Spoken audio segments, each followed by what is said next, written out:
join me for the karakia timatanga. Manawa mai te Māori nuku. Manawa mai te Māori rangi. Ko te Māori kei au, he Māori tua. Ka pakaru mai te pō. Tau mai te Māori. Taumi e, hui e, tai. Kia ora. Kia ora. Ngā mihi ki a koutou. Thank you everyone here, ki te tautoko, ki te kaupapa, and all those joining us virtually online for the final Environment and Climate Change Committee meeting of the year, and what is our last day of lockdown in Auckland. I have the privilege of chairing today, and I'd like to acknowledge Councillor Hills, who has returned from parental leave, but requested that I chair, as I've chaired a number of the workshops leading up to the agenda papers being prepared and present throughout the preparation for the meeting today. Ngā mihi e hoa. Now, before I ask Suad to do the roll call, a few housekeeping matters.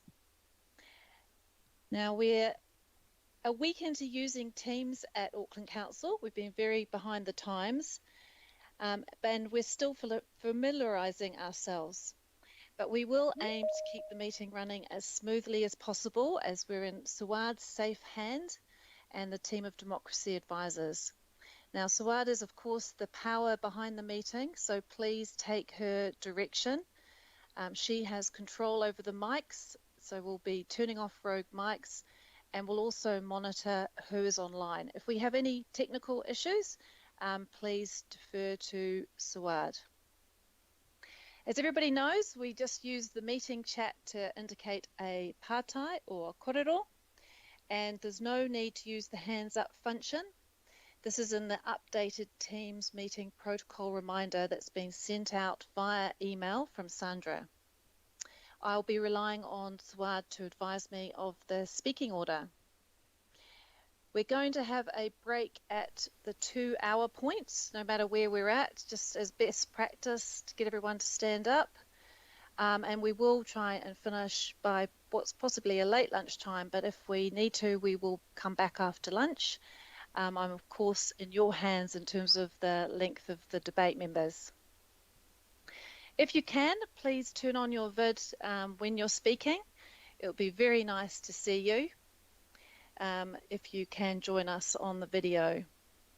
A reminder that after this committee meeting, there is an extraordinary PACE meeting that will commence at the completion of this meeting. So just checking I have covered all the housekeeping matters and everyone is feeling comfortable and strapped in.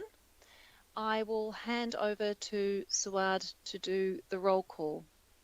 Kia ora, Suad. Kia ora, Councillor Coombe.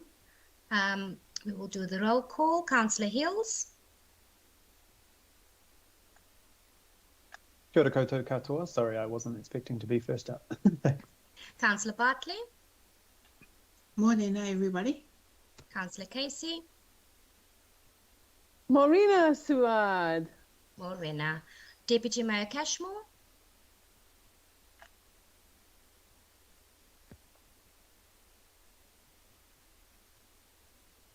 Councillor Collins.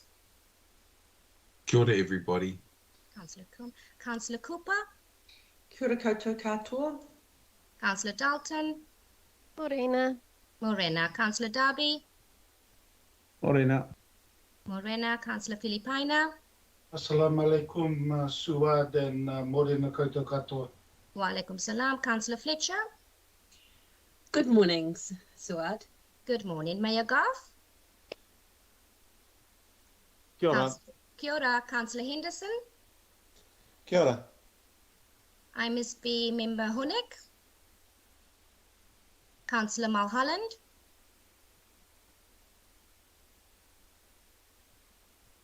Councillor Newman. Morning, everyone. Good morning. Councillor Newman.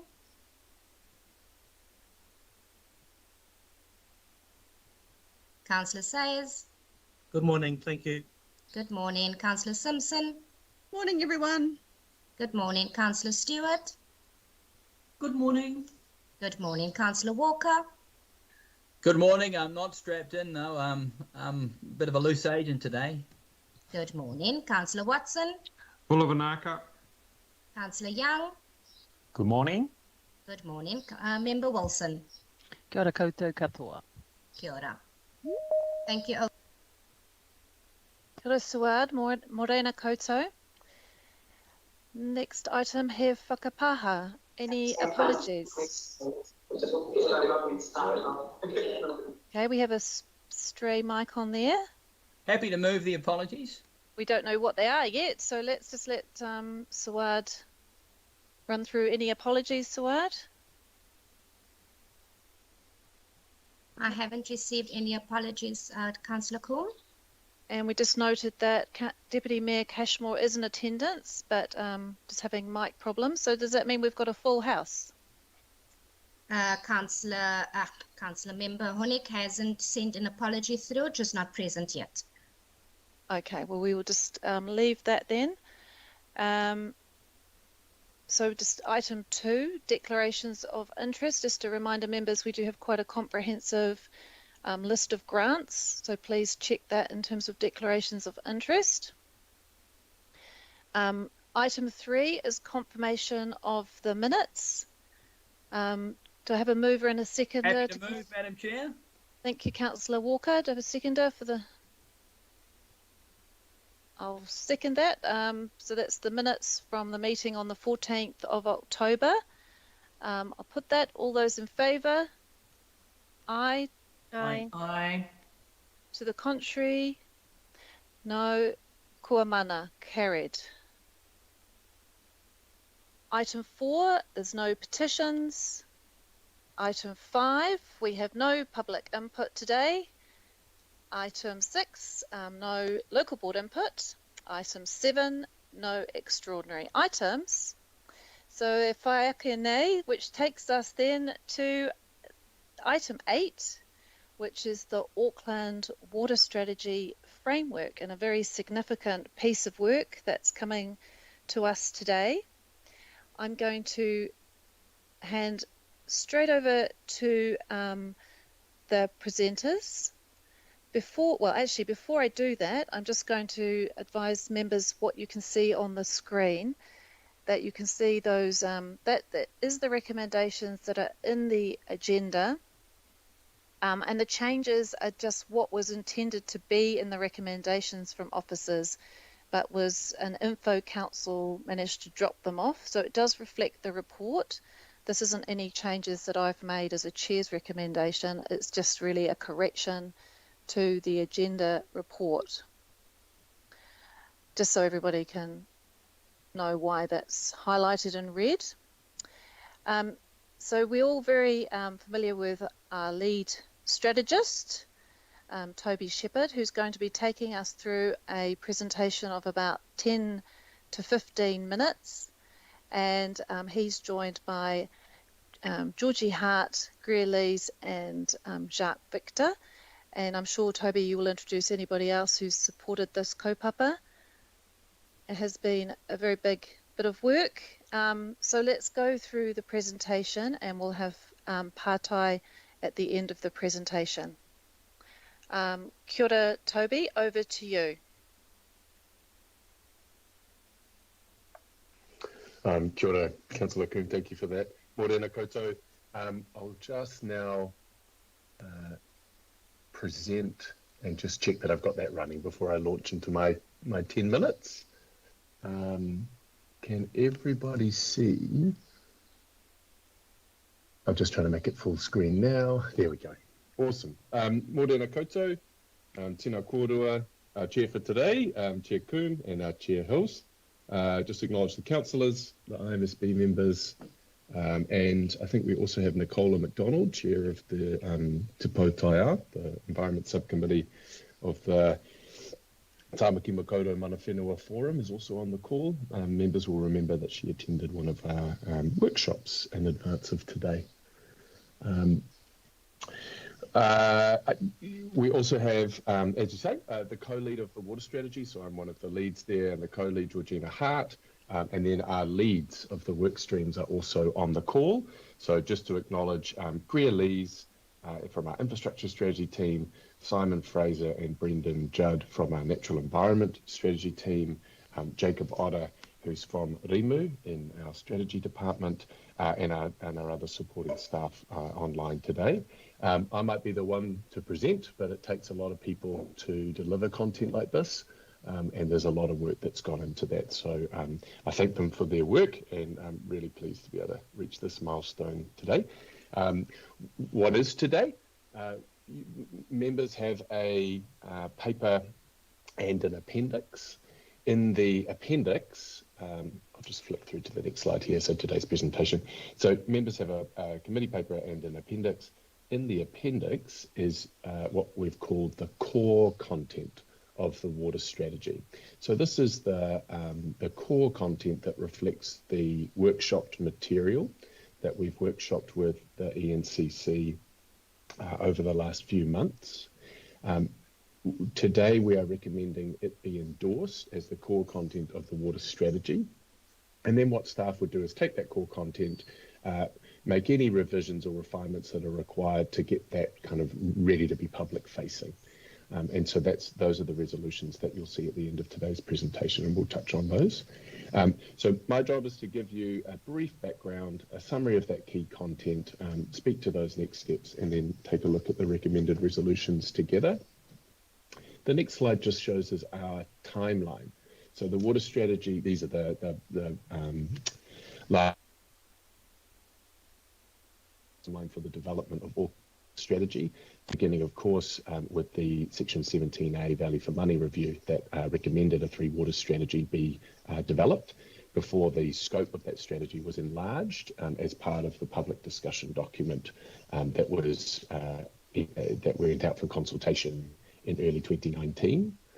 Just a reminder on this timeline that we adopted as a council some consumption reduction targets earlier this year, and we were able to embed those actions across the council group, including in policy work programs and into the long-term plan in order to reach those 2030 and 2050 consumption reduction targets. So already we saw there a focus on water consumption in the water strategy work, and an achievement there, and then work against those targets is underway.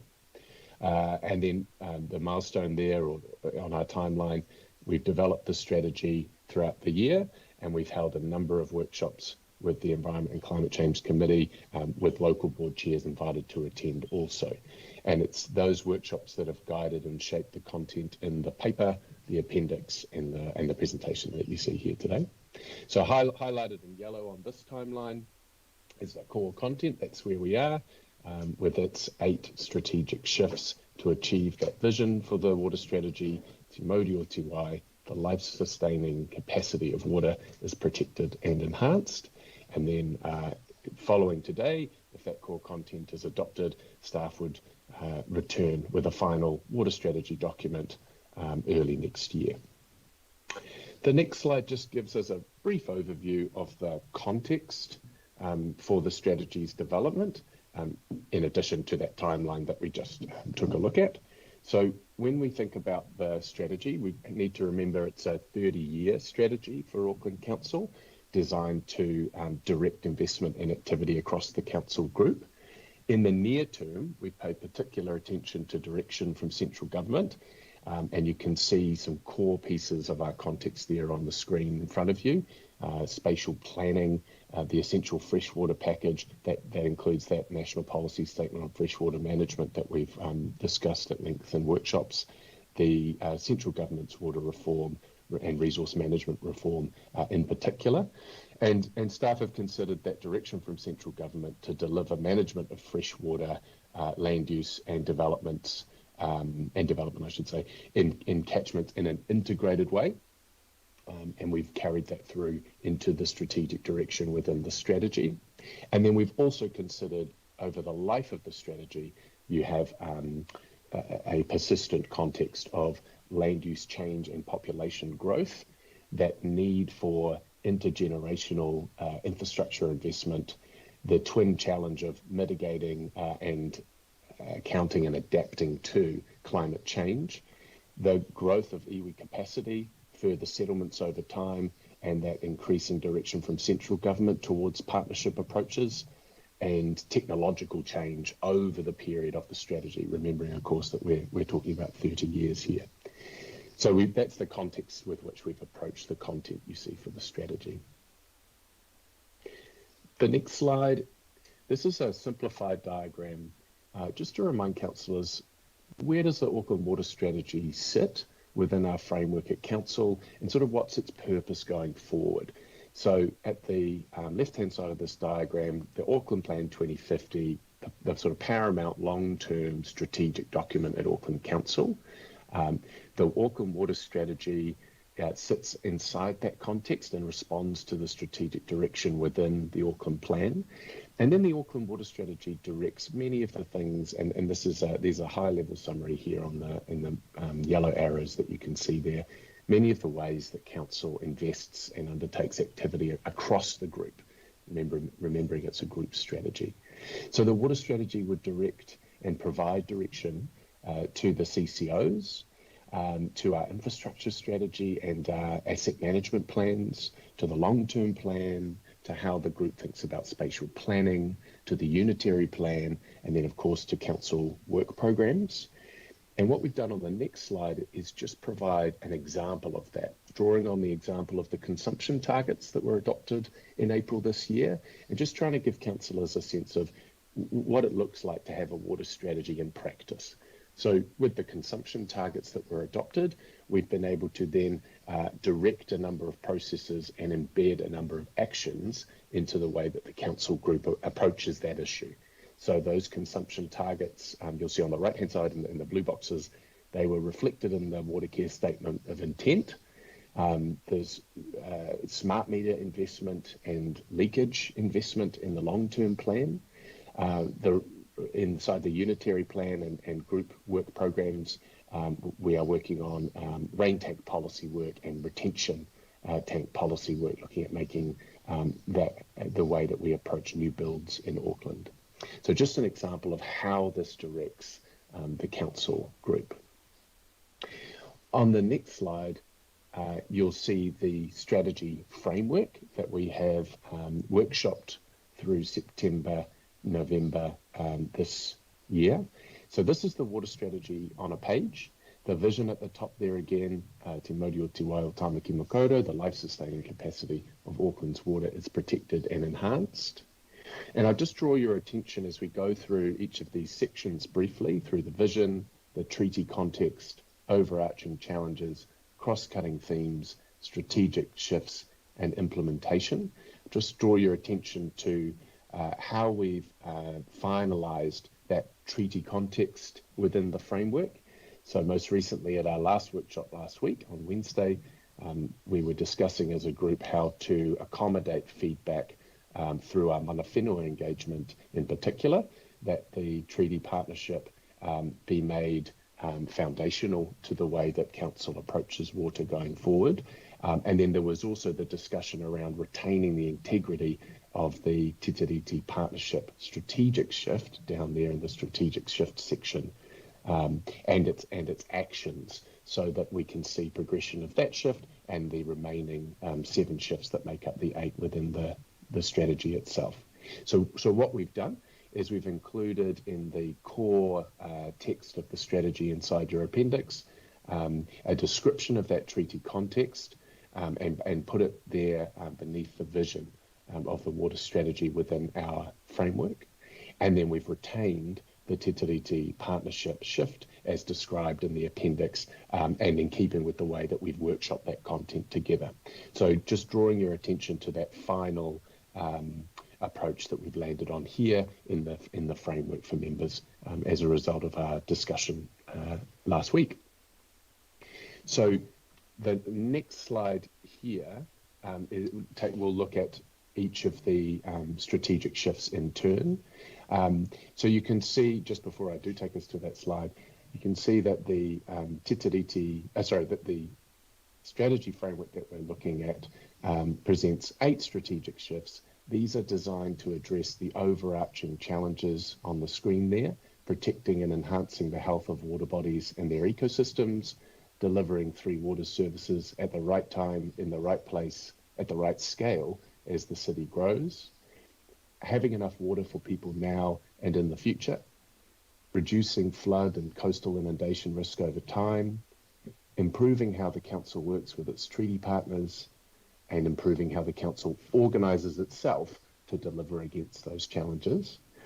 The strategic shifts also take into account the cross-cutting themes that you see there in the framework, so that dual challenge of mitigating and adapting to the impacts of climate change, and equity and affordability, also present within the way that we think about the aims and the actions for the strategic shifts that are detailed within the appendix.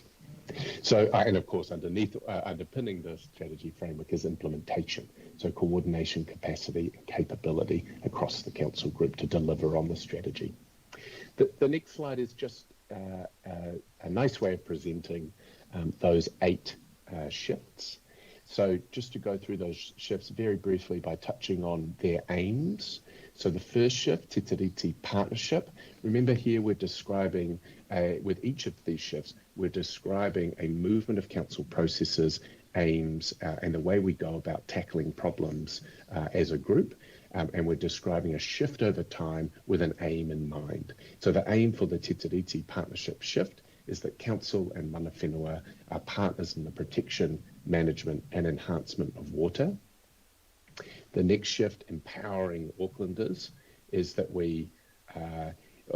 Aucklanders are empowered to shape decisions and are prepared for our changing water future. The next shift, regenerating water infrastructure. Regenerative infrastructure systems enhance the life-sustaining capacity of water, or MODI, tying back to our vision there. Our next shift, sustainable allocation and equitable access. When the council allocates water from the natural environment, water use is sustainable and considers the health and well-being of ecosystems and people. The next shift there, water security. Auckland captures, uses and recycles water efficiently so that everyone has access to enough water of the appropriate quality to meet their needs. We also have a shift for the integration of land use and water planning. And so this is about water and its life-sustaining capacity as a central principle in land management and planning decisions, both regulatory and non-regulatory, when we think about the integration of land use and water. We have another shift, restoring and enhancing water ecosystems. Auckland, the aim of the shift is that Auckland has a thriving and sustainable natural water ecosystems that support life, food gathering and recreation. And the final shift in the centre there on this diagram is pooling knowledge. So that's about Auckland having the knowledge about water that it needs to make good. Oh, I'm just getting a bit of feedback there. There we go. Auckland has the knowledge about water that it needs to make good quality, timely and strategic decisions about water.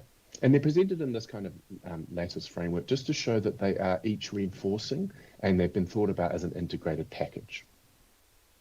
So when we see the water strategy in practice, what changes will we see? We'll see empowered Aucklanders, engaged and water literate. We'll see greater access to blue-green spaces and over time an increasing ability to gather food and recreate in water. A stronger partnership approach with mana whenua, decisions that prioritise water ecosystem well-being, MODI, and in time an improving ecosystem health. Enhanced role of water in placemaking, so that's that water sensitive concept that we've been discussing, and greater water efficiency across the region, harking back to those targets that we touched on a few slides earlier. So this next slide is really the last main slide that we have for today. So councillors have seen a version of this slide in the workshop. This is our summary of the actions within the strategy. So there are something like 70 actions within the strategy, and inside the appendix that you've received, this represents maybe 20, 25 of those actions and tries to describe the milestones that we expect through implementation. So we've structured them from left to right, year 1, year 2 to sort of 4, and then from 4 onwards. What we've tried to do here is show that, for example, the benchmarking, the per capita water efficiency target, and the investing against that per capita water efficiency target, we've structured those. We've made progress on those, and we've kind of ticked those off in year 1 over there on the left-hand side in the dark blue. With the lighter blue, we're trying to show here that for things like the essential freshwater package implementation, you'll see a long bar that's underway now. So we're underway now in year 1, but we've got a 3-year period there to deliver the MPSFM plan change in 2024. And then you'll see for those really long yellow bars, we're signalling, for example, with the climate scenario modelling, there's modelling underway now, year 1, but that needs to evolve and persist in the way that it guides our planning over time. So those ones are some more ongoing milestones, if you like. If I just draw out a couple to remind the group of some of the core milestones in this implementation timeline. I've touched on the benchmarking, and so this is our dual approach that will aid shared understanding between the council, mana whenua, and the broader public of those outcomes that we're seeking for water. And just a reminder that we're partnering with the forum through this project and Te Pou Tai Ao to develop that Mātauranga-led framework in order to achieve that dual framework approach. And I've touched on those targets there. I've also spoken there to the essential freshwater package, and perhaps to draw out the MODI indicators, the expanded monitoring program, and opportunities for mana whenua-led monitoring there. So that's about partnering with mana whenua to understand new indicators as required by central government direction, and then looking for opportunities to have mana whenua lead those monitoring programs. Maybe just finally on the right-hand side, to call out some actions in years 4 to 10. So you can see that there are catchment-based approaches to the way that we think about water ecosystem well-being, and the regulatory and non-regulatory responses there, and optimized freshwater investment framework as well. And those are some examples that build on milestones in earlier years, things like our frameworks for understanding indicators and setting targets and so on. So this is just an overview slide showing us what some of those key milestones are for the water strategy. The last slide I have here, just to close up, is these are our next steps. So today we have presented the core content in the appendix, as I mentioned. If that's endorsed today, staff would go away, refine that content, and return in the new year with a final worked up water strategy document. And we are signalling here some supporting documents, an implementation approach. We'd look to publish the international benchmarking results. We have some case study literature as well that would support the Auckland water, it would support understanding of the concepts inside the water strategy. So we'd look to bring those to you in the new year. My final slide, Chair Coombe, is the recommended resolutions. So these just reflect the resolutions that you have signalled to the committee have been updated, that weren't captured in the final Info Council report. So, and these reflect the body of the text of the paper. So the first resolution is about adopting the framework, consisting of the vision, the treaty context, challenges, cross-cutting themes, the strategic shifts and their associated aims and actions, and then implementation. So A is just adopt the framework. B is endorsing that core content, so the aims, context, and actions related to each strategic shift as set out in Appendix A as the core content of the water strategy. And C is just noting that the actions related to each strategic shift might require that further refinement, and that the core content requires the editing appropriate for an external facing document. And so we would bring that to committee for consideration and adoption as part of the final water strategy document in the first half of next year. And just to note there, and this is in the paper as well, there would be a workshop with this committee ahead of that final document. So you'd get a chance to workshop that content before it comes back to committee. And with that, it's just a big thank you from me. And perhaps just before I hand back and open for questions, just to take a brief moment to acknowledge that it is quite a milestone presenting this content, and just to celebrate the leads and all of the staff that have been involved across the council group in reaching this milestone in some trying circumstances in the last few months. So just to acknowledge them. So kia ora, that's our presentation, and really welcome some questions. Thank you. Ngā mihi ki a koe, Toby, moto kōrero. Thank you for your presentation, and just also want to welcome Nicola McDonald, who joined us during the presentation. Haere mai e hoa. Thank you for being here, wearing your poutai as chair of Te Pou Taiao for the Mana Whenua Forum. It's great that you've been able to join us and support this kaupapa. So we're now, just Suad, if you could bring the resolutions up, the recommendations up, please, Suad. Just want to see them. I'd just like to get them on the table just before we open for Pātai. I'm very happy to move these recommendations, and we've got Councillor Linda Cooper. Were you wanting to second? Yes, second. Thank you, Madam Chair. So as Toby explained, this is what's reflected in the report and what we have workshopped through. So I'll now open it for. So I'm just going to get the right screen so I can see the speaking order for the Pātai. The first question is Councillor Walker. Kia ora, Wayne. Sure. Kia ora, Pippa. Is it possible to see the that slide? I think it was the How We Get There slide that had the various years sequence of implementation, if you like. Absolutely. I prematurely ducked out of that presentation, Councillor Walker, so I'll just bring that up for us again. You're the main man, Toby. We can't have you ducking out. Oh, I just mean stop the presentation there. Sorry, I'm just struggling now to relocate it. It's on its way. Oh dear.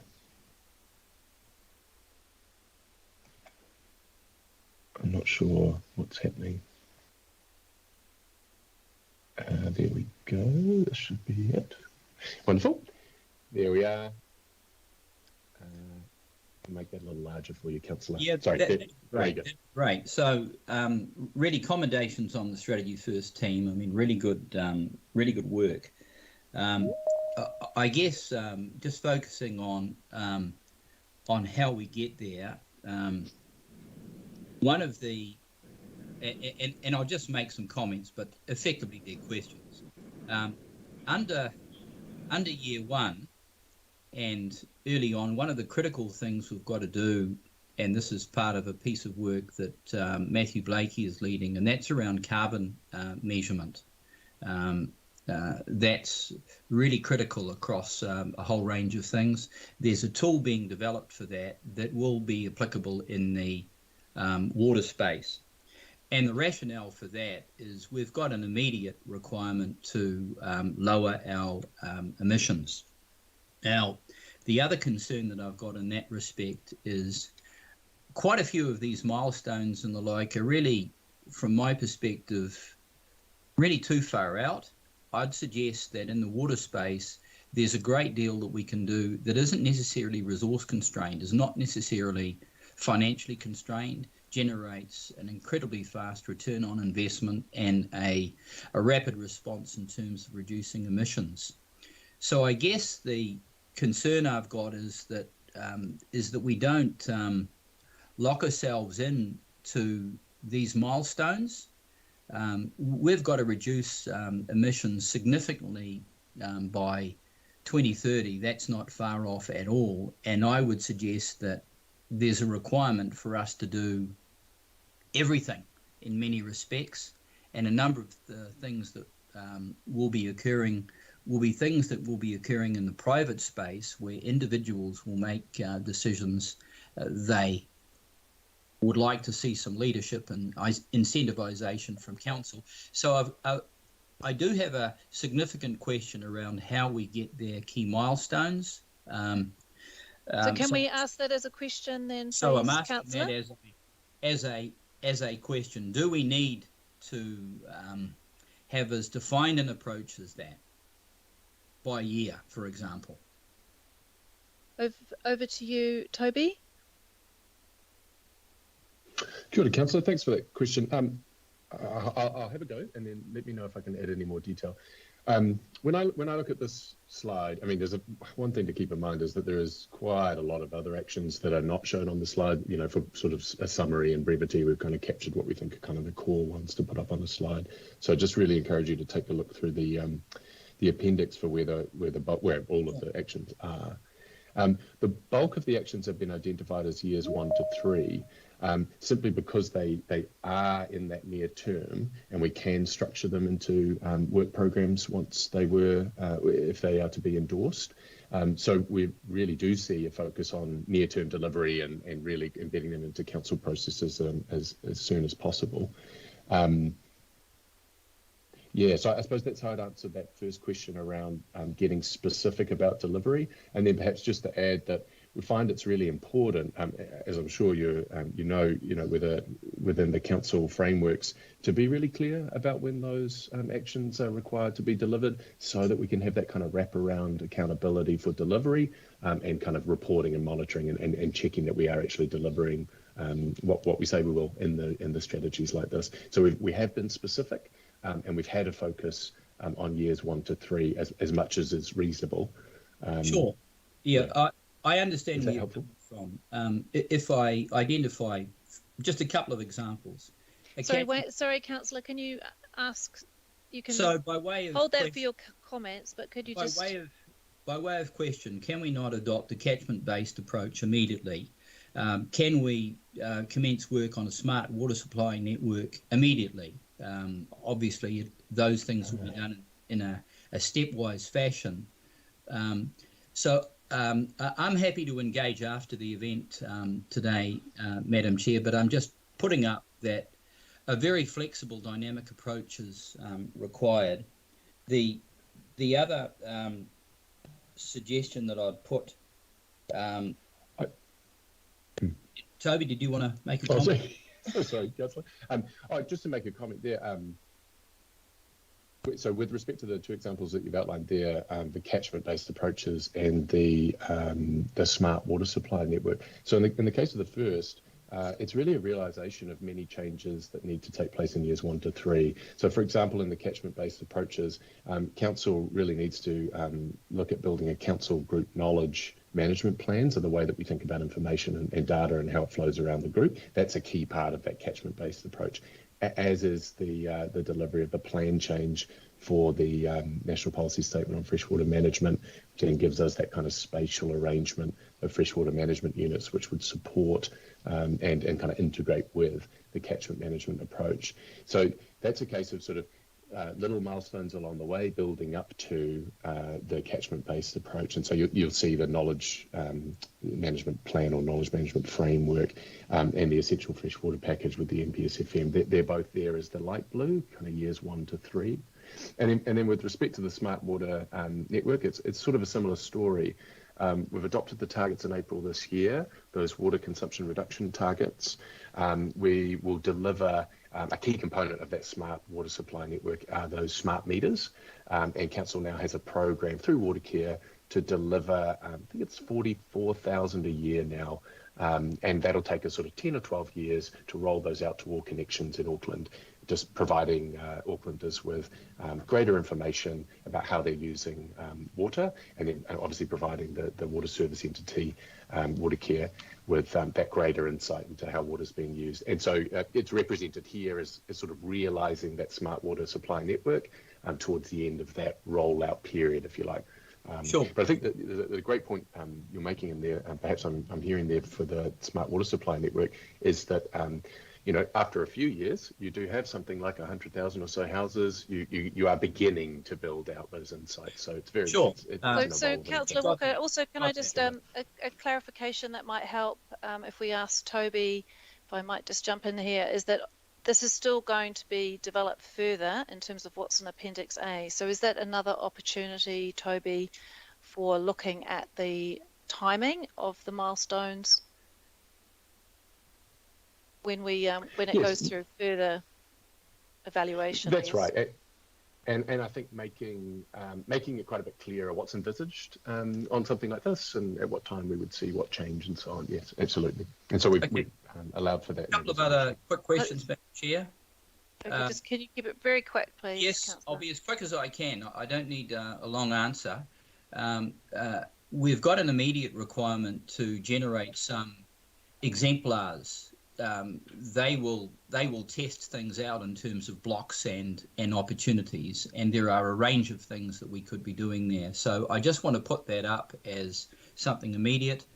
The other question that I've got, Madam Chair, is that this strategy is an exemplar for other councils in New Zealand.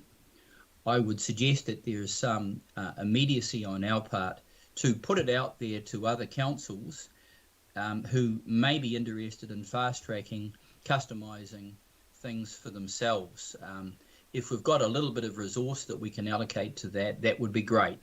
So welcome to respond very quickly on those two questions, Toby. Thank you, Councillor. Yes, over to you, Toby. Just to say, looking at the case studies report, obviously there'll be pilots underway as a result of the strategy, and in fact some pilots are underway now across many of the areas of the strategy. And then, just to support the connection with other councils, we have a couple of conversations with neighbouring councils underway already. We just kind of keep them abreast of our development, and we would do that as part of a normal course of sort of finalising something like this. So, support those comments and happy to action those. Kia ora, Toby, and thank you, Councillor Walker, for your enthusiasm for the water strategy, and I look forward to your comments too, if you wish.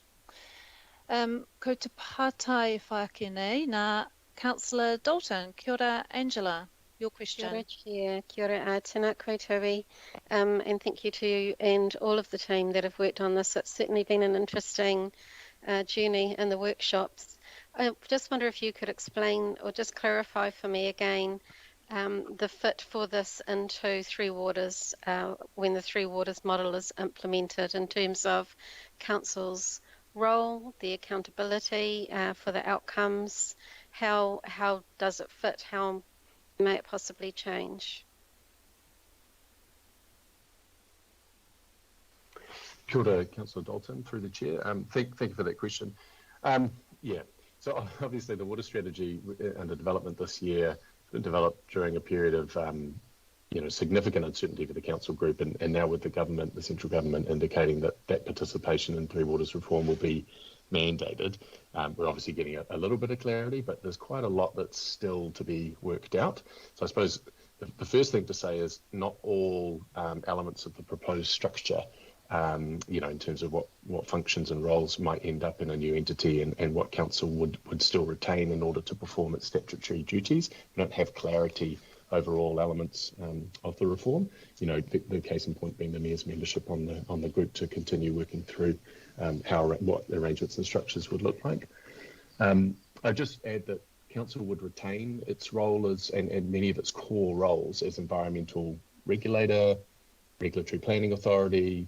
There's that treaty partnership role for local government, council's role to engage and be the voice of Auckland communities, and then council group's own kind of water consumption and so on. In terms of the strategy itself, when we think about possible reform and its relationship to the entity, as currently proposed, there isn't a mechanism that would see the entity give effect to this strategy were the council to adopt a final strategy in the new year. There's not a mechanism within the current proposal by the central government that would see the entity give effect to that strategy.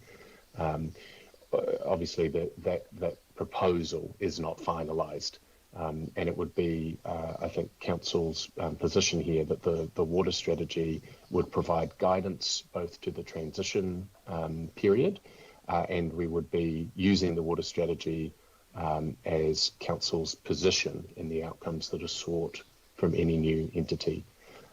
So I suppose it's a two-part answer. The first is that a lot of the functions and services and activities that we're talking about in the water strategy are retained by Auckland Council, and the water strategy would then direct those. And then the second part of that is, should reform eventuate, a new entity be formed, I think Council is very much looking at how we find ways to have that entity give effect to the strategy, but just that clarity that at the moment in the current proposal, there isn't a mechanism. Is that helpful? And I'm happy either to provide more context, or I know that Megan Tyler is also on the call and may have something additional to add to that. I guess it sounds like there's still a little way to go before we get the clarity on the accountabilities and who will be responsible. So happy with that certain of uncertainty answer. Chair, I have two more questions. What's my second one? Within this strategy, through the drought, we talked about an alternative water source. Does this sit within your strategy? I can see where it can, or is that a water care issue? So I suppose probably the first way that I would answer that is that with the water strategy and thinking about the strategic direction over time, there's a target in there around, we put a figure against water that is captured for non-potable use. What we're trying to deliver is a water strategy that directs Auckland to be more water sensitive.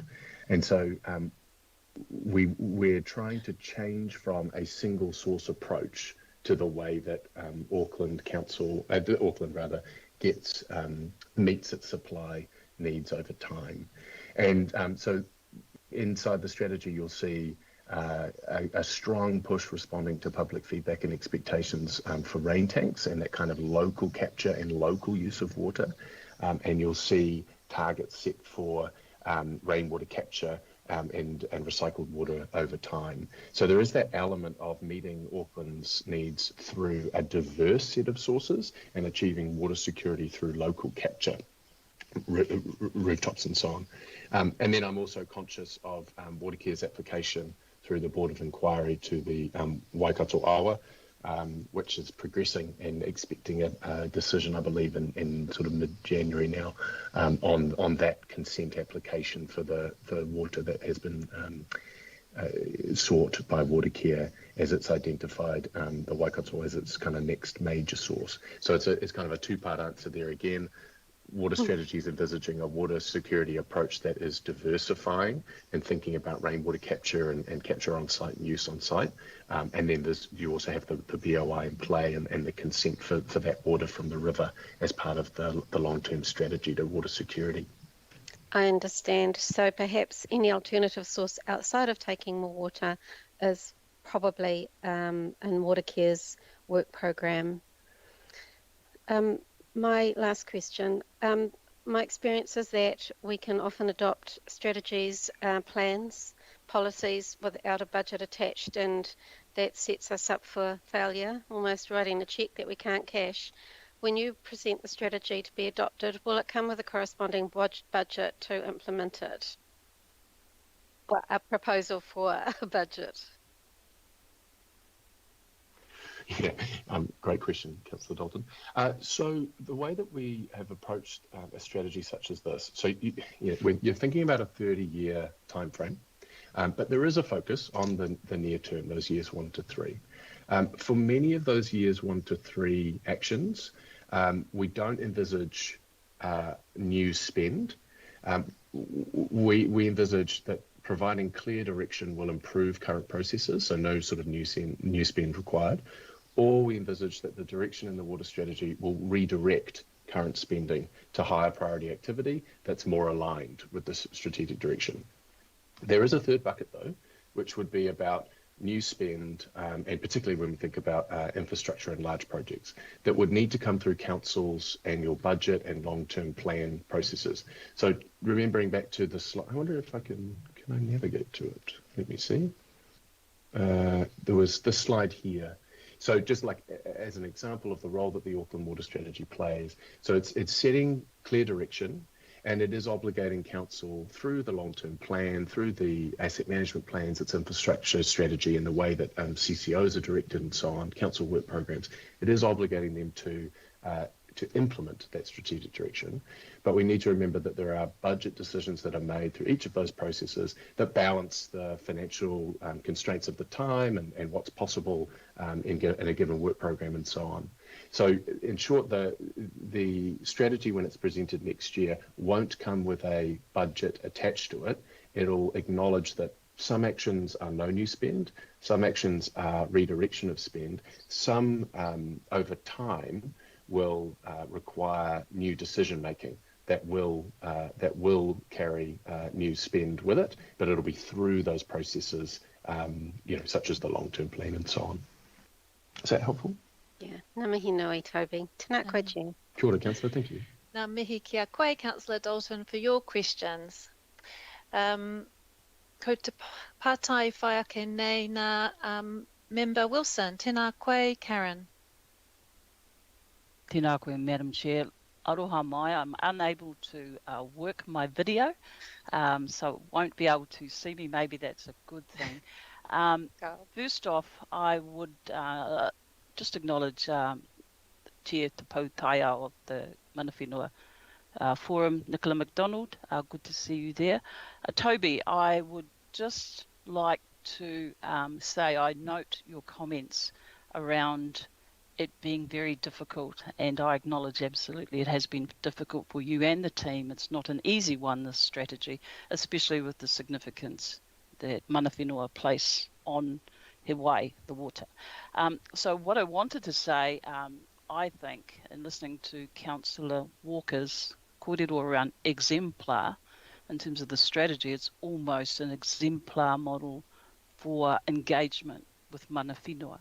And I think that is a real bonus. I acknowledge absolutely, especially in the last week, the work that has been carried out with your team in trying to make this almost the final proposed piece of work. I acknowledge the work that you've been completing with the chair of Te Pautaia, Nicola MacDonald, and how that has added to it.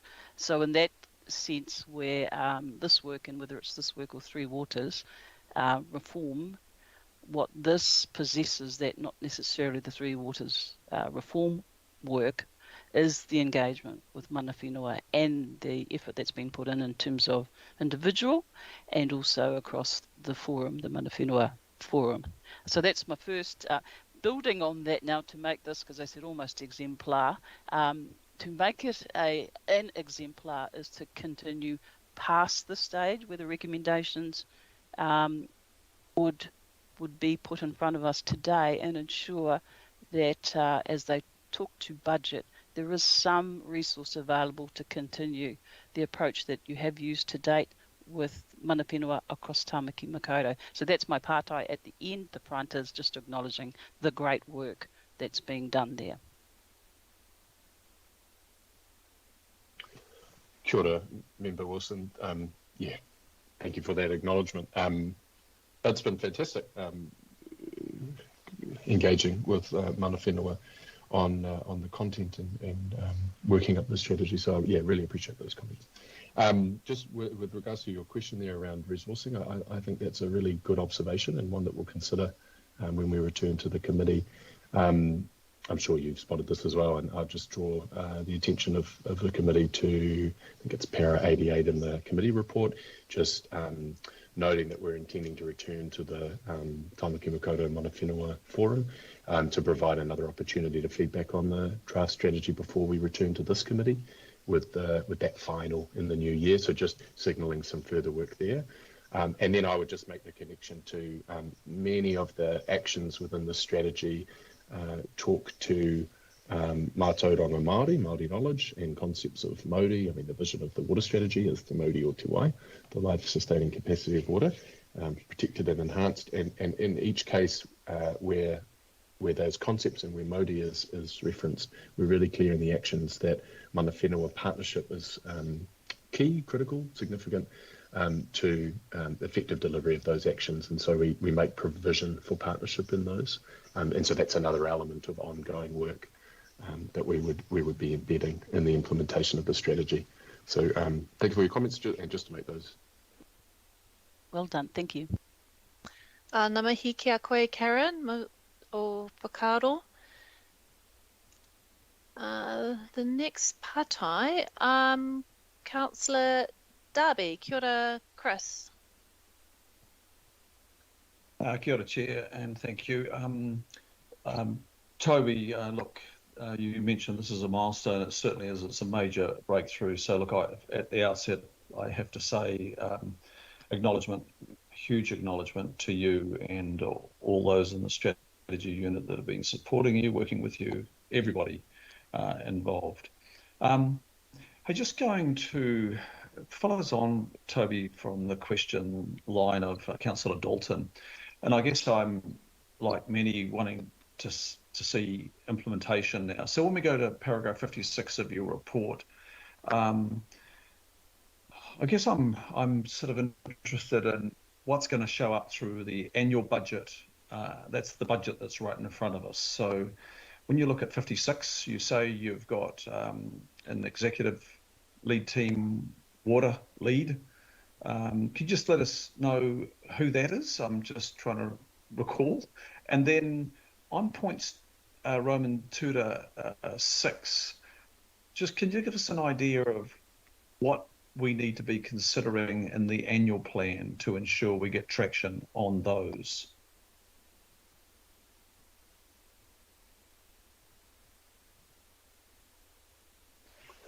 Kia ora, Councillor Darby. Sorry, I'm navigating to the correct paragraph. So I'm at 56. 56I is the ELT water lead. Correct. So that's Megan Tyler, the Chief of Strategy there for Council as the ELT water lead. And sorry, I missed the second half of that question. So it was just on the balance. So the Chief of Strategy is the water lead as well. So additional work for an already highly worked director. So that concerns me a little bit. I didn't quite get that.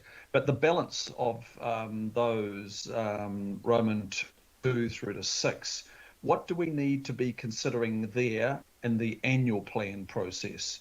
Or is that already addressed in the annual plan process? I see. Thank you. Sorry to have you repeat that there, Councillor Darby. So as part of the annual plan process, we would be looking at the actions, should they be endorsed today, and reflecting those, any that would need to be appropriately reflected in that plan for you. And we would be bringing that through that annual plan process with reference to the actions that may be endorsed today.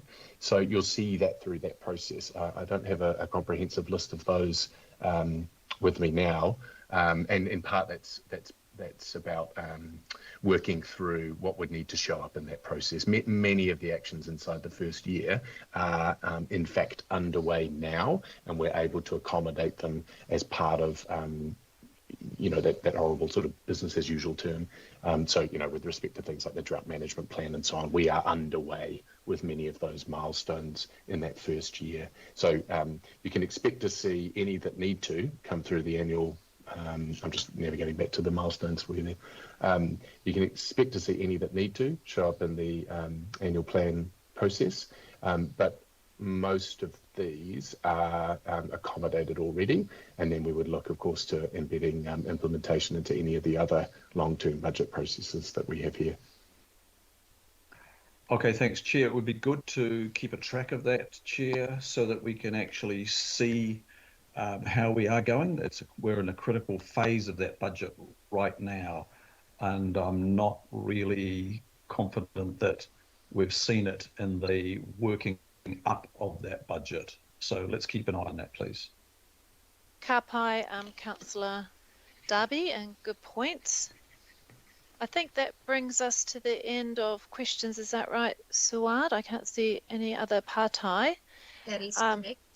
So he korero a koutou, comments. I can just see at the moment, just have a comment request from Councillor Walker. If there's anybody else, please indicate in the sidebar. So I will hand it over to you, Councillor Walker. Kia ora, Wayne. Thanks, Pippa.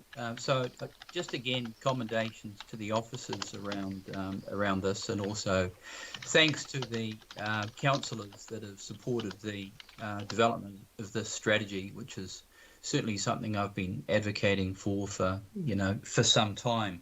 And there are a number of things that are relevant about the way we've developed this strategy that aren't always applicable elsewhere. So there's some really good learnings.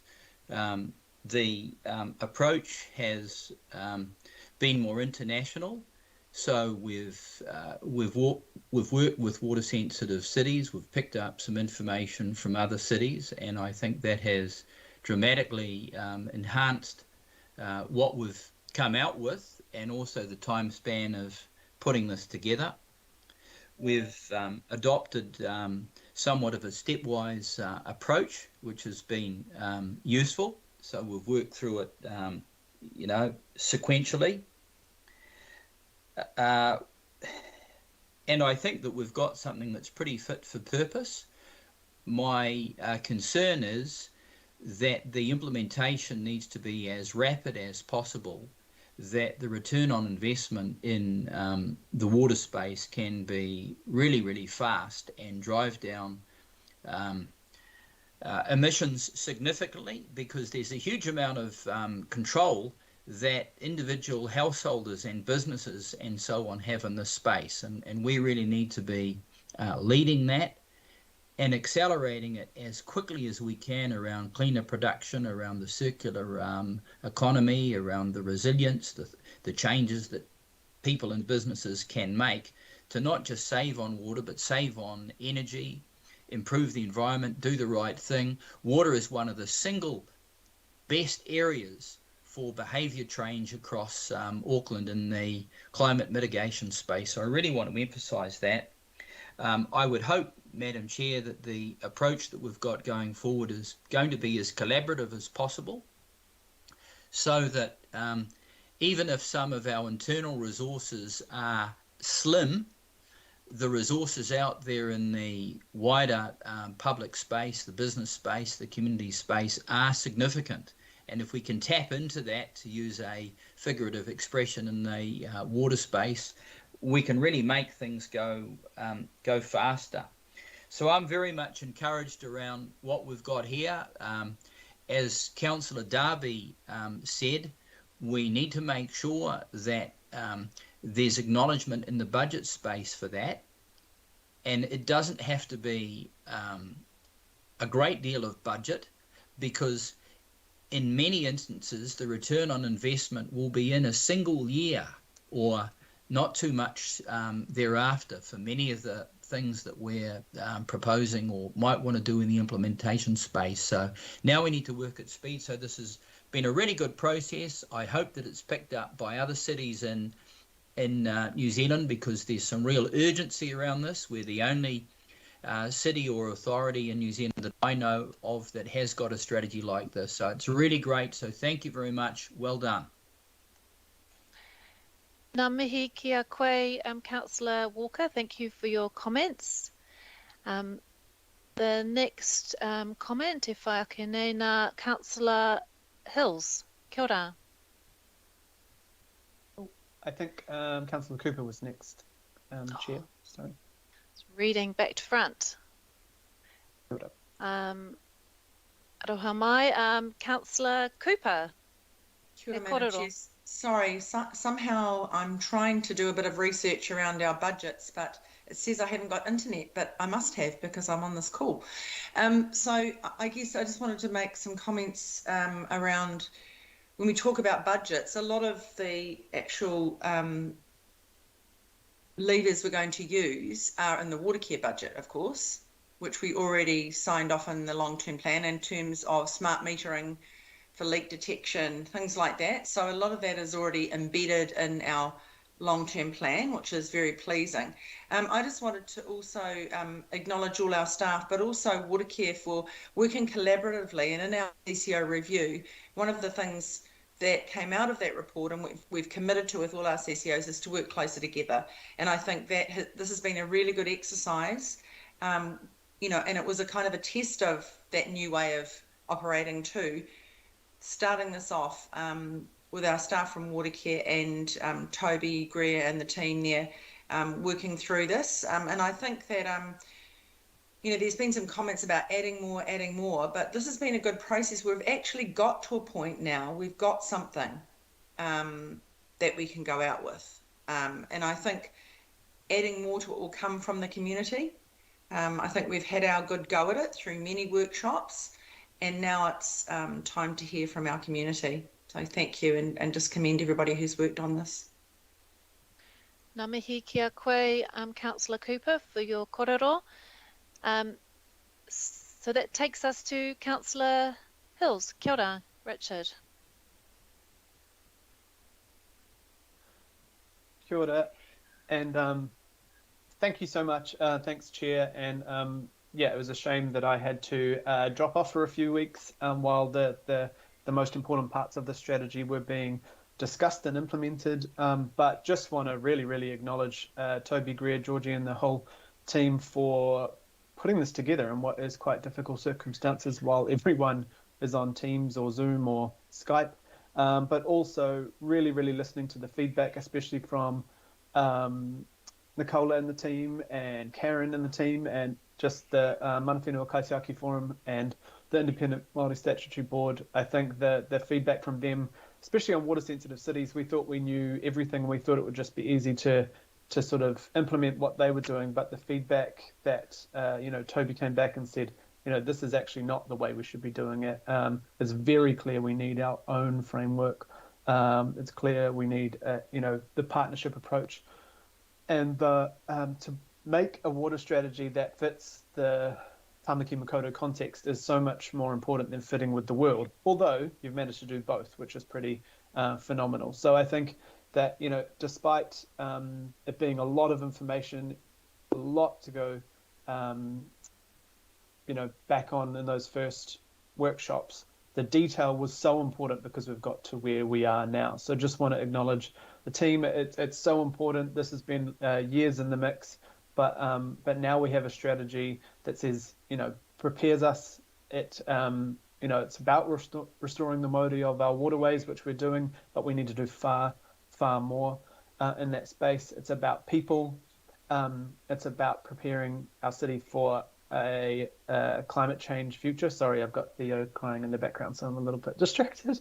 But the yeah, I'm just really impressed to where we've come from, and you know, to hear Councillor Walker so positive when I know that it's been a frustration for him as well. That's fantastic to hear. So it's great to hear all the positive feedback. And I hope that the staff, you feel some pride in what you've created here, because I think that this is a really good strategy for not just the council and Watercare, but also for Auckland and for everything going forward, that we can look to what do we want for the future of our water, the future of our city, when we have seen you know, pretty concerning things around the drought and water supply, and also what's happening in our waterways. So I think it's really holistic, and I just want to congratulate you, Chair, for carrying this on in my absence and really pushing hard to get it right. And thanks to Councillor Cooper as well for her knowledge through her connection with Watercare as the liaison. So I just think this has been a well-rounded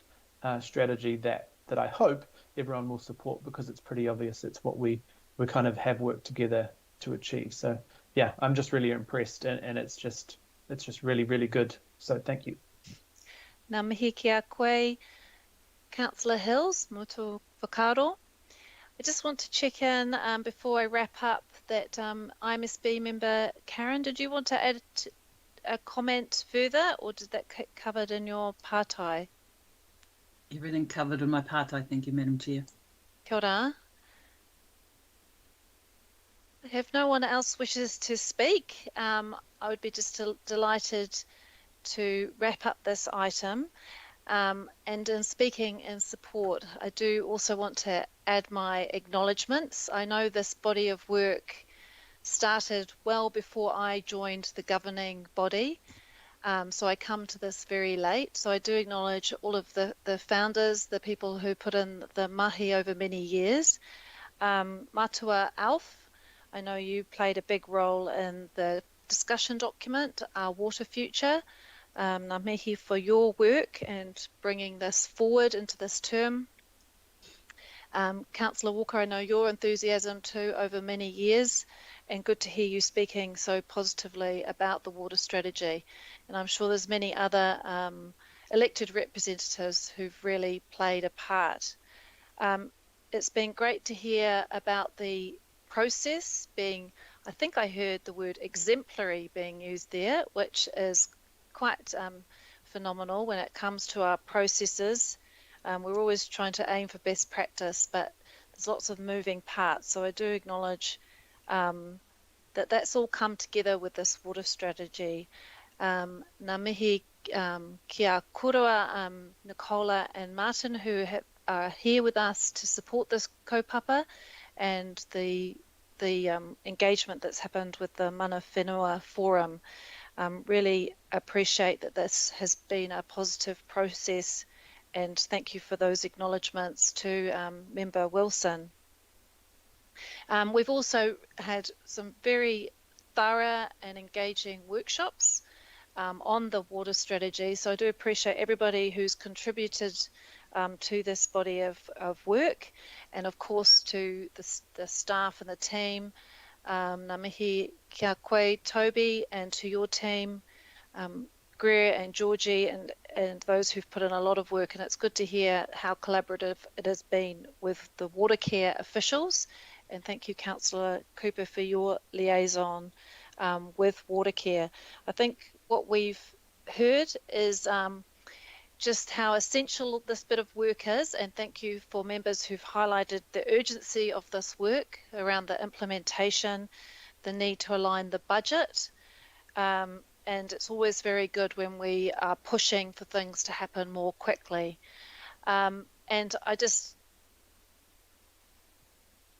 the slide that is in the presentation about the change that we will see if this water strategy is implemented, it really is just a no-brainer in terms of what we're aiming for. This is something that we can all really embrace around empowering Aucklanders, greater access to blue-green spaces, stronger partnership approach with mana whenua, decisions that prioritise water ecosystem well-being, the Māori o Te Wai, water-sensitive urban areas, enhanced role of water in placemaking, and greater water efficiency across the region. And you only have to look at the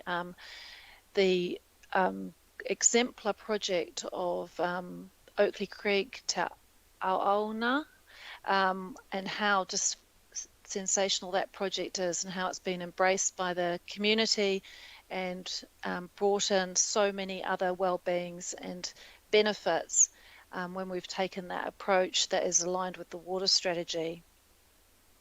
And just the other thing I just wanted to mention why this work is so vital is because of the reforms that are coming at us with pace, whether we like it or not, around the RMA reform, but of course the Three Waters reform. And it's really essential that we have this water strategy in place so that we can set the direction for the new entity and really be leading them and setting this high standard that we expect, and the approach that we're going to take going forward when there's going to be more players, and we really want to still step up in our role regardless of whatever structure happens in the future. So I think that is all of the comments that I wanted to make in supporting this and acknowledgements. I hope that I have covered everybody. apologies if I've missed anybody. There is still an opportunity for anyone to jump in to make a comment if there's anyone that I need to that I'd like that should be acknowledged for the water strategy framework, which is still obviously an ongoing process and going to come back to us. So it's important to highlight that this is only part of the journey. We're not quite there yet. So I don't want to sound too celebratory. Still lots of mahi to do. I just wondered, Councillor Filipina, could I invite you to perhaps wrap up this whakaaro? As I see your comment there, and it's perhaps best if you would like to talk to it, and then I will put it. Aroha mai chair, I'll leave it as the side, but I didn't want to take up the time because you have said what you've acknowledged. So ngā mihi ki a koe. Tēnā koe, mātua. So on that basis, I would be delighted to put that we adopt the water strategy framework. So can I just, there we go, and just the in terms of what the framework consists of, and that we endorse Appendix A and just note there around the follow-up that's going to happen. So I will put that. All those in favour, say aye. Aye. Aye. To the contrary, no. Kua mana. Carried unanimously. Ngā mihi ki a koutou. Thank you, everybody. Really appreciate that piece of work. Let me... Right. Whaiake nei, item 9. Another very significant piece of work on the agenda today is our transport emissions reduction plan. And a similar format in that we have a presentation. We have a formidable team joining us that's going to be led by Robert and Ning, who's going to be controlling the presentation. And there's a very big team, some big brains there of council. And so I'm going to leave it for them to do the introductions. And I'd also like to acknowledge that we have Auckland Transport Board Director, Abby Reynolds, has joined us. Tēnā koe, Abby. Nice to see you there. Kia ora koutou. And that this, of course, is a piece of work that is being progressed through the Transport Emissions Reduction Plan Group. And that group is made up of, there's 3 councillors with alternates, Councillor Dalton, Councillor Hills, Councillor Bartley, with alternates, Councillor Darby, Deputy Mayor and myself. The 3 board directors, Abby, who I've just introduced, Chair Adrian Young-Cooper, who sends her apologies, and Deputy Chair Wayne Donnelly, who sends his apologies as well. And also IMSB member Tau Henare and Mana Whenua Forum member Narimu Blair. So they're a great team. So just wanted to acknowledge everyone that's involved in this update before I hand over for the presentations, and also so that members can see, well, we'll come back to the recommendations after the presentation. There's just one slight chair's recommendation there that we can all have a look at. Actually, while we're here, I think I will just get this moved and seconded so it is on the table as we go through the presentation. So I'm going to ask Councillor Hills and Councillor Dalton to move and second.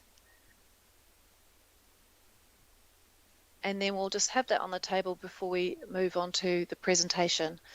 So we'll have the whole presentation, and then I will ask Robert to be the lead on determining where the questions go. So ngā mihi kia koutou, and over to you, Robert.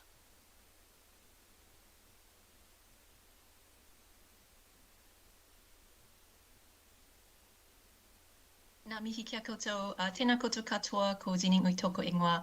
I'll just set up the slides.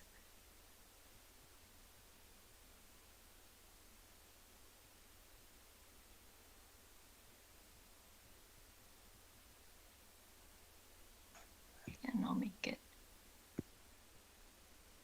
bigger. Can you see the slides? Yes, and apologies, Ning, if it is you leading us with the presentation. That's all good. It is really a team effort, and so really similar to the water strategy, we've had a lot of people contribute to the development of the transport emissions reduction plan, and I'd just like to acknowledge my colleagues across Auckland Council and Auckland Transport who have put in a lot of energy into this over the last 3 months. That includes staff from the Transport Strategy Team, Strategist Unit, Chief Sustainability Office, Chief Economist Unit, and within Auckland Transport, the Transport Sustainability Team and Planning and Investment. I'd also like to acknowledge the project lead and project sponsors who are Jacques, Megan, and Jenny. And finally, I'd like to acknowledge the strong direction that we've received from the Transport Emissions Reference Group, some of whom are on the call today. They've provided us with really strong direction thus far, which is going to be really helpful and important in helping us chart a way towards a climate positive future for Tamaki Makaurau. So in terms of today's... Sorry, Ning, do you mind just making it full screen, please, the presentation? Is that not full screen? Is that better? There we go, that's perfect. So in terms of today's agenda, we have a short presentation. We'll provide a progress update and set the context as to why we need to take early action to address the scale of our challenge, and finish off with some next steps.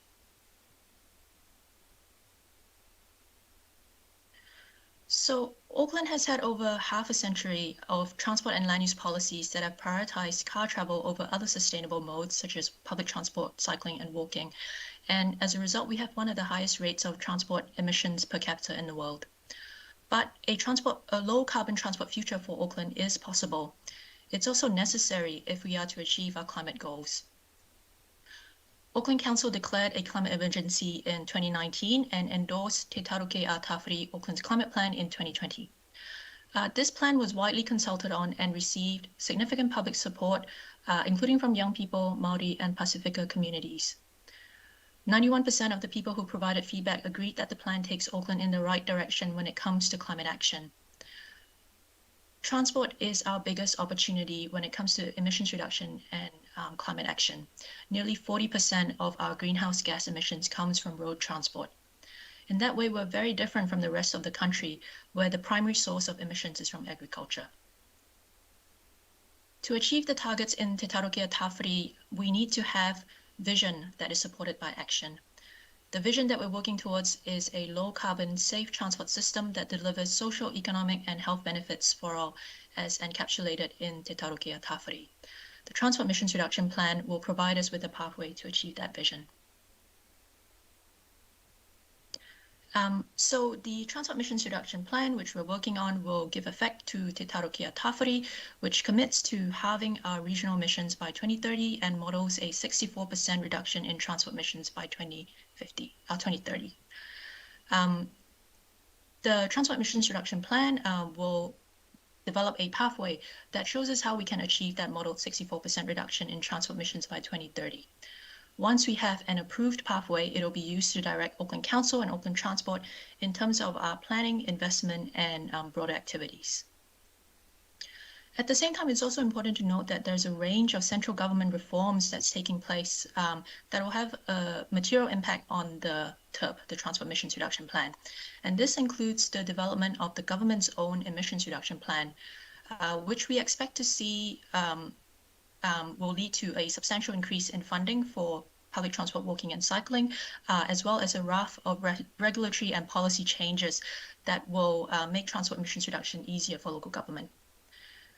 There's also the reform of the Resource Management Act, which will place greater emphasis on the need for climate action.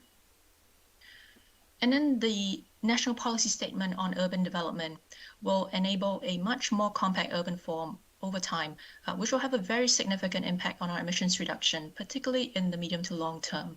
And that's why we really need to make sure that we make the right decisions now, because those impacts will be long lasting. These reforms place us in a very different policy and political context than the one that we've been over the last few decades, and will greatly enhance our ability to decarbonize our transport system. So just in terms of a recap, we were endorsed by the Environment and Climate Change Committee in August this year to undertake this work.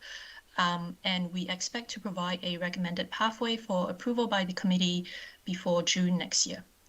The implementation of the plan will follow the approval of a pathway. So we're about a third of the way there in terms of coming up with a recommended pathway. These boxes show some of the key steps that we'll be taking in developing a recommended pathway.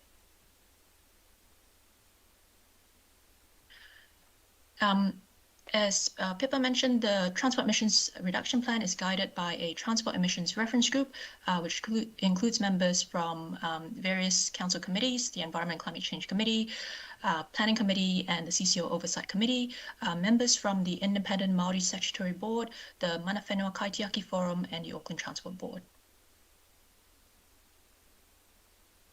So it's clear that we have a really steep challenge ahead of us. We've done some emissions modeling, and I have to acknowledge the work by Dr. Josh Firth and Tim Houghton, who's been doing this. The graph shows the gap between our projected baseline, which is the line in orange here, and the 64% pathway that we have, which is in green. This baseline includes our current transport plans and the actions in the government's draft emissions reduction plan. I should note that the modeling for some of the actions in the, I should note that the modeling for the ERP does not include some of the commitments that the government has already made in the draft emissions reduction plan, including cheaper fares, more funding for walking, cycling, and public transport, and greater mandate for road space reallocation.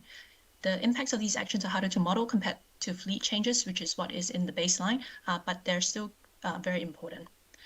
And there's no beating around the bush. The scale of the challenge ahead of us is immense to reduce our transport emissions by 64%. However, to quote my colleague, so too is the significance of the moment. Change is possible, but to meet that target, we cannot rely on incremental change. We need transformation and system-wide regime change. Auckland, as the country's largest and most urbanized region, will be expected to do more in drawing down our transport emissions. At the same time, we also need the government to set more ambitious settings to support local action. But it is possible to reduce our emissions by 64%.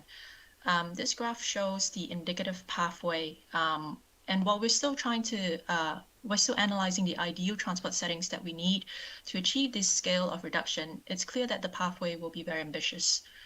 The biggest reduction will need to come from light vehicles, which is represented in this blue section of the graph here.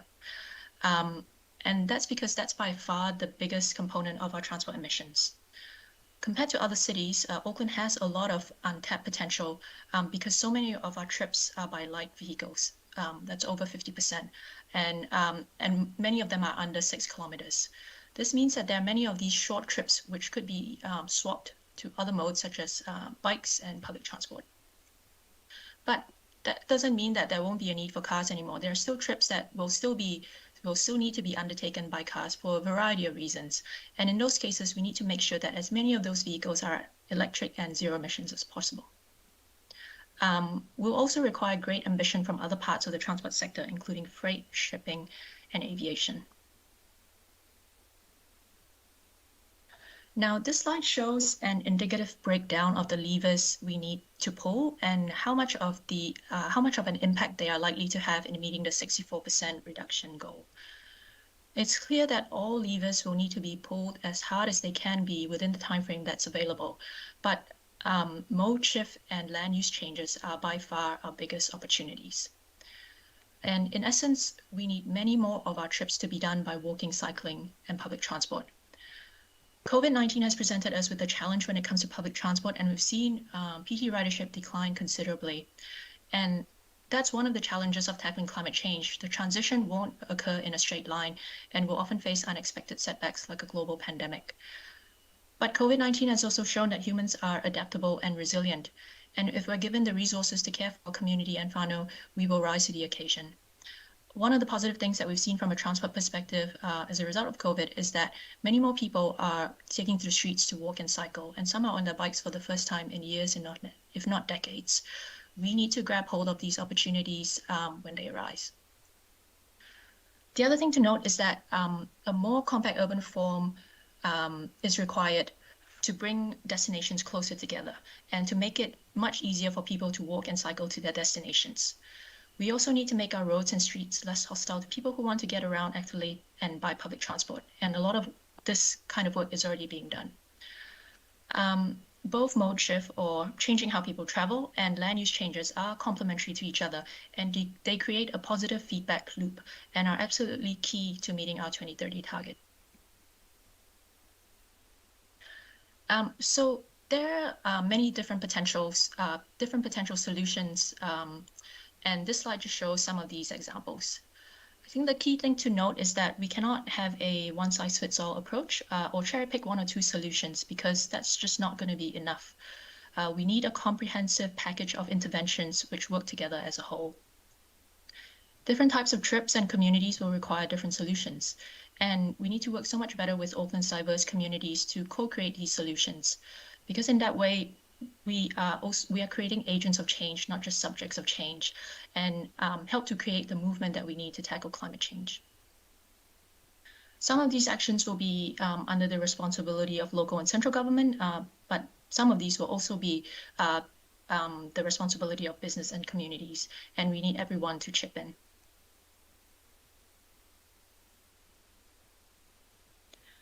So it's clear that urgent action is required. There is so much that will need to shift, and we only have 8 years or less than 100 months remaining to achieve it.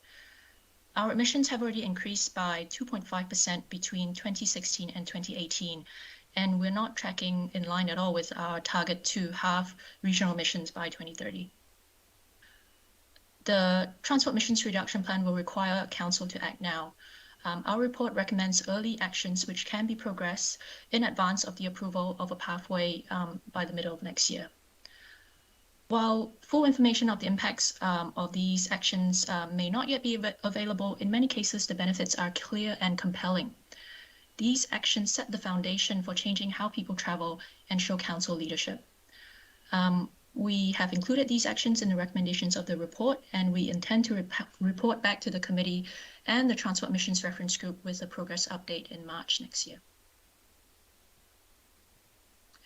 So coming on to my final slide, in terms of next steps, we are providing a second briefing to local boards next week. And over the coming months in the new year, we will be undertaking further engagement with elected members, mana whenua, mata waka, key stakeholders in central government. As mentioned, we will be reporting back to the Environment Climate Change Committee and the Transport Emissions Reference Group on early interventions in March next year. The government will finalize its emissions reduction plan by before the end of May next year, and we will be providing a recommended pathway to the committee for approval before June. Over the next few months, there will also be other decisions that elected members will be making that will be pertinent to the TERP, and this includes, for example, the parking strategy, the cycling and micromobility program business case, and the implementation of the National Policy Statement on Urban Development. It is really important to ensure that the decisions made are aligned with our transport emissions reduction goal, to give ourselves and future generations the best possible chance of enjoying a low carbon transport future that provides people with greater health, safety, convenience, access, and equity. And on that note, I will end my presentation. Ngā mihi kia koutou. Ngā mihi kia koe, Ning. Thank you for your kororo. And just members, before I open it up for questions, just to highlight, I'm going to invite Abby to say a few words. Just before I hand over, just to let members a reminder that Suad did send out the responses to a number of questions that were raised during the workshop. That got sent out yesterday. So please have a look at that document, because it might cover the questions that you want to ask today. But I will hand over to Abby and also acknowledge that we have Jenny Chetwin and Greg Nelson on the call as well, supporting this kaupapa. Tēnā koroa, Jenny and Greg. And I'll hand over to Abby to make some comments. Thank you very much, Councillor Cooman. Kia ora koutou. I think, well, it's a wonderful opportunity to be able to address all of you, and so thank you for that. One of the things I wanted to reflect on is the kind of significant shift we're already seeing in what we're having to do through this TERP development. The original intention of TERP was we were going to develop a strategic approach to emissions reduction that we could flow through into our existing planning and funding programs like the RLTP. And ultimately, we choose one pathway from many. What this report really clearly concludes is that the scale and the pace of change is so significant that there really is only one pathway, and that it needs to engage all possible levers, and that they'll have to be pulled as hard as possible. So now for us, the TERP is about what is possible and how quickly. And the report does really conclude that time is of the essence. And in the context of that single pathway, we are going to need to pull every single lever, and we're going to need to take change actions now. So the Auckland Transport Board absolutely concurs with the conclusions that have been reached here. And I think many of you will already have heard me and my colleagues speak of the scale of the transformation required. And I think one of the things which is really helpful about where we've got to is that there's a clear shared understanding about the scale of transformation, but the level of urgency as well. And that feels to me really important. I think, and I've said this before, one of the things which it's hardest to think about when we're thinking about responding to these big challenges is how much transformation is actually required. So really useful to kind of get to the point where we've got a shared understanding of that. In the recommendations, the committee is being asked to request work to be done early on delivery of some specific actions. You know, the Auckland Transport Board has been actively discussing climate change since I joined the board, and in those recommendations, we've been doing what the recommendations cover things that we've been working on really as a board and guiding the organisation on for the last period of time, because it is possible to predict some or most of the levers that we're going to have to pull and the likely actions we'll need to take. So those actions that have been identified in the recommendations are either programs of work in their own right or are embedded in programs of work which are being carried out within AT under the guidance of our board. So the board would really welcome the collaborative participation of Auckland Council staff in those work programs so that we can bring them to a formed state sooner rather than later. It's really important for momentum, and given the timeframes and the urgency which Ning has so clearly conveyed, that we are working in those Auckland Transport work programs directly and addressing your committee requests through that rather than creating new work streams. But I think it's really important as well to acknowledge that momentum and progress on this main work of the TERP is still really essential. As recently as last week, the Auckland Transport Board was considering and giving guidance on 3 highly related programs of work which concern the connected communities, cycling and micro-mobility and walking.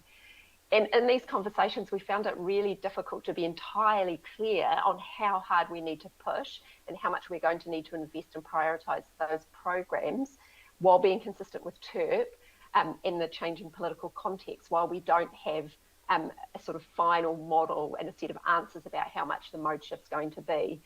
We've been building in the Te Tarukia Tāwhiri 7% mode shift figure into most of those models, but what this early insight about what the model is telling us is suggesting is it's going to have to be much greater than that. And so early access to those insights for the Auckland Transport team are really critical if we're going to start building that thinking early. And in that context, we would like to express our disappointment that the TERP reference group workshop was recently postponed and that the cadence we've had working on this as first envisaged has kind of dropped off. The discussion amongst us as governors and on the reference group really enables a much better understanding of what's likely to be possible and where the challenges are going to be as we pull all of these levers. And it allows us to reach really good judgments about what decisions we're going to have to make and guiding parallel processes, so we're working in a joined up way. If we had met as it was scheduled, and then one of the things we might have been able to inform more fully in this paper is what's going on in real time inside of Auckland Transport. I would observe the volume of work that the team is doing on this, and we are moving at similar sort of pace to the work that's being done in council. So staying joined up on that really matters. And we can also add to the actions which are being discussed. Ning very briefly touched on the very big gap that we are going to have in public transport patronage. Our patronage on public transport today is at the same, hasn't been as low since 1994. And that's a really significant challenge for us to overcome if we see mode shift as our biggest heavy lifter. So that issue needs to be really clearly understood and what it means in terms of the changing audiences or changing customer for public transport services, because that's likely to change too. And as you will frequently hear us bang on about, it's going to continue to require us to innovate and do some risk taking and try new things if we're going to get PT back to where it needs to be. So I think there are probably some things that we think are a slightly higher priority than the list of recommendations, but those are things that we are already starting to focus on and work on. So I really want to acknowledge the value in the report you have before you today. Like I said at the beginning, it's so crucial that we've got a shared understanding of the scale of the transformation and the urgency required. And climate change is a wicked problem. Like, there aren't silver bullets, and if there were, we would have, shot them already. So one of the most critical enablers of us doing this work really excellently is to be able to work in deep collaboration and in collaboration in new ways that we haven't necessarily tried before. And there's absolutely more room for Auckland Transport and Auckland Council to be doing that and working in a really joined up way, because that's going to increase our potential and will help us get there faster. And we see this reference group process as a really essential part of that, and look forward to being in workshops with those of you who are involved again in the future. So thank you very much, Councillor Coombe, for the opportunity to comment. Ngā mihi ki a koe, Abby, and thank you so much for your comments and also for all your work on the reference group. I will ask Jacques to perhaps respond about the process, and just to acknowledge that it was unfortunate that the final TERP group meeting before this report came to us didn't happen, just so that we can kind of clear up what happened there. But before that, I just want to acknowledge that Deputy Chair of the Auckland Transport Board, Wayne Donnelly, joined us, I think, while you were speaking there, Abby. Tēnā koe, Wayne. I don't know if you wanted to add any more comments. Thank you, Madam Chair. Apologies for not being able to get here earlier. I think Abby's covered the points I would have raised, but I think if we think back to the work we did on the parking discussion document, over a period of 5 weeks, we went from what some councillors called a false start to a finished product. And we did that through workshops and a lot of collaborative working, and I think that's the dynamic we're looking for around this. So it's really important we sort of work on getting that, because there is a lot to do, and linear step-by-step processes won't work for that, I don't think. Yeah, tēnā koe, Wayne. Thank you. Appreciate you joining us and being able to be, and all your work too on the TERP, and you're very right around that process with the parking strategy and that collaborative approach. Jacques, could I just ask you, could you just make a comment on the process, please? Thank you, Chair. So I have apologized a number of times now for cancelling the meeting. I'm happy to discuss that with the reference group next time we meet. I wasn't asking for another apology, Jacques. I meant more just so that all members understand what happened with the process, that there was the intention to have another reference group meeting that would have been involved before this committee meeting, and just in terms of the pressures of time and staff resourcing and the quick turnaround on this report, it just wasn't possible for it to happen. So we have all acknowledged, wasn't expecting another apology there, because I know that's been accepted by the Adrian Young Cooper as chair of AT board, did raise it, and so I just wanted all members of the committee just to be aware of what happened with that process. And that it's been acknowledged that it wasn't ideal, but there is a huge commitment to keep the TERP group momentum progressing, and there's a big commitment from all that members of that group. So thank you, Jacques, for joining us and your work. So members, I do have the recommendations just in front of us before I move to Pātai, and I just wanted to highlight the one in red is consistent with the work that, as Abby called it, the real-time work. So that list of under E is all going to go back to the reference group for further discussion and pushing things along. But it was just an opportunity to really highlight around the renewals program, which members will be very familiar that we have raised many times as an opportunity. So Adrian was very comfortable with that being added, and just checking there with, I can see nods from Abby and Wayne as well, that we've just, that I heard your comments, Abby, that, you know, this list perhaps needed to be more, could be more refined or worked on, but then that's over to the reference group, can do that to push in the direction you see fit. So with that, appreciate members, that was a bit of an intro there from me as well. I will take it to Pātai from the members. And the first question, if I can name, Councillor Watson. Kia ora, John, your Pātai. Yeah, I've got a couple of quick questions. The first one goes to the case study of other cities and how that might help or inform us, and particularly these examples of formerly car-dependent cities that have achieved the transformational change that's been clearly signalled to us in this report. So my question is, and notwithstanding the fact that every city has its different makeup from existing infrastructure to geographical constraints, is there any city that has been identified in any of these case studies that seems to offer a quick and transformational change in light of what they're doing or what they've already done? That's the first question. Thank you, Councillor. And just the way we're going to run the questions is, I just want to check that, Robert, are you now with us and your microphone working? Yes, it seems to be.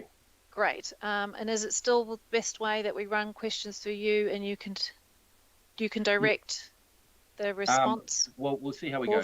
In most instances, it'll be pretty obvious who in the team needs to answer the question. So I'll probably pause once you direct things through me for each question.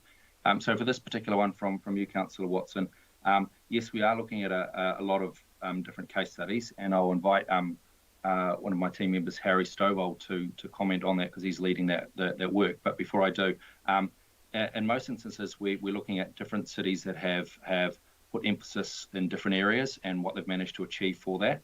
As to the question of whether there's a city that has achieved as much as we are hoping to achieve and aiming to achieve in a short period of time, I'll hand you over to Harry for that. Harry, are you there, please? Yep. Can you guys hear me? Yes. Yeah. No, so just further to that, we've been looking at quite a range of case study cities. We've looked at more than 20 cities across Aotearoa and around the world. And there's no one city which we think is perfect for Auckland to learn from, because Auckland's a very unique context. And so we have to sort of triangulate the kind of learnings from a range of cities across the world. There are definitely cities that are on a similar path to us. A lot of cities are at a similar level of sort of transport emissions at the moment and have similar goals, both in terms of sort of 2030 goals of halving emissions or around there, and then sort of 2050 goals of reaching net zero. So by looking at what those cities are doing and the different actions they are taking, and then trying to understand the similarities and differences to the Auckland context, we can try and inform the development of TERP and find a response that will work best for Auckland. Okay, one final question, Madam Chair, and it goes to the point made at 72, and that is recognising the criticality of communicating the scale of the change required in a way that resonates with Aucklanders. That huge challenge, as I see it, that has progressed very little, either from a national or a council level, in my view anyway. And this offer from stakeholders to offer support to Auckland Council and Auckland Transport and the messaging that might go to that. Who are these sort of stakeholders, and what is the essence of what they're offering, to help us in this, critical part of any transformation that needs to occur? Yeah, so we've held 2 stakeholder workshops to date, and there'll be quite a number more to come. I'll invite Ning to answer your specific question, however. Ning? Thanks, Robert.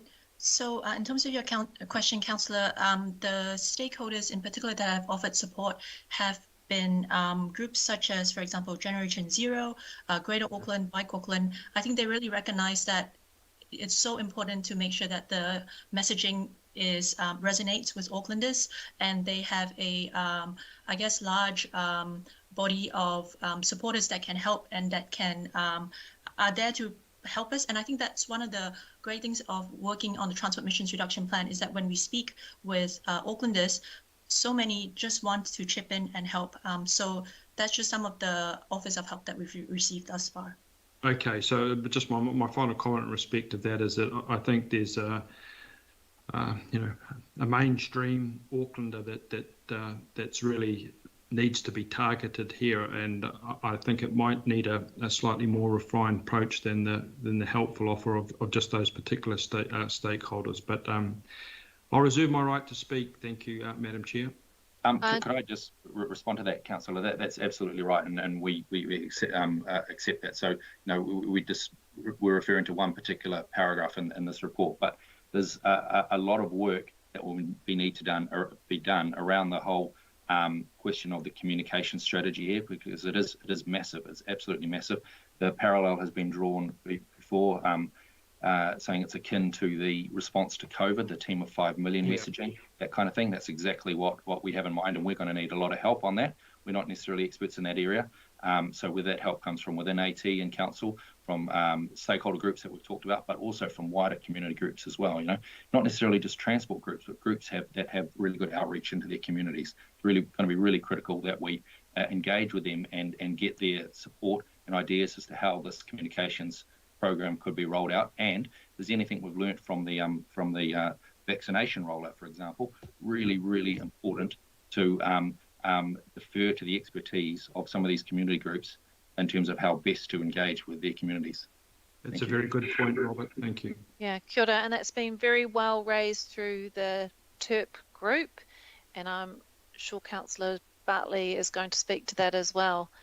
It's nice to see you nodding there, Councillor Bartley. So the next part, I'm going with Suad speaking order there. Councillor Cooper, kia ora. Thank you, Madam Chair. My question may not be for staff, but it may be more for you as a Chair's recommendation E4, Roman numeral 4, around, I just want to understand that a little better. Are you saying rejig the renewals program rather than just like by like, to use that program to maybe bring in other types of treatment for the transport system? Is that what you mean? Yes, it's in there on the basis that Auckland Transport have advised us that the renewals program is being leveraged and every opportunity is being taken. There's opportunities there for safety improvements, slowing traffic, street tree planting. So this is just to for us to actually understand exactly what that work is, and to look at if there's any barriers, so that we can look at how we can work together to address those barriers. So it's been a long conversation of those renewals, how they're being leveraged. So this is just wanting to kind of highlight that that's on our radar. And well, the reason I ask it is that if there's expectations in a community for renewals or for certain pieces of infrastructure, that people aren't blindsided, that they actually then are told about the changes, so that they know that, and why. Particularly, probably that really more relates to some of the actions in D and E around that public communication and having people understand why we need to change. Thank Yeah, you. exactly. And that's why that's just going back to the reference group to look at rather than it's not a direction. It's just to kind of understand how the program can be used. And I know with local boards, they've really wanted to be able to leverage the renewal program more fully, and use their own budgets, and pick up on things communities have asked for. Thank you. So, yeah, no, thank you for that clarification. Appreciate it. The next partai, Mayor Goff. Kia ora, Mayor. Kia ora, Madam Chair. Well, firstly to the group, thank you for what's a really powerful report.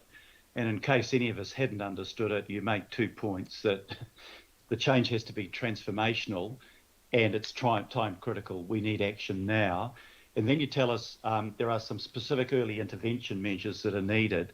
My first question is, how closely is this group working with the climate action team that put forward the recommendations for the climate action targeted rate? Is what is in that the priorities that you believe we need early action on? Are we joining up these processes, or are there other initiatives that you think are more important? Thank you, Mr. Mayor. Yeah. So the first part of your question, how joined up are they? Very much so, given that a number of the people involved are involved in both projects, myself included. Yes, we see the climate action targeted rate and the package of improvements that it will deliver as being fundamental to the TERP and fundamental to Council's commitment to the TERP. It's not necessarily a silver bullet in bringing about the scale of change that we're setting out in this paper, but it's really, really important in terms of setting a foundation by which we can bring about the mode shift that we're talking about in years to come. It sits alongside the kind of actions that we've signalled in the recommendations here. It's not necessarily a case of one being more important than the other, but they together they work as a whole in terms of starting to deliver the TERP. Yeah, so I guess what I'm asking for is what is set out by the climate action team and the recommendations on, the new bus routes, the electrification of the ferries, the walkway, cycleway. Those are the early action priorities that you're talking about in this group. They're amongst the early action priorities. I see. Yes, they are. Absolutely. Okay, yep. Great, thanks. Now, the second question is, like the climate action team, you've said that we're, let's get real about this. Great ambition, but we're not even remotely tracking in line with it and delivering it. And my question is the elephant in the room question. We're going to do something that's transformational. It's going to cost money. And where is the money coming from in order to take these early actions? Particularly if we didn't go ahead with the climate action targeted rate, where else would Council get its share of the money from to pay for this? Well, Council has a well-defined but fairly limited range of funding levers available to it. General rates being one, fees and levies being the other, borrowing, of course, being a third. We know there are constraints around all of those, and so the options start to become fairly thin fairly quickly. But I'm sure we've signalled in the report somewhere that existing funding tools and the existing funding arrangements will not deliver the scale of change that is required here. We certainly need central government to play a much bigger role. And thankfully, central government has signalled that's exactly what it intends to do via its emissions reduction plan and its statement that it will provide substantially more funding for cycling, walking and public transport. Thanks. And do you sense that there's a quid pro quo in this? If the central government's going to come up with extra money in its budget next year and with the sort of things in the emission reduction program, that they're going to expect us to contribute to that? What sort of sense have you got around that? Well, I would be speculating, but I would certainly imagine that to be the case, yes, that they would expect Council to demonstrate its commitment in one way, shape or form to funding the type of change that's required. Okay, thanks, Madam Chair. And once again, thanks for the work that's gone into this. It's pretty powerful, and it's great to see Auckland Transport and Auckland Council just working in that joined up way that appears to be occurring. Thank you. Ngā mihi ki a koe e te koromatua. The next pātai I have is Member Wilson. Kia ora, Karen. Kia ora. Thank you to the team. What a pleasure to have many people answering all these different questions. Look, at mine doesn't even sound like it's at the same strategic level, but it is a concern that continues to crop up in the sense of I hear about the transformational early actions moving at pace to a certain extent, reference to other Te Taruki a Tāwhiri plans. How does this one in particular, or will it identify actions that will mitigate the adverse or equity impacts? That's my first question. I have one other, Madam Chair. I pose it now or after the second one? It's Michael Roth here. I might jump in if I can, Chair, to answer the equity question. It is a critical part of the whole process to deal with equity. We are a car-dependent city, so low-income people are also dependent on cars. That will be part of the detailed design of any initiatives. And it's important to recognise that a primary plank of a response to equity is about improving the alternatives to driving, so improving the walking, cycling and the public transport provision, as we're doing with the climate action targeted rate, and as we need to do to enable people to use the modes. That's a key part of improving equity in our transport system. But also we will need to be smart about how we design specific initiatives to make sure we deal with any constraints that low-income households have. Thank you. So it is identified as a piece of work, because I do get quite concerned about the moving at pace and where it fits in and how, timing-wise, how it will be addressed. I could jump in here. Thank you, Member Wilson. So in terms of the technical work itself, the understanding the equity implications of different solutions is going to be the core part of the coming up with the recommended pathway. So we definitely acknowledge that this is really important and can't just be something that we add on at the end in terms of, an impact assessment. We have to do that as part of us coming up with the recommended pathway. So it is embedded. Thank you, Madam Chair. One last question. So how does the team see the regional fuel tax and the proposed climate action targeted rate working, I'm not going to say together, but working in their appropriate spaces? I might answer. Okay, you go, Michael. Well, the regional fuel tax is already allocated to a whole range of a program of projects that are being delivered.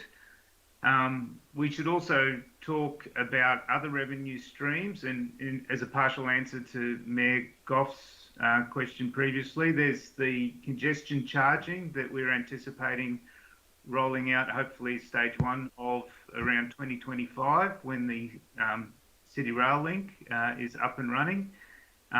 So in order to meet the revenue demands for this transition process, we need to look at all the funding sources we can and not putting the entire burden just on ratepayers. So the regional fuel tax is a key part, and we need to transition that work. So it also delivers emissions reductions as well as any new revenue streams through congestion charging or through any ability to increase parking revenue. Thank you. Can I just, sorry, I asked it very poorly in my aroha mai.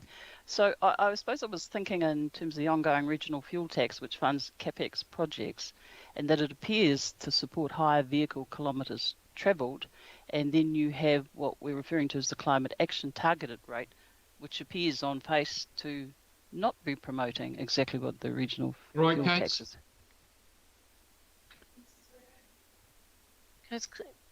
Michael, are you able just to respond to that further? Yeah, I think this is a good question. It goes to our need to transform the system, as has been discussed before. We need to look at all the existing programs and work out how we can transition them and use them to also deliver emissions reductions. And that's why, for instance, the renewals program is front and centre now. That's existing funding, and that needs to also look at the emissions reduction impacts of the program. We need to do that with all the programs that Auckland Transport and Wakakatahi fund and deliver with us. 11:30. Okay, we've got a mic on there. I think that was Councillor Watson. Okay, sorted. Thank you. So did you finish there, Michael? Yes. Yeah.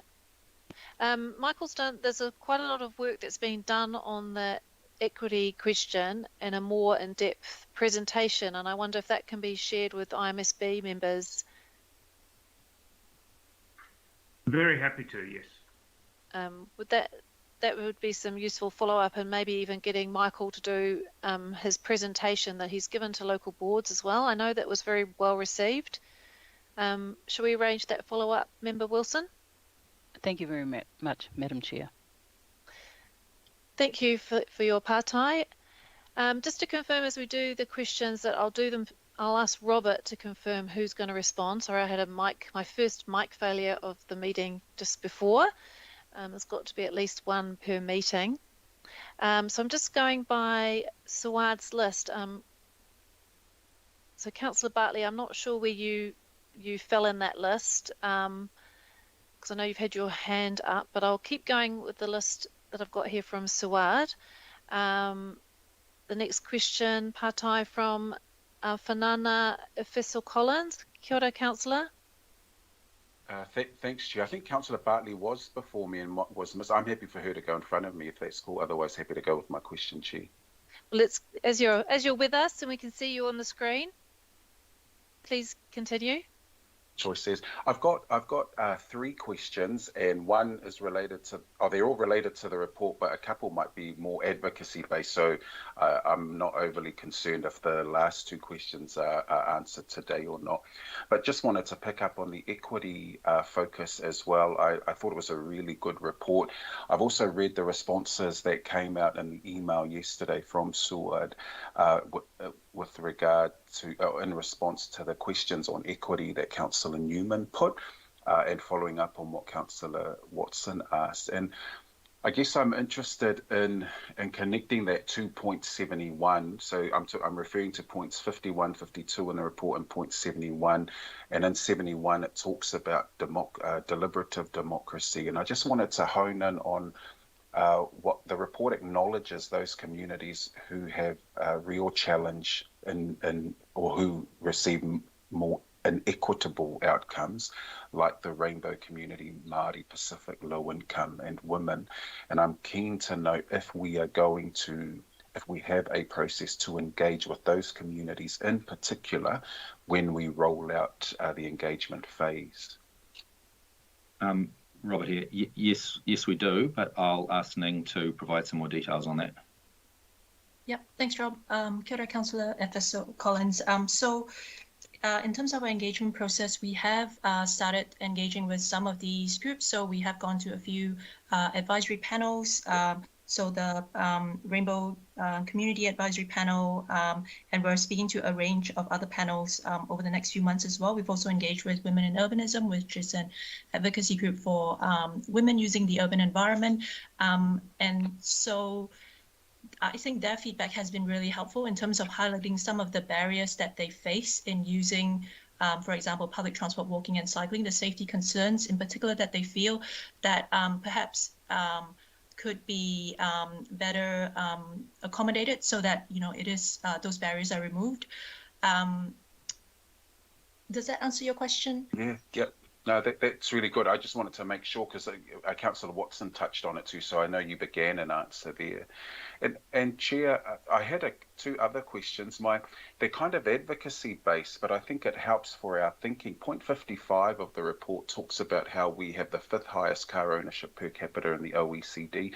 And I just wonder if there's room for some behind the scenes advocacy as to what we're doing around car ownership as a nation and how that issue's being tackled. And that was just a thought, so I don't necessarily need an answer. And the second part was I was interested in one of the slides. I can't remember what slide it was, sorry, Ning, but it showed the difference or what we would achieve in reducing our emissions depending on whether it was EV ownership or mode shift. Remember you had that graph, and I was just wondering, again, an advocacy line, when we're going to be subsidizing people who buy new EVs, are we subsidizing the wrong end of the scale when that has a much smaller impact, given that things like mode shift have the greatest impact? And I just wonder if there's real discussion happening as to how we get that subsidy proportion right.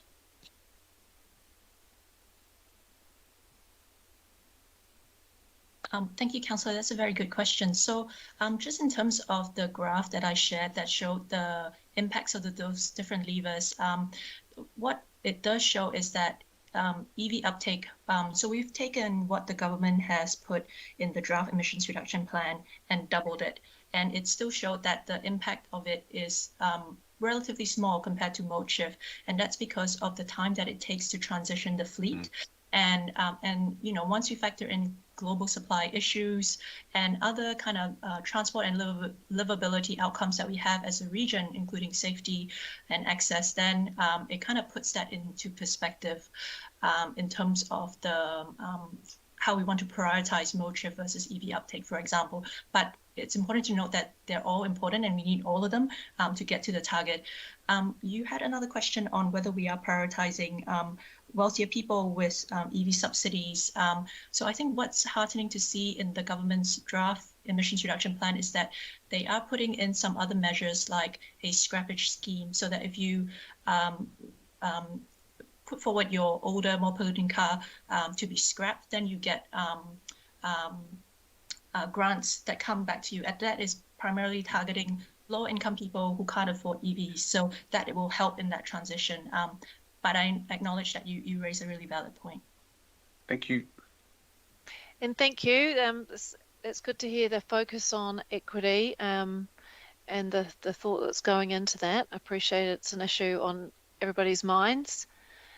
The next partai I have is Councillor Walker. Kia ora, Wayne.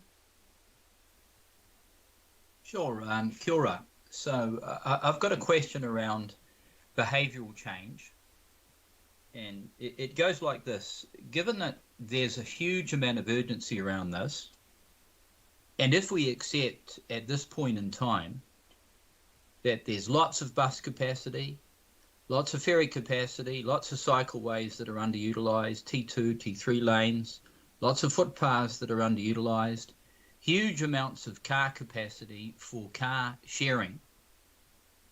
If it follows that we already have the capacity and behavioural change, what are you proposing around that? If I go to the Auckland Transport website today, for example, I see absolutely nothing around climate change, urgency, making better use of what we've got, because isn't that the fundamental shift? Better use around what we've got. We don't necessarily have to spend megabucks. And the related question that goes to that is really around vision and transparency and collaboration and testing out what we're doing now, if there is this commitment. So what's happening around behavioural change and incentivization to accelerate this shift against a background where people are continuing to buy big vehicles and the government is allowing that? Thank you, Councillor. I'll hand over in a minute to Michael or Anthony to address your questions around behaviour change. But and another point that you made around getting more out of what we've already got, making better use of what we've already got. So yes, that's absolutely critical. And the discussion in the document and the recommendations around leveraging the renewals budget, for example, leveraging the safety budget. These are key aspects of that. Also, the TERP will place a big emphasis on road space reallocation, so getting more out of our existing roadways in terms of more people being able to safely use them via PT or active or walking or cycling. But on your point about behaviour change, I'll ask Michael or Anthony if you could step in, please. Yes, Councillor Walker, that is a very good question. Behaviour change is an important part of the transition, and most importantly, it's a way we can do parts of the transition at relatively low cost, because we can't afford to change the whole system in a hurry. The good thing is Auckland Transport already has a range of teams that are working in different parts of behaviour change for schools, for workplaces, and the communications components of it. As part of this pathway development, I would expect those teams will need to ramp up in scale and importance. It also goes to the transition for Auckland Transport. This is a difficult process because we have to use what we've got differently. So the people involved in delivering it have to transition, and we have to, as well as us enabling the community to transition. So this is part of what we need to learn over the next year as we change the systems that Auckland Transport and Council uses, so that we can make better use of what we've already got and work out how we can better incentivise people to use public transport and to make those difficult transitions where we take road space that might be used currently for car parking, for instance, and use it for active modes.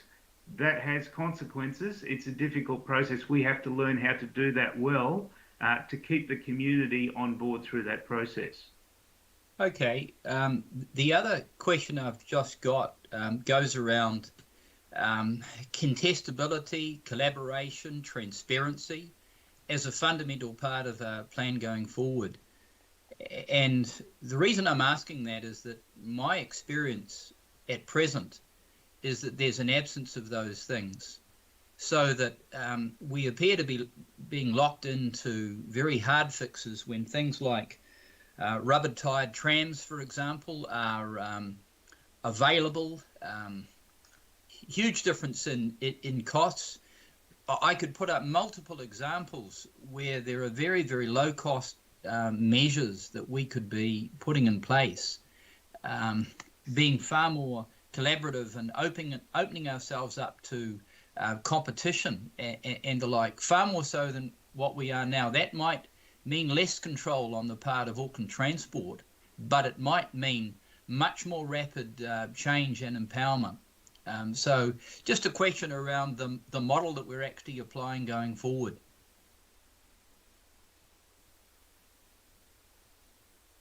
Would anyone from the team like to address Councillor Walker's question there? Michael, again, I'll leave it to Anthony. No, I was just going to say this won't completely answer your question, Councillor, but I guess there's we need to make it a distinction in terms of time frames. So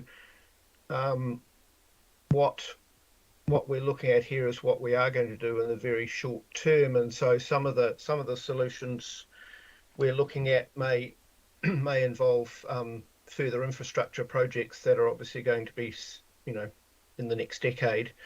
So the rubber-tired trams example for as a case in point. But you're absolutely right that there will be, and we need to be exploring opportunities to do things differently in the future, but there are constraints such as, for example, the public transport operating model, which is now embedded and isn't going to change in a hurry because of the contracts that are already committed to. So it's a case of accepting those realities, but also being very open to other ways of doing things in the future, and especially if those other things can be implemented in the short term. Thank you. Thank you, and thank you for your partai, Councillor Walker. The next partai I have is Councillor Hills. Kia ora, Richard. Kia ora, Chair, and thank you. Thank you to everyone who's worked on this. Significant amount of work again.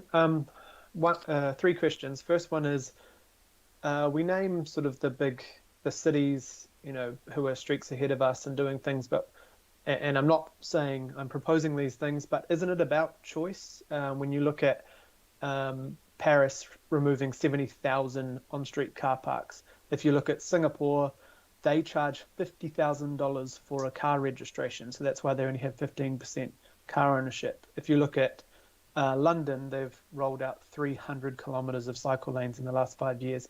Are we being completely open with the fact that it is so hard to get there without doing drastic things?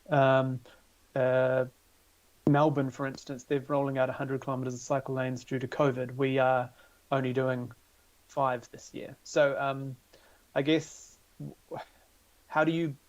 whoever wants to answer this, how do you see us trying to get this when even a $1 billion targeted rate seems controversial to some, when other countries and cities are miles ahead of us and we seem to be scared to kind of jump forward to do what is bread and butter, which is public transport and walking and cycling. So yeah, I'm just asking those questions because you mentioned those cities, but we haven't really spoken about how drastic their measures are. Yeah, thank you, Councillor. And the TERP will certainly set out the need for similarly drastic interventions to get anywhere near the modelled 64% pathway. Sorry, I've lost my train of thought. I could jump in here, Yeah. Rob. So I guess I feel like we need to get much better in terms of how we communicate the benefits of these actions. In some cities, and you mentioned Paris, Melbourne, they do these interventions quite quickly, and so the disruption is reduced as well. So I think there are lots of things that we can learn from other cities in terms of how they roll out these interventions, how they have communicated the benefits of it, in terms of talking about the broader benefits that communities will receive when they have these things in the out, on their streets, for example. And there's definitely a lot that we can learn from. Councillor, just further to your comment about how we seem to find it quite difficult to make some of the progress that other cities have made. One of the work streams in the TERP is around impediments to change, kind of barriers, institutional, structural, legislative, and so on, barriers that will make rollout and implementation of the TERP even more difficult than what it already is. And so we'll be covering off some of those issues, and we look into international case studies as well in terms of what their kind of structural institutional environment is that enable them to make these changes seemingly quite quickly compared to how we can do it. Because our current settings will not enable us to make the changes required. Thank you. I think I can see Jenny wanting to. Yeah, through you, Madam Chair, if it's all right. Just a quick comment on that too. I think one of the things we've really got to get our heads around is getting these things done quickly and getting them done into the streetscape and the corridors with ease and not too much stress from communities. And part of that, the parking strategy, the direction you gave us a couple of weeks ago, and the parking strategy being out now is pretty important and fundamental to unlocking that. It's really saying we need to use the curbside differently. And if we can unlock that, we're going to make huge gains in being able to put these walking and cycling facilities in a lot more carefully and easily. So I think it is policy shift, and it goes to the behaviour change point we were talking about before as well, how we use these corridors and how we think about moving through them differently. So I'm really grateful you've given us that direction on the parking strategy because it will help enormously. Thank you. My next question, Chair, is just around, we often talk about doing this as if we're forcing people. Is there a bit of an easier way to flip it the other way, as that giving people choice when we are probably going to have no choice? And I'm talking about the carbon price going up. I'm talking about petrol now 30 or 40 cents more than it was 6 months ago. I'm talking about the fact that Europe and UK and a few other countries are now banning fossil fuel vehicles from 2030. So is there a way to kind of frame this slightly differently into the fact that this is not our big idea to force change? This is our big idea to provide options that largely in a couple, less than a decade, our communities aren't going to have many options apart from jumping in public transport, walking, cycling, and moving to EV vehicles.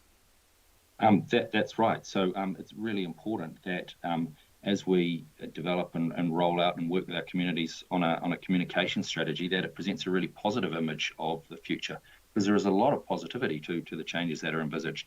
The kinds of things that are required to bring down our transport emissions generally address a lot of the other transport challenges that we're currently facing as well, around safety, around congestion, around lack of transport choice, accessibility to employment, education, and all the other opportunities and things that people want to get to. So there is a really positive story to tell there. And as I say, it's really important that the communications strategy reflects that. Is there anyone else from the team who'd like to add to that? I guess I would say one of the things that we're seeing, for example, is in New Zealand, we don't have any of the emission standards. We're one of the 3 countries in the OECD that don't have one. And as other countries start to, put in place bans on ICE vehicles imports, we run the risk of becoming a dumping ground. So there are these things that if we don't take action, we will find ourselves losing out compared to other cities and facing a lot of really negative ramifications. Thank you. And maybe just to that, and I see the answers to the questions in the Word document, but if someone could flesh it out slightly more here around equity, we talk often about how these measures will or could hurt lower income families the most. But could you flesh out a little bit more around how doing nothing also does that, around the fact that actually wealthy people are the ones who are driving more, and lower income whānau are the less likely to have vehicles for the people in their homes? I guess that was a surprise to me because of the anecdotes we do hear, but through the data, it shows quite a different story. Yes, that's a really key point, and I'm sure Michael or Ning will be able to elaborate on what we've already given you. Yes, in terms of equity, the lower income people are often perceived to be very car dependent because they've also got lower value housing, so that they live further out. And we tend to always think about the most difficult trips, the long cross-city commute. But the reality that the data shows is that low income households have fewer cars and drive less than higher income households. It's not too surprising when you think of how much cars cost, and that most of the cost of a car is around the purchase and the annual and maintenance costs, not so much the use of it. But even though low-income households use cars less, they still have to devote a larger proportion of their income to driving, to car ownership. And so the big benefits that can be realised on equity for the transport system is enabling more households to reduce their level of car ownership. Now, that may not be going down to no cars, because in our society there's not many households that could do that, but it might be about reducing their car ownership from 3 cars to 2 or from 2 cars to 1, so that when their car breaks down or there's a crash or someone loses a job, they can remove that car from their household and still get about and live quality life without that cost burden. So there are real opportunities for us to improve equity by making the walking, cycling and the public transport environment much better for the parts of the city that have a high proportion of low-income people. Thank you very much. Kia ora, thank you for those pātai and emphasising again the equity issue. The next pātai, Councillor Sayers. Kia ora, Greg. Thank you very much, Madam Chair. Just had a couple of questions, perhaps picking up on the Mayor's questions and Member Wilson's, probably a little bit more financially focused. In Clause 59, it talks about doing a cost-benefit analysis. I think it's next year. Is there a figure that we need to be reaching there to, just tick the box in terms of our comfort in moving forward with the value for money aspect? Was my first question. So no, there's no, at this point anyway, no specific target in that regard. But just to elaborate a little more on some of the kind of financial impacts. Yes, the report and the discussion so far sets out the need for considerably more investment in public transport, walking and cycling, and that will come at a cost on the public purse, no doubt, whether that's government or council or whomever. But there's quite a few flip sides to that. One being that the cost to households in the private sector, the proportion of their income that they need to spend on transport, particularly for lower income households, will likely reduce, given the provision of greater transport choice that the investment from council and government will provide. And as Michael has previously outlined, the other thing is the counterfactual. So let's say that government and council chose a different path. It chose not to address transport emissions. Well, the problems that we currently face on our transport network will still be there. Problems around how do we service growth, problems around safety, congestion, and so on. So we would still need to address that, and would still require really significant investment to do so. It might be in a different mix of projects. It might be in a whole lot more roading capacity. It might be in servicing a lot more greenfield development, for example. So it's not like it's a choice between investing significantly in public transport or spending a lot less, full stop. It's between investing significantly in one form of infrastructure and services versus another. The other thing is the cost of inaction. So the Climate Change Commission, in its final advice to government, talked about, it estimated a 1.2% cost, or it estimated that GDP would be 1.2% less in 2050 as a result of the interventions that it says are needed to address climate change. On the other hand, it said if we do nothing, then GDP is likely to be 2.3%, almost double less than what it would otherwise be in 2050. So if we did nothing about climate change and the worst case scenarios came to pass, then we could be certain that the cost on both the public purse and to households would be significantly more than if we don't do anything about it. We'd have to spend an awful lot on adaptation and adapting to our transport infrastructure being constantly at risk of flooding and so on. And so yes, the paragraph that you refer to in the cost-benefit analysis will look at the financial impacts of this, but will also look much more broadly as well, look at impacts on other considerations as well, such as equity being front and centre. Thank you. Yeah, okay. Yeah, that makes sense. I mean, and that's the benefit side of the equation, isn't it? Yeah. Okay. Yeah. Look, so just a few what-if questions. So what if? Are you in a position where you could comment around if the climate action targeted rate was not successful in being adopted?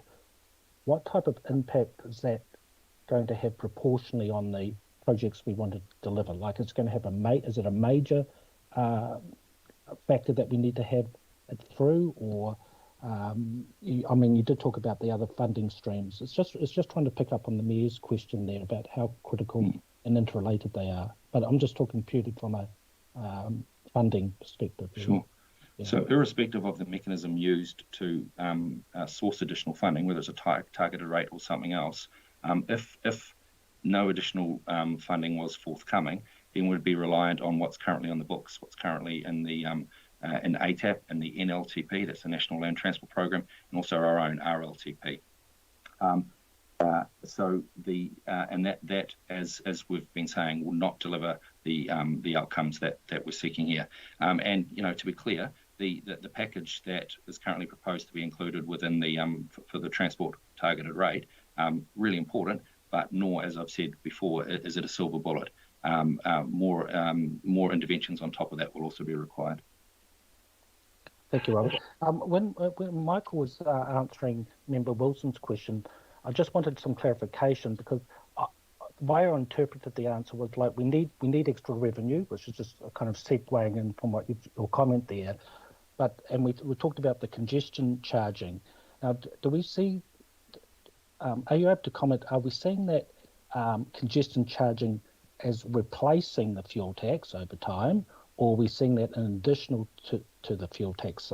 It just sounded like the word additional revenue stream was suggested, and I just wanted clarification on that. So Michael can leap in, but I'll just remind councillors of the resolution from the Planning Committee back in, I think it was May, when they last considered the congestion pricing.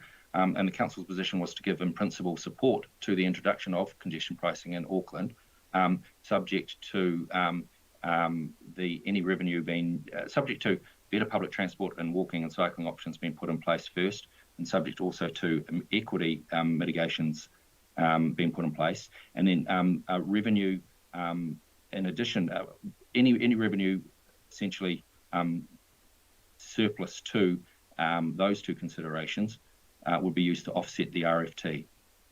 And so the RFT also, of course, has only got a limited lifespan. We're in year 4, I think, of its 10-year life. But Michael, I don't know if you have anything further to add on revenue generated by congestion pricing. I think it is a very important question that will need to be dealt with as we get closer to 2028. The congestion charging scheme is most likely to start at a smaller scale where it will not generate sufficient revenue to cover the RFT. And as Rob just pointed out, the first priority is to implement mitigations that improve equity as a result. But in the medium and long term, we do need to discuss our revenue sources and how much we want to subsidise our transport system through rates versus through other mechanisms, which could be congestion charging related, parking related, fuel tax related, or other mechanisms. That will evolve over time. No decisions have been made at this stage. Great. Oh, they're very helpful answers. Thank you, Rob and Michael. Thank you, Madam Chair. I'll just reserve my right to speak. Thank you, Councillor, for your partai.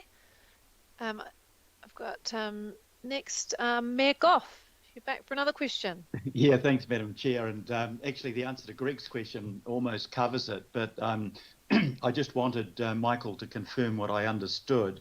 So the regional fuel tax money, if I heard you rightly, is committed for the remaining 6 years of its life already.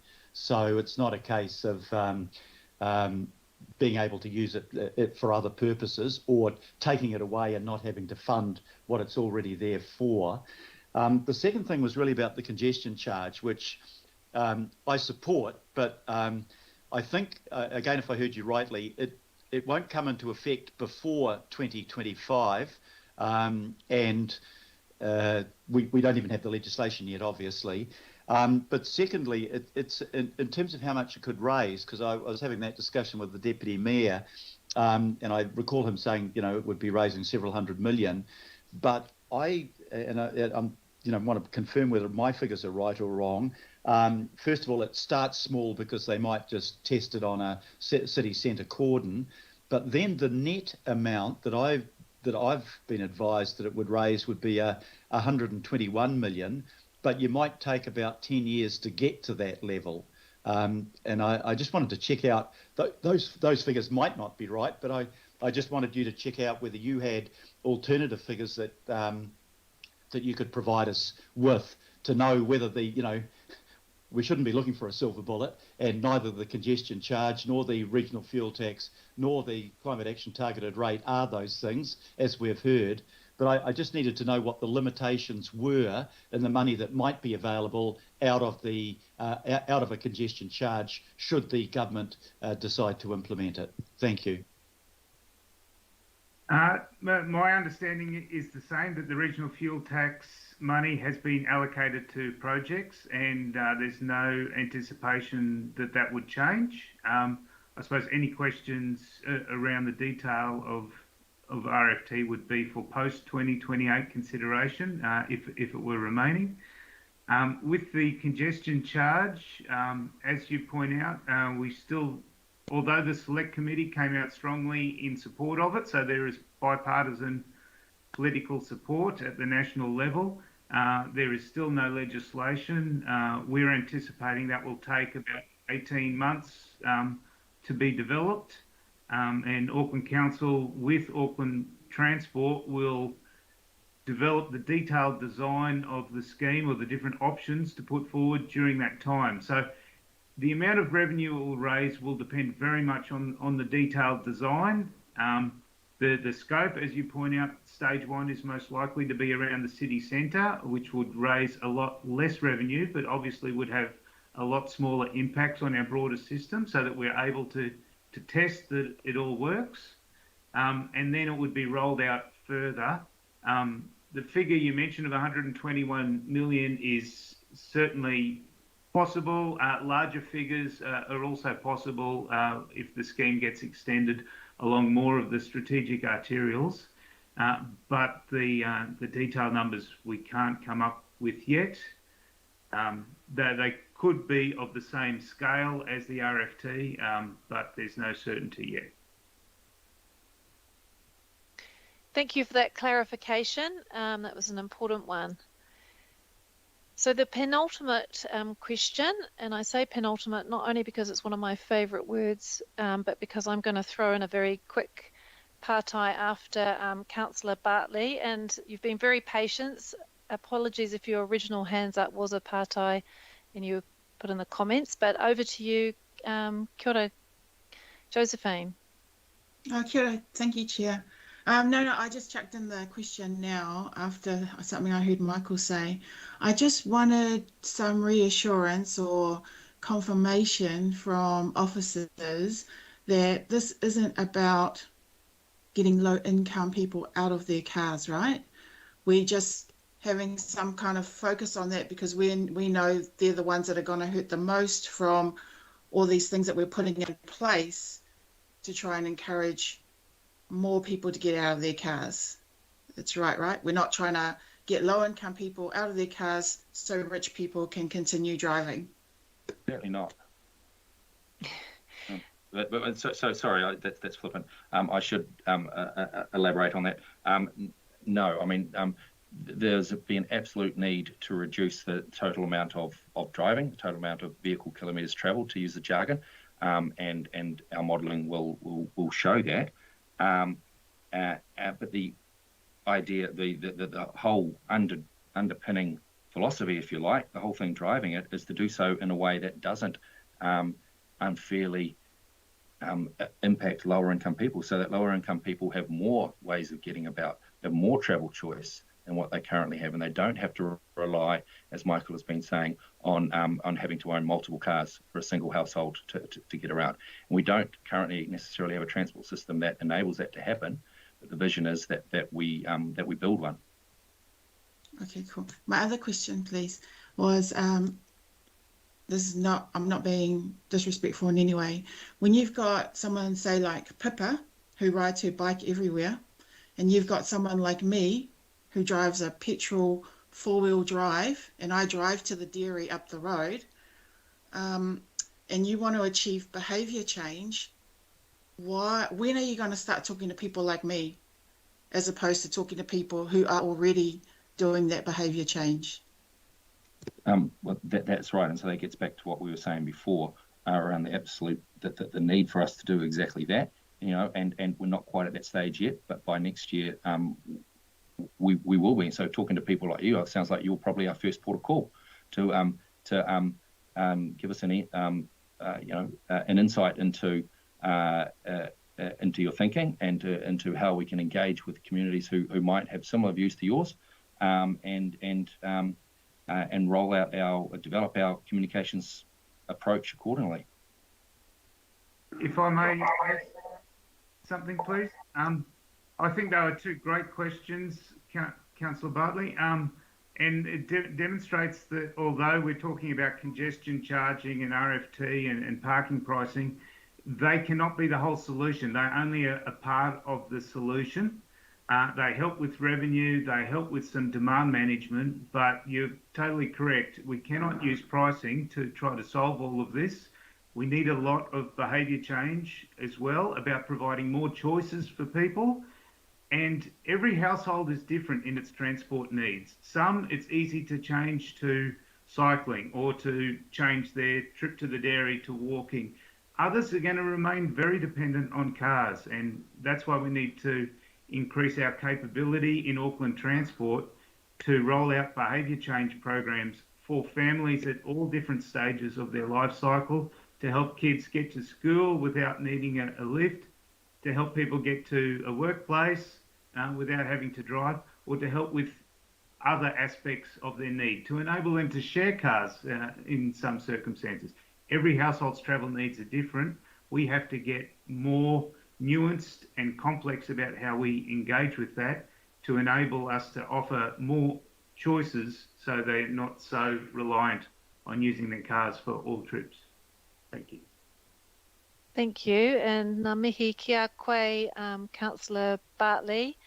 You asked very important questions and exactly why you bring so much to the TERP group discussion. And if I could just, I think I can wrap up the questions for my own one, if I may, just a very quick partai.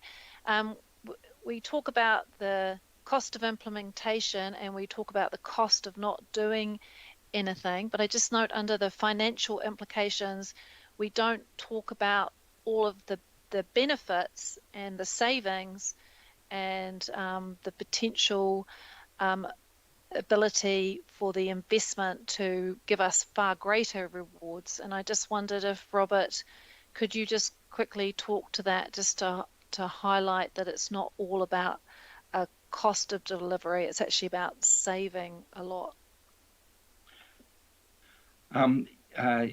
Yes, it is. So I think I kind of touched on some of that before in terms of the counterfactual. So there's a big cost either way, but the work stream, one of the work streams, as I mentioned before, that we are doing as part of this is about assessing what those benefits are of the pathway as well as the costs. And so massive benefits we see around people just being able to get around the city a heck of a lot easier than what they currently can. And that will translate into economic benefits, both for the public purse and for households as well, and for businesses. And you know, there'll be benefits around decongestion and safety as well, and so on, all of which have a financial impact as well as being hugely beneficial in their own right. So yes, you're right. The report doesn't explore that in detail to the level that perhaps it should have done, but the work itself will, and we'll be reporting back in due course on that. Thank you. Always good to put that under financial implications, where I'm sure our chair of the Finance and Performance Committee turns her attention first, just to highlight all of those cost benefits. Kia ora, Chair Desley. So that wraps us up with the partai. They were really informative and interesting questions and responses, and really added to my understanding. So thank you, everybody. This is that point of the meeting where I remind, well, I asked staff to figuratively leave the table. We're not going to be having any more questions directed at officials. We're now going to be moving into comments. I was saying that we were going to push through to lunch, but so that I can enjoy the comments, I'm just wondering if I could just have a quick 2-minute break to rush to the whare paku and back, if that would be okay with members. So we'll just have a very quick, please don't go away, this isn't lunchtime, but I can see that there's now a number of members who do wish to comment, and I really would like to be giving that my full attention. So please, tai hoa, and I will be back, well, we will all be back in just 2 minutes, so please don't go away. And then after we finish this item, we'll break properly for lunch. Thank you.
So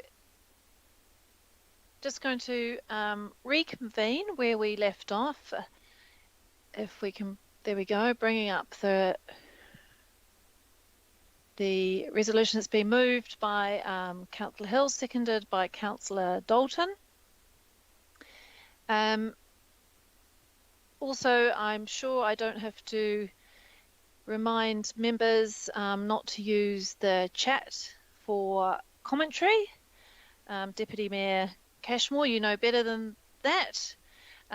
Just for indicating whether you would like to comment. I've got a speaking order there from Suat, so I will be going with that order. But please put in chat and I'll be finishing off with Councillor Hills will actually be closing the debate. So let me just see. Apologies, Deputy Mayor. You've got I don't know what the standing orders say for being able to make your comments from the chat if you haven't got a mic. But we can, perhaps if there's something that you would like to have read out, we can arrange that. But I'll let the team figure out that one out. How best to help you contribute. Right, if we are all back, of course I can't see you, so I'm just hoping you're there. I will now ask Councillor Bartley to lead us off with the debate. Kia ora, Josephine. Thank you, Madam Chair. I'm not really debating. I'm just, my comment is that I definitely support this. I'm really glad to be part of the TERP. I feel I bring some reality to the ideology that's being aspired to. And I just want it to work for everybody. But my comments really are to reiterate what myself and Councillor Dalton keep saying in the TERP working group, is to work with our communities. And I do not mean the same stakeholders that are always approached when it comes to cycling and things like that. I don't mean Bike Auckland, I mean going to communities and learning from the vaccination rollout that even Todd Nile talks about, is the lessons that we've learned from the vaccination rollout is give it over to communities. When it's community led, you will get that behavior change. Look at all the behavior change that was achieved in getting people vaccinated and getting the vaccination rate lifted when you gave it over to communities. So we need to adopt the same approach with this big, massive challenge of climate action and the challenge of trying to change people's behavior into getting out of their cars and trying a different kind of mode. So trying to achieve that mode shift and mode balance. We're well aware of the scale of the work because of the experiences that we've had with innovating streets. So we know it's going to be hard, but we know we need to work together with our communities. So yeah, and it needs to be right from the get-go as opposed to asking our communities to deliver spin. So lots and lots of issues going on there. Even the research that we come up with, we need to kind of challenge that research because it seems like it's based on assumptions sometimes regarding low-income households and why people don't buy EVs. It's not very easy to buy an EV, to be honest. Yeah, so that's all I wanted to say. But try to be positive. I reckon we can achieve it. And I look at the vaccinations and what Pacific communities asked me for in terms of incentives was hop cards. That tells me a lot. So yeah, public transport, I think we've got lots of opportunities to really make some difference here, to make that transformational change. We just have to be open about how we do this. Thank you. Kia ora, te toko your whakaaro. Thank you, Councillor Bartley. The next comment is Councillor Watson. Kia ora, John. Okay, thanks very much. I'd just like to say at the outset that I found this report not just detailed but very compelling readings. Certainly the most comprehensive report I've seen on this, since I've been in council. It spells out very clearly the transformation that's required, but just as importantly, the variety of approaches that are going to be required to meet it. Not everyone's the same. There's different responses that are going to work in different parts of Auckland. And in that respect, I just want to pick up on one of the comments that was made in the report about Auckland Transport's research, which indicated that more than half of all Aucklanders perceive that public transport does not go where they need to go, where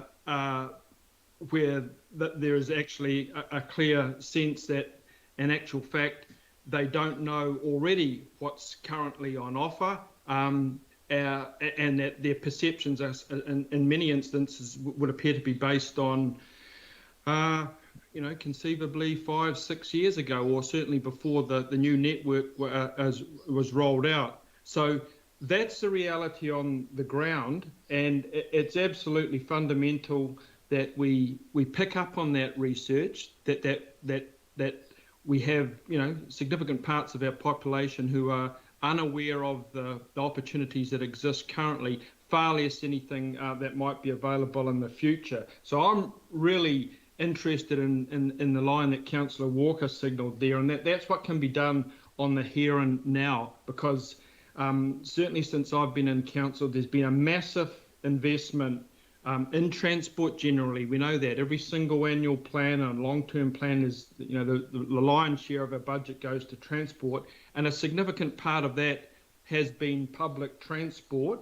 And it's been added to. We had an interim transport levy back around 2015. Every ratepayer paid over $300 for that initiative of the Deputy Mayor. We've had a regional fuel tax. We're contemplating a climate targeted rate. And if we look east, west, north and south around Auckland, despite my concern that a number of projects have blown out, there's actually a lot to show. If you look at Auckland as a whole, currently as we stand, there's a lot of public transport options in different parts. Some parts, the inner city parts, are far better served than the outer parts. We know that. That's a reality. But even within those outer suburbs, the investment in some of the very modern and multifaceted bus stations is a bit of a misnomer, and the train networks down south and out west. That's impressive. If you travel around, or took a day to travel around Auckland on ferries, trains and buses, you couldn't but be impressed by how far Auckland has come in the last decade. So that's currently available, and a lot more people could be making use of those facilities if indeed they are given that prompt by virtue of a call to action, and that hasn't happened. So people have drawn analogy with the vaccine, and I think that's a good analogy there.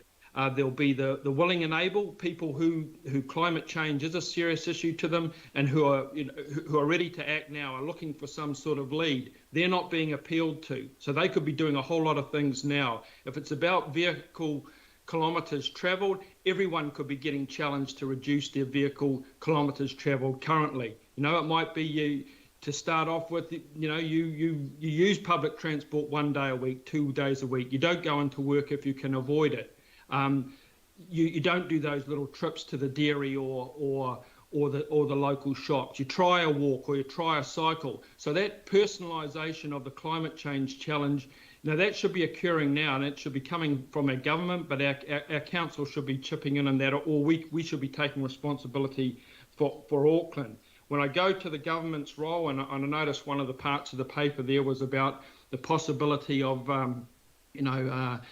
cheaper fares or conceivably even no-cost public transport. I compare where we are to other places around the world, and it wasn't mentioned in the studies, but if you talk like cities with Vienna, they have a 365 days of mobility pass. So for €1 a day, that's 365 euros during the year, you can travel as often as you want on the underground, trams, buses, trains, and that includes suburban trains. Interestingly, with their offering, and I heard Councillor Bartley talk about the HOP card and requests from people out around her ward. In Vienna, companies can buy that annual season ticket for their employees and offset that ticket against their tax return. So that's the sort of response we're certainly looking for at the national level, and if you're going to try that, what better place than to do it in your biggest city, where your biggest public transport offering currently exists. So I think as much as we've outlined what we'd like to do, we have to be a little more active, I think, in prompting the government. Certainly, they've been preoccupied with bigger things over the last couple of years with COVID, but that's not really an excuse. That notion of urgency that came through so strongly in the report has to be built on, and it doesn't have to always be predicated on waiting to this next massive budget or to this policy's completed. When I look at the area that's closest to me, Gulf Harbour Town Centre, there is a ferry service, there is a bus service, there's not much in the way of linkages. But if people really wanted to access that ferry service by walking or cycling, there's a rough track there that all it needs is actually a bit of loose chip, and that's served people for accessing the bus station and conceivably the ferry service if they want to ride. It doesn't need the whole 10 yards of going through 10 years of planning and then a concrete path. There's interim solutions, low-cost solutions that make use of the existing facilities. And it always amuses me when we talk about increasing walking and cycling options.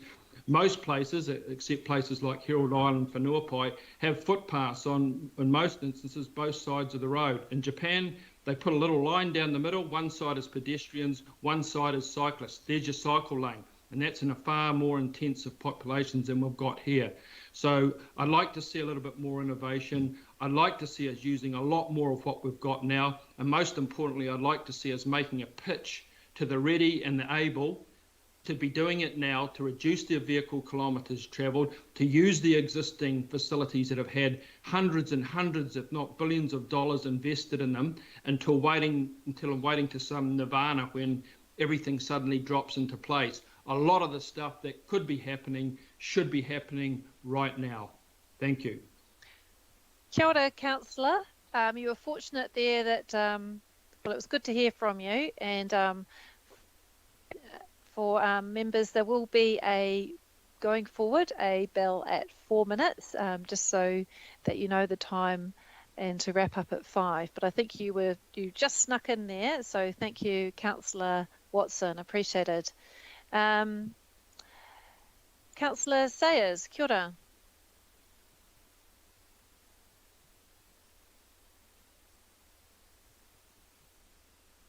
Councillor Sayers, next for your korero.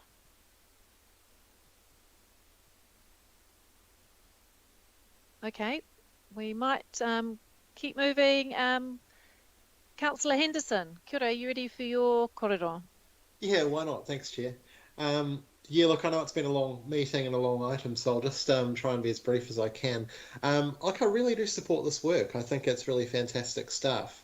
It represents a really big step change to where we've even been in the past, and acknowledging Councillor Watson's really good points around how we've travelled. I mean, any kid in the 90s, as I was, would tell you how horrible our public transport system was in those days. So, the super city is not particularly popular around a lot of my neck of the woods, but I always point out that actually a lot of the transport system, and particularly public transport, has come a long way. The bit of caution that I wanted to add was that the level of trust in many communities at the moment is very low. And obviously there's COVID anxieties and a bunch of stuff around that. But, changing things in a wholesale way will mean we're going to need to bring people along with us to make real change, and change that actually will last and be enduring. And that's the kind of change that we need for addressing our serious climate issues. Just one of my favourite stats here is going by Auckland Transport's definitions. The number of frequent bus services in various parts of the city. Central Auckland has 15, South Auckland has 7, North Shore has 6, East Auckland has 2, West Auckland has 1. We are asking people in suburbs to make potentially huge life changes without, at the moment, the structures to support that. And that is why I've been repeatedly a voice around this table saying, look, the congestion question is fine and we are progressing it, but it needs to progress at the right pace. We can't do this tomorrow because people will be left behind in droves. To get to the place where we need to be, I've always said we need 4 things. We need more routes where people have them. We need new routes where we don't, and that's plenty of places in Auckland still. The cost of public transport is high by international standards and going up all the time. And finally, workers' conditions in our bus drivers also need addressing, and I note that we have a shortage again in this situation. And through it all, we've built a city over the decades with employment nodes all around it, but you can't get from one to the other. So try getting from Henderson to Manukau or Takapuna to Manukau. It's very, very hard. And so we have a system where we're funneling everyone into the central city, but it's very hard to traverse your own area within public transport in many places. So, there's some of the challenges that we're looking at. And I'm really glad that the TERP is looking at these kind of things. And I'd say, look, more strength to you guys for it. And just keep going. Well done. Thanks, Chair. Kia ora, Councillor. You should have tried getting to netball in the 80s. I can tell you that was something by bus. E whaiakene, Mayor Goff. Kia ora, Mr. Mayor. Oh, kia ora, Madam Chair. Look, the message from this report couldn't be clearer, could it? To head off disaster, we need transformational change, and we need it now. We've got less than 100 months to achieve the objective of a 64% reduction in transport emissions. And what this group and the next report is telling us, we're not even remotely tracking online to achieve that objective. But the officials are telling us, they're reassuring us, this is doable. It's doable, one, if we have the will, and two, if we're prepared to pull all the levers that we need to achieve that outcome. Now, I just want to dismiss that we can do it. We can do it with less money. The regional fuel tax, we've heard, is already committed, and it runs out 3 years after any congestion charge would come into effect. The congestion charge ain't going to happen before 2025. That's what we've heard today from officers. And when it does happen, it will start small, probably only about $11 million in the first year for the centre city cordon that they'll put in place. And it may take 10 years to run out to get in excess of $120 million. It's going to be important. It's demand management. It will help raise some revenue. But we are going to need something like a climate action targeted rate. I mean, that's $60 million a year, but with matching government funds for the transport component of that, it'll be 100 million. And will the government match it? Of course they will, because the critical objective in the National Policy Statement on Transport and the next Auckland Transport Alignment Project will be around reducing emissions. So we've got to do it. We've got to bite the bullet. I've read the ACT statement saying yesterday this is an unbelievable burden on ratepayers, $1.10 a week on the medium valued home at 1.1 million. And the Ratepayers Alliance is saying the same thing. So effectively they're saying do nothing. And we've heard from officers too, if we do nothing, the cost within a couple of decades will be twice as much as the cost of doing something. And we won't, if we do nothing, we won't have headed off the disaster, economic disaster, environmental disaster. Look, we've really got to do this. And, you know, I'm confident that we've got the courage to follow what officers are saying in this report, but also the courage to fund it. Because if we don't fund it, the words are empty. And just remember what I said yesterday, history won't remember what we thought about these issues and how terrible it all was, but they will remember what we did about it. Let's do something about it. Thank you. Kia ora, Mr. Mayor.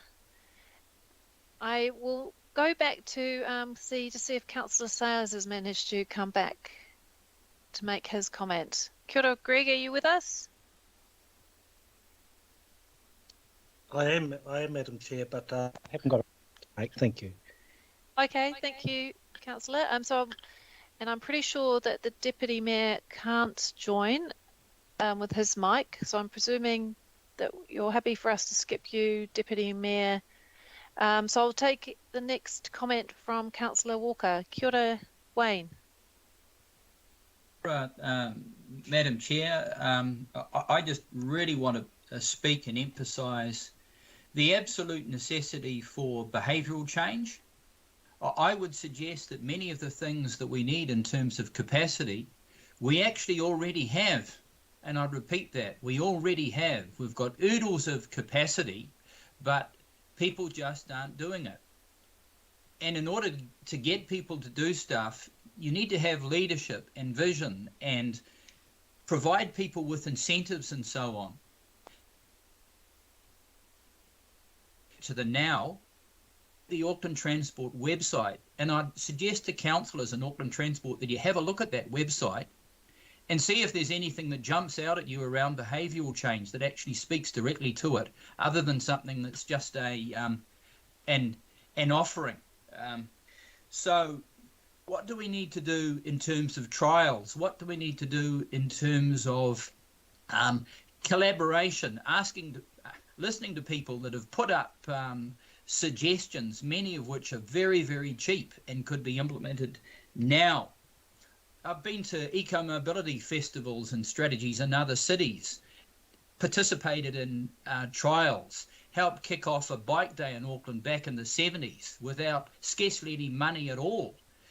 There's untold things that we could be doing right now to effect radical, fast change if we want to. But I'd suggest it's going to require a seismic shift in how we're actually doing things. And that's my real concern. We can talk about all of this, but if the structures that we need are really not there in terms of the step change, it's going to be very, very hard to make it happen. So that's the very real challenge I put forward, Madam Chair. If we've got a whole lot of stuff that's underutilised now, what are we not doing to effect that change, both ourselves as Auckland Council and government? Thank you. Thank you, Councillor Walker. If I can, Councillor Collins, talofa. Talofa, Chair. Thanks for the opportunity to speak. I won't be long. I've been ruminating, though, on point 71, which is, there were a few points that stuck out, but I thought I'd share point 71, reshare it with people, because I know you've all read the report. The need to ensure a just transition and address current inequities of the transport system is a common theme. So it's been discussed by the team, and deliberative democracy and more participatory decision-making have been suggested as a way to reflect the views of Auckland's diverse communities. I think for me, that's what's held my attention quite a bit in the discussion and from the paper, because the groups that are often that feel left out and sometimes disqualified from participation have been the groups that have been noted in the report: Māori, Pacific, the rainbow communities, low-income communities. And I think this is a real opportunity for us to reach the most affected communities who've had such long-term inequitable outcomes when it's come to public transport and reliance on gas guzzlers, to make part of that shift for themselves. And I'm driven also by the fact that good, better urban design is going to result in better health outcomes. There's research that's out there at the moment by Pacific academics in urban design who have talked about the fact that where the change in the way we design has to be such that it allows families to walk, to use active modes of transport, because that has great health benefits for them. So this does a whole lot for us. I'm really impressed by the report, and I think those who put it together, the officers, those who added their bits in, who've been part of the working group to give their advice. But I think this is an exciting report. I still wonder, though, where our government, and this might not be completely well related, but where the government is subsidising. And if we're to go by the facts that more wealthier communities have more cars and drive more than poorer communities, I can't understand why we are subsidising the purchase of EVs that might happen in the next 10, 20 years, when we know that poor, low-income families can't afford EVs. They can definitely afford a cheap fare on a bus, or if we made it free. And we're going to see some of that start to happen for low-income families next July.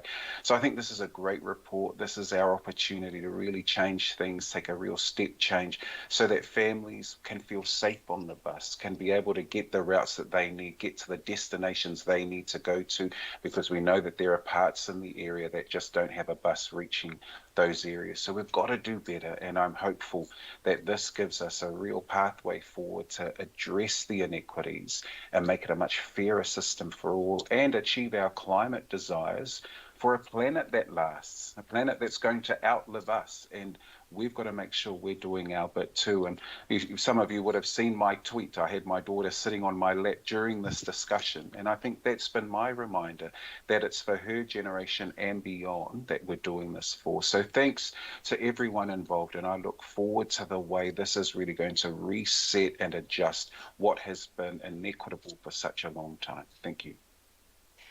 Kia ora, Councillor. Apologies, Councillor Dalton, that you were overlooked on the speaking order. So I'd like to take you next. That's no problem. I'll be quick because everyone will be hungry. It's really been great being part of the TURG. I really enjoyed this work, and I think that it's evidence of how great collaboration between governors can be. And Abby has just had so much passion. It's been really, really good working alongside you on this. I would like to thank Auckland Transport and all of the officers who landed such collaborative recommendations. And it shows that this is a shared partnership and that we're both taking responsibility and we're both on the same journey. And of course, I support all of the recommendations that are there today. I think a couple of things that I have learnt so far. Well, one thing, and other people have spoken about it, and when we talk about inequity, the transport recommendations that are in the climate action targeted rate have come from, in part, the work that's been done on the Turg, and it is great. And if I just talk specifically to my area, we get a bus in the western side of Manurewa that has not been on the arterials before. But to really, really hone in on where the missing links are, it goes to exactly what other councillors have said, and that is talking to the people who we would like to catch the buses instead of hopping in their cars. And that means understanding them and their lifestyles. And the report that the Ministry of Transport released, the Equity in Public Transport, gave a really good steer on that. A document that's just out, funded by the Helen Clark Foundation, The Fair Path, written by Holly Walker, another good document that takes us to who we need to be talking to when we're going out and saying, what is it that you need to be able to change your mode of transport? An interesting book that was recommended by Julie Ferry, The Invisible Woman, really had me intrigued around exposing data bias in a world designed by men. That took me on a whole nother pathway. And so I can see the value, especially Josephine, Councillor Bartley mentioned it, the community-led vaccination program, and how we reach people that we just don't see otherwise. These are the missing links. Everything else, I believe, can be achieved a lot more easily for those who have the wherewithal. And Michael Roth's presentation was excellent at that. In fact, it was so good, I listened to it twice. I tapped into his presentation when he did it to the local boards. They evidence exactly who is using the small car the most, and it's not people in Joe's or Efeso's or my community. So we're getting better at understanding the demographics, which will make us better at providing the responses. So really happy to be part of this group and looking forward to what we need to do. I agree with Efeso. Increased investment from central government is going to be necessary, because we can't fund our way through this. We can't continue to just fund our way through this through the ratepayers. Although I appreciate the CATR is going to deliver some important moves for us should it go through. So thank you for the opportunity, Chair, to say my bit. Ngā mihi. Kia ora, Councillor Dalton. As Chair, I've tried very, very hard to not give a response to everybody's comments because they've all been really fantastic. And I just wonder, before I hand over to Councillor Hills, who will wrap us up, and I think I'm right that there's no one else on the list for comments, I would just like to take this opportunity to make a penultimate comment very quickly. Just so that I can throw in a few acknowledgements and also just to add to the comments that were made just about the immense size of the challenge. And when you see it there that it's only 100 months until we get to 2030, it really hits home that this is going to require really seismic change to the way that we travel and land use planning and how everything comes together. And I guess one part of it that's missing for me is that business as usual. There's so much that continues business as usual, and it's great to see the TUR group challenging that. because I just think there's such a big bit of work there where we look at the projects that are underway, we look at projects that were planned on modelling that is no longer fit for purpose and doesn't put us on that pathway. And I know you touched on that, Abby, about how we have to really push those early insights and put different modelling into the machine so we come out with different solutions. I just wanted to also add my thanks just around the collaboration. I have been an alternate on the TURG, looking at the TURP, and have just wanted to listen as part of that group. And everybody, all the members of the group just bring such a different perspective. As Councillor Dalton there mentioned, she's on her own learning and understanding and bringing all of that into the group, and Councillor Bartley's with a very different perspective and so many good observations about her on the front line of the vaccination campaigns and how we can just do things differently if we work with communities. So it's really, I'm really heartened to hear everybody having that focus on equity and the just transition, and just how we have to make that really front and centre as well. So I do just want to thank all the members of the TURG, and of course the huge team that have bringing this bit of work together from Auckland Transport, from Auckland Council, many of you who are here today at the meeting, a massive ngā mihi kia koutou. Thank you for bringing this in front of us and making it so engaging and informative, that you've got members really engaged. I just love making evidence-based decision making, and this is what brings us up to that level, when we've just got this material in front of us in a way that is really easy to digest, and we can understand it, and makes us challenge our preconceived assumptions and put those to one side and really chew through the evidence. And just want to final shout out to the Mayor, who is really championing our climate action going into this budget, and it was good that he used his time for comments to put another plug in there for the climate action targeted rate. So thank you, Mr. Mayor, for all your work in making this upcoming budget, climate action, a real focus of that budget. So I know that we have gone on longer than, well, we always go on longer than we think, but I just think that this is what we're here for. This is what democracy is about, that we use this time to bring these important issues into a public meeting and go through the material and really share our deliberations with the public. It's really important that we do that, so I do really appreciate the comments from everyone.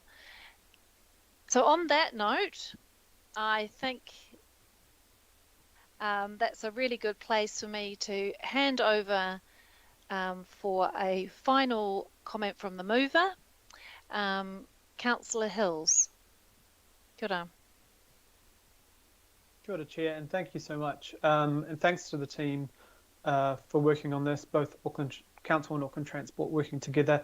And just quickly, I don't think there was anything in the cancellation of that meeting that was on purpose or to divide anyone or upset anyone. And I had some good conversations with Adrian, and we had a Zoom call on Monday, and all is well, and she was pretty happy with the way forward. And the team, Auckland Council team, and have done an amazing job on this report. We'll just have to continue to make sure that the busyness and the fact that we are our staff teams, both in the Sustainability Office and Transport team, are very small and doing a whole lot more work than they were doing a couple of years ago, but are still far smaller than they were a couple of years ago. So I think just making sure those pressures can ensure we work together in a collaborative way, which I feel we have on this. I guess what this does is move us forward. It doesn't force anything on anyone. What this doesn't do is force people out of their cars. What this doesn't do is make people change, but it does show us the desperate measures we need to take as a city to provide options. It's pretty obvious when we do provide those options, and I guess we have to talk about pre-COVID because of the disappointing situation our patronage is sitting at, yet when we're all locked at home, obviously. But in the 10 years of the Super City pre-COVID, we had increased our patronage from about 55 million trips a year to well over 100 million trips a year. And that was because of the investment and the access to public transport for our residents. It wasn't because we forced them into public transport, it's because we made it available for them. If you look at since the super cities existed with the cycling, we had 800,000 trips a year, and now we're looking at about, I think it's 3.5 million trips a year, and that is because of the investment. If you look at the new network, so the North Shore new network, we saw a 40% increase in public transport patronage once we had that new network in place, which connected our communities easier, which took away in 2016 the transfer fee, which ensured the hop card was properly integrated with our buses and trains. In the Southern network, in the first year, we saw a 28% increase in patronage after the new network was implemented. That wasn't because we forced that 28% increase of people onto public transport. It's because we suddenly made it available for more people. If we want to flick, and I know we have been flicking between the climate action targeted rate, and that probably wasn't meant to happen, but that will ensure that 170,000 more Aucklanders have access to a frequent route. It will bring 79 improvements to routes, which means that over 1 million Aucklanders will be within 500 meters walking distance of those routes. We need to give people choice, because the other thing is, and what I keep getting concerned about, is we aren't looking at that arc. We aren't looking at what is coming. People are not going to be making petrol and diesel vehicles for New Zealand only. When the biggest markets are banning them in sort of 8 years' time, and if you think about, I've almost been on council nearly 6 years, that's not a long time if you think about it. If the biggest markets are banning petrol and diesel cars, those companies aren't going to be making cars just for us. And so we will need those electric vehicles coming here, and we will need those electric vehicles in the second-hand market and becoming cheaper for all families to access. But we also will have to make sure that we're providing public transport, walking and cycling options for people now. And as the TERP, or the TERF, the TERG, sorry, not the TERF, has shown is that the big focus we need to focus on is those well over 50% of all trips which are under 6 kilometres. And we know it's because people don't feel safe to walk or cycle around their communities, or maybe don't have access to a bus that's easy to get to. If we can close those gaps, and it is about what Councillor Watson was saying earlier, it's about, if you are driving to work every single day, if you could just catch the bus once a week as a starter, if you could walk to school with your kids once a week, if you can, reduce that car down for a year and try it out, as some people are. If we have access to more housing around our urban centres, that might mean that you can walk down and get the bread and milk instead of having to drive to the dairy, which is miles away from your actual house. It's not about forcing people. It's not about ripping things out from under people. But if we don't provide these options, and petrol doubles in price, if we have the carbon price going way up, which it's bound to be, and the air quality gets worse from carbon emissions, if we do nothing, then we won't be giving anyone options, and people will be forced to make decisions that they don't want to be, or have to walk a kilometre to the train station, which we don't want them to do.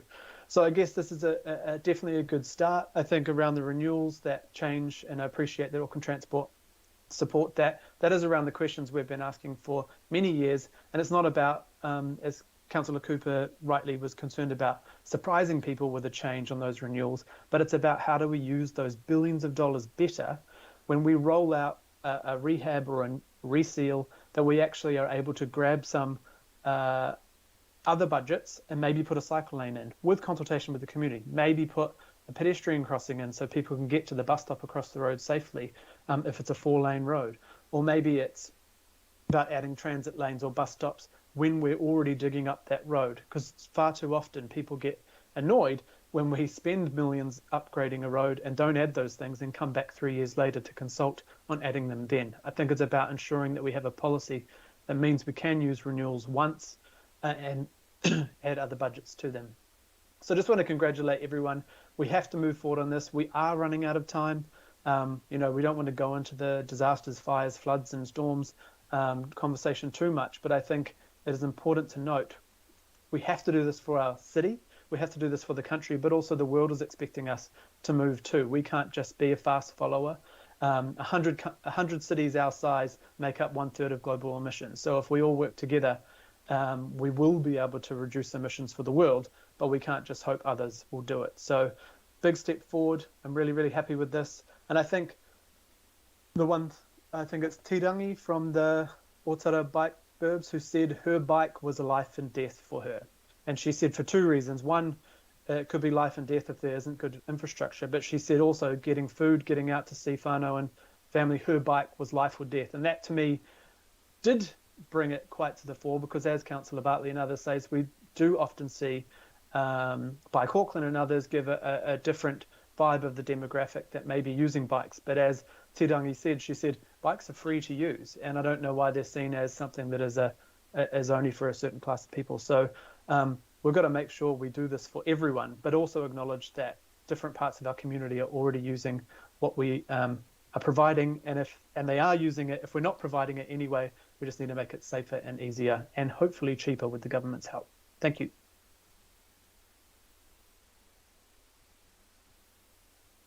You're muted, Councillor. Kia ora. Nā mihi ki a koe, Richard for your whakaaro. As always, you are able to pull out all of those stats and figures. Amazing capacity for that. So that brings us to the end of the whakaaros. Thank you so much, everybody. I'm now going to ane te potene. I'm going to put the item. All those in favour? Aye. Aye. Aye. Aye. Aye. To the contrary? No. Kua mana. I just made a note there. Happy to support, except I'd just like my vote recorded against recommendation A only, Madam Chair. Okay. Thank you, Councillor Sayers. I wish to abstain on A, and the rest fine. Okay. Thank you, Councillor Fletcher. Right. Me hiki te hui, kia haere ai tātou ki te kai. I'm sure you're all looking forward to having a break, and we are going to break for half an hour for our lunch. And Sawad, if you could put it in just the chat to confirm the time that we will return to continue the agenda. So everybody, please have a good break and get some lunch. No one is to come back to the meeting hangry. We want everyone all well fed and ready to go at, what time does that mean we're going to be reconvening?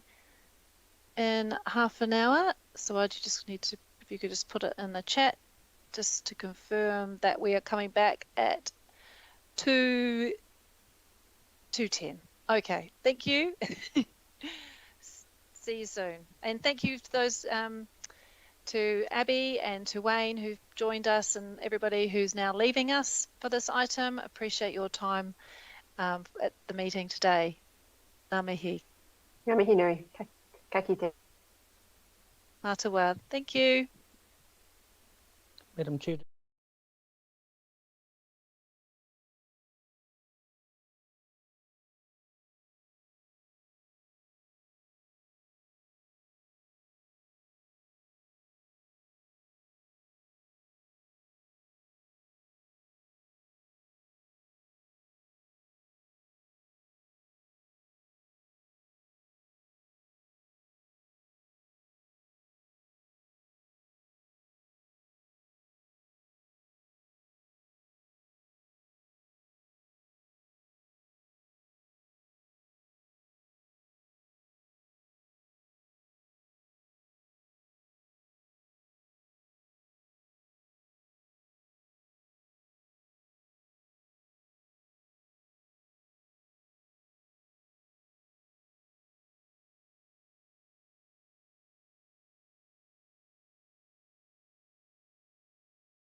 Testing 1, 2, 3. Kia ora, Glenn. Your image is very freaky. How you're actually there. But yes, it always gets me every time that I.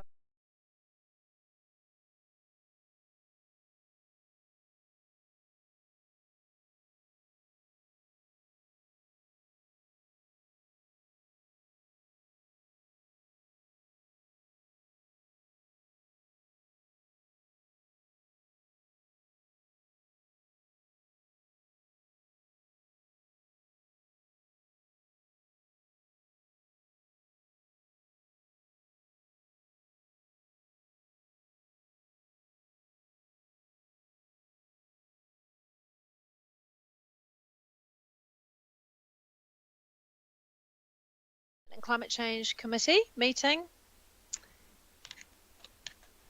E Te Kaupapa Whakene is the item 10, the annual update on delivery of Te Taruki a Tawhiri, Auckland's Climate Plan 2021, another big bit of work that is happening at Auckland Council. So I would now like to start just a bit of check that everybody is here. And Suad, you're with us? I am too. Can we just do a quick roll call, Chair? Oh, yes. Thank you, Suad, for that reminder. Over to you. Thank you. Councillor Hills, I see you. Councillor Bartley, see you. Councillor Casey, yep. Kia ora, Suad. Deputy Mayor Cashmore. Here, finally got the sound figured out. Yay. Hey.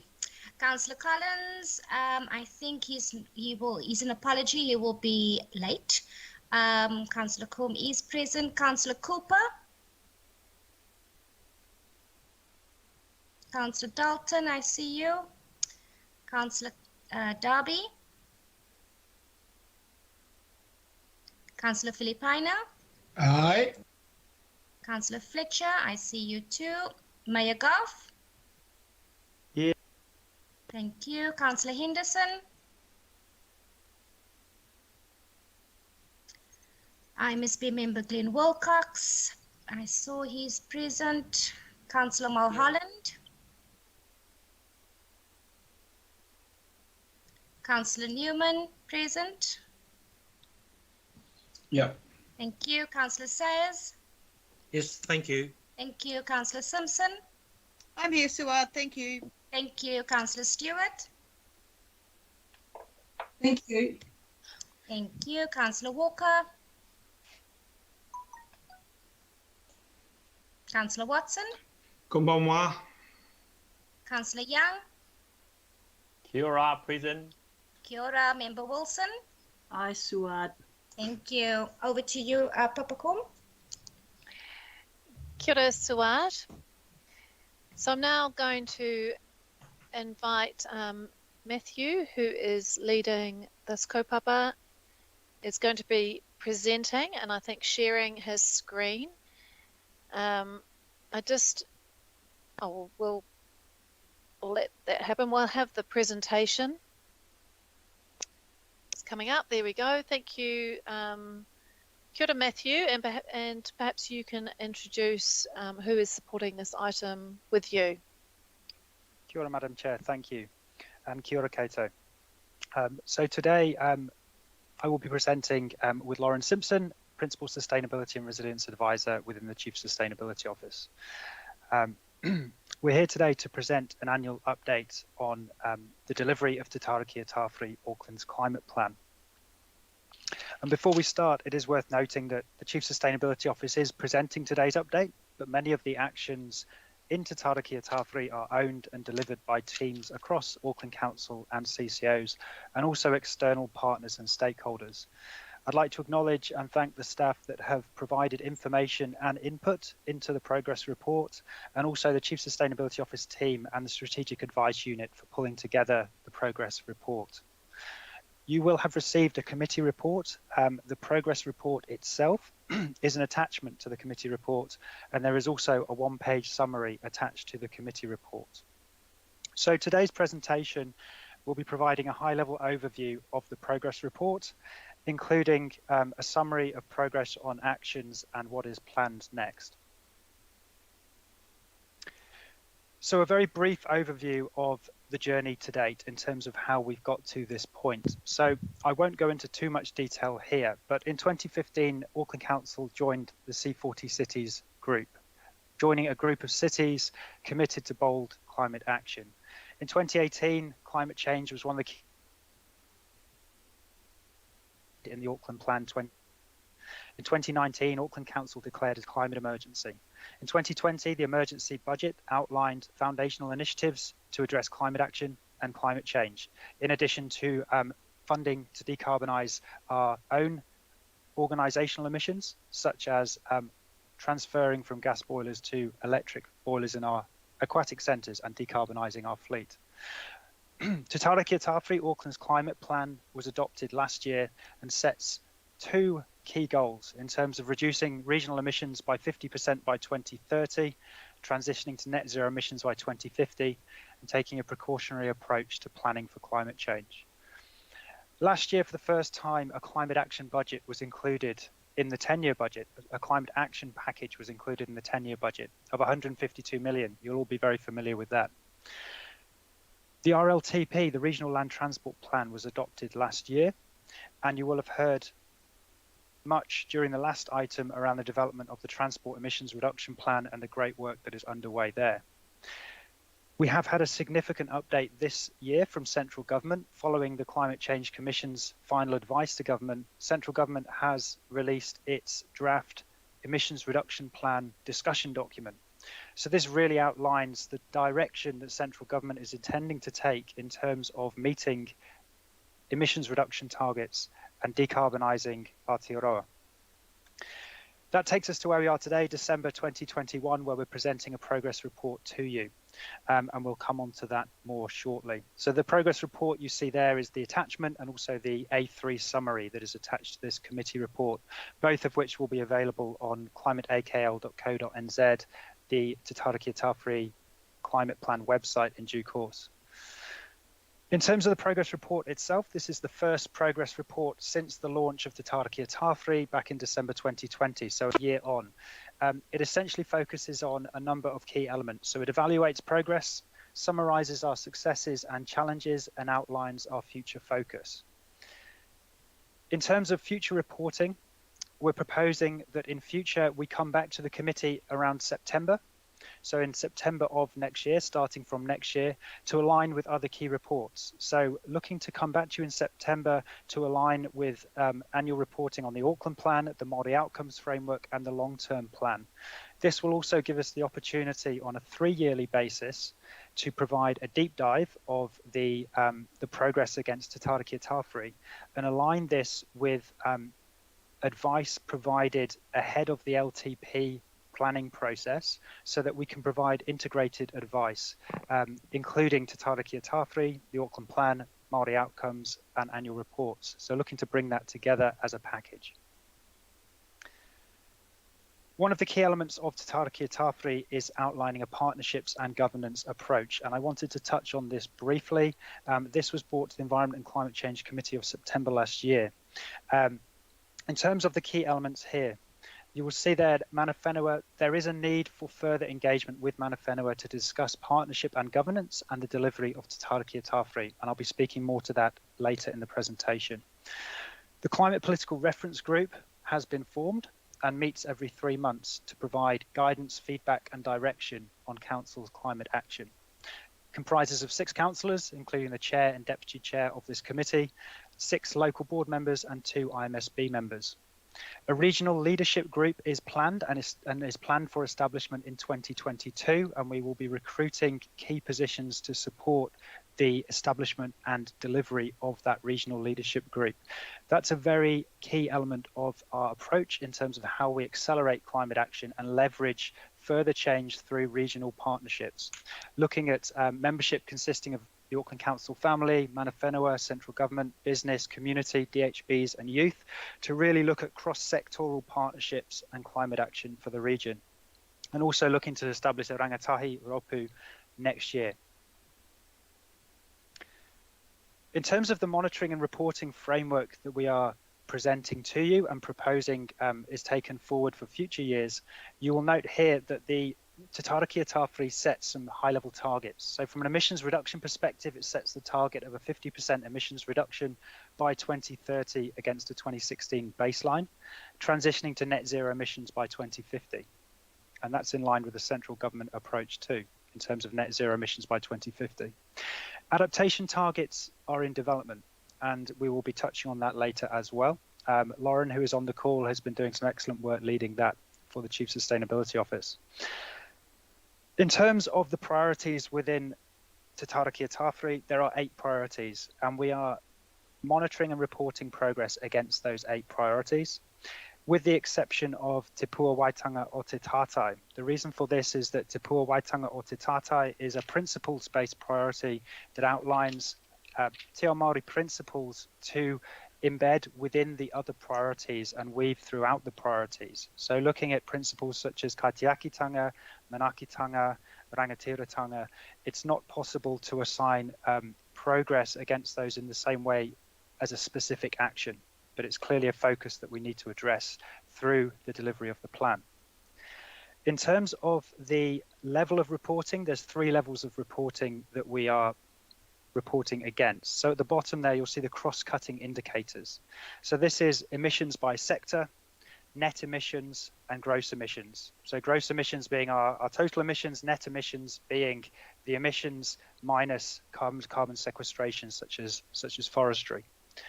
We're looking at progress indicators, of which there's 2 levels. So there's the headline indicators, which are the key elements of each priority that we're reporting against, and we'll come on to that later. And then a number of additional indicators, which we'll be reporting against every 3 years. So that's the deep dive I mentioned earlier. One of the key things to note about progress indicators is that many of the indicators don't change significantly on a yearly basis. So monitoring on a 3-yearly basis makes more sense. In terms of the priorities themselves, you will see the numbers identifying the number of action areas within a priority. And then in brackets there are the number of actions, which are the deliverable actions that we are monitoring progress against. So for example, natural environment has 5 action areas and 25 actions. Come on to that further shortly. In terms of progress against the actions, we have reached out and gained information and input to understand the progress against actions. So there's a total of 58 action areas and 179 actions in Te Tarakia Tāwhiri. Important to note that Auckland Council has different levels of responsibility and control for these actions, reflecting the regional focus of the plan. So this isn't just a plan for Auckland Council or indeed Auckland Council and CCOs, it's about regional stakeholders as well and central government. Auckland Council has direct control of 111 actions, partial control of 30 actions. So that might be actions where, for example, we provide co-funding or where we have an agreement with central government, and an influencing role for 32 actions. So that's where we can influence, either influencing central government through advocacy, influencing industry, and so clearly there's a difference there between the level of responsibility. 6 actions within Te Tarakia Tāwhiri are directly Māori-led. 33% of the actions in the plan are considered to be on track, with 67% either partially underway or not in progress. So 39% are partially underway and 28% are not in progress. And in terms of the last category there, so partially underway, there's a few things to consider here. Many of the actions have a long delivery time frame. Many of the actions aren't anticipated to be delivered in year 1, certainly, or even the first few years or 5 years. They take a longer time, especially some of the adaptation actions, which is around preparing for the impacts of climate change. One of the things to note is that we looked at the feedback we received to try and understand better why 28% of actions are not in progress. A few things to provide comments on here. So there's a blend of actions that are not in progress. Some are Auckland Council's under Auckland Council's direct control, some we have influence over, some are partial control. So there's a real blend there in terms of ownership.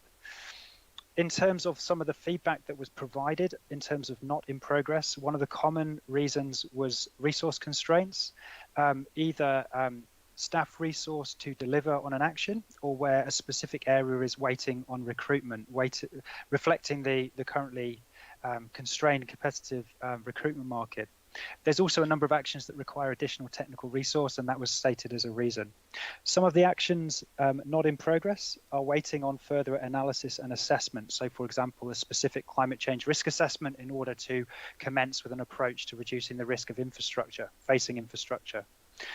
You'll note there energy and industry at the bottom is the priority with the most significant number of actions not in progress. One of the reasons for that is the priority lead, who was doing a great job evaluating and mapping out those actions and stakeholders, departed council at the start of the year and hasn't yet been replaced, unfortunately. So there is a gap there, but that's certainly something we need to pick up next year. And also recognising that a number of the energy and industry actions are not within the direct control of Auckland Council.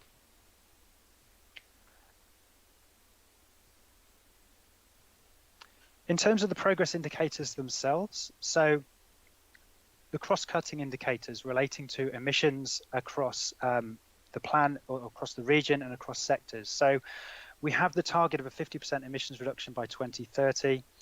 So our targets relating to emissions are clear. From an adaptation perspective, we are developing targets. We're developing additional levels of detail relating to our adaptation targets, our actions and targets, and the development of climate change adaptation targets and also a monitoring system that goes with that is ongoing. There's been a significant amount of work this year with extensive engagement across Auckland Council, with council-controlled organisations and also with district health boards. We presented that work to C40 in terms of our progress on that and received very positive feedback in terms of the work that we're doing. One of the things to note, and this was raised in the previous presentation on the TERP, is that the latest emissions data we have, which is 2018, recognising that there is a lag in us receiving all the information we need to develop an emissions profile and then also to process it. So 2018 is the latest data. There was a 2.5% increase in gross emissions between 2016 and 2018. So that's something we do need to take into consideration in terms of the trend, and that is a trend that has continued from before 2016. We plan to bring the next update to you in September, assuming that it is released by then. So the 2019 update should be included next year, which should give us further information around the regional trend. And then obviously for 2020, 2021, the emissions profile for the region will be unusual due to COVID lockdowns, and we'll need to do some further analysis there. But there are also key elements of our emissions profile, such as fuel sales, that are key determinants that we can consider on a more up-to-date basis. In terms of the progress indicators that I mentioned, the headline indicators, so the two indicators per priority, are identified here in terms of those priorities and those indicators and what is measured. So we will be measuring these and reporting on these on an annual basis. This is the first year we're presenting this information, so we don't have a trend to present to you today, but we will be presenting an update in September in terms of how things have moved since this information was compiled. And obviously there will need to be some additional caveats to that in terms of the impacts of lockdown and so forth. One of the things to note is that the indicators on the right hand side for energy and industry are slightly different in that they do measure a percentage increase. So rather than being a specific number, they measure a percentage increase. So you can see there between 2016 and 2018, there was a 13.7% increase in emissions from electricity consumption and a 5.3% decrease in emissions from stationary fuel combustion. It's been said before today, but one of the key messages that needs to be reiterated and one of the key conclusions from the progress report and the work we've been doing to date more broadly is that despite the progress that is being made, and there is significant progress being made on climate action, Auckland's emissions are not remotely tracking in line with the target to reduce emissions by 50% by 2030.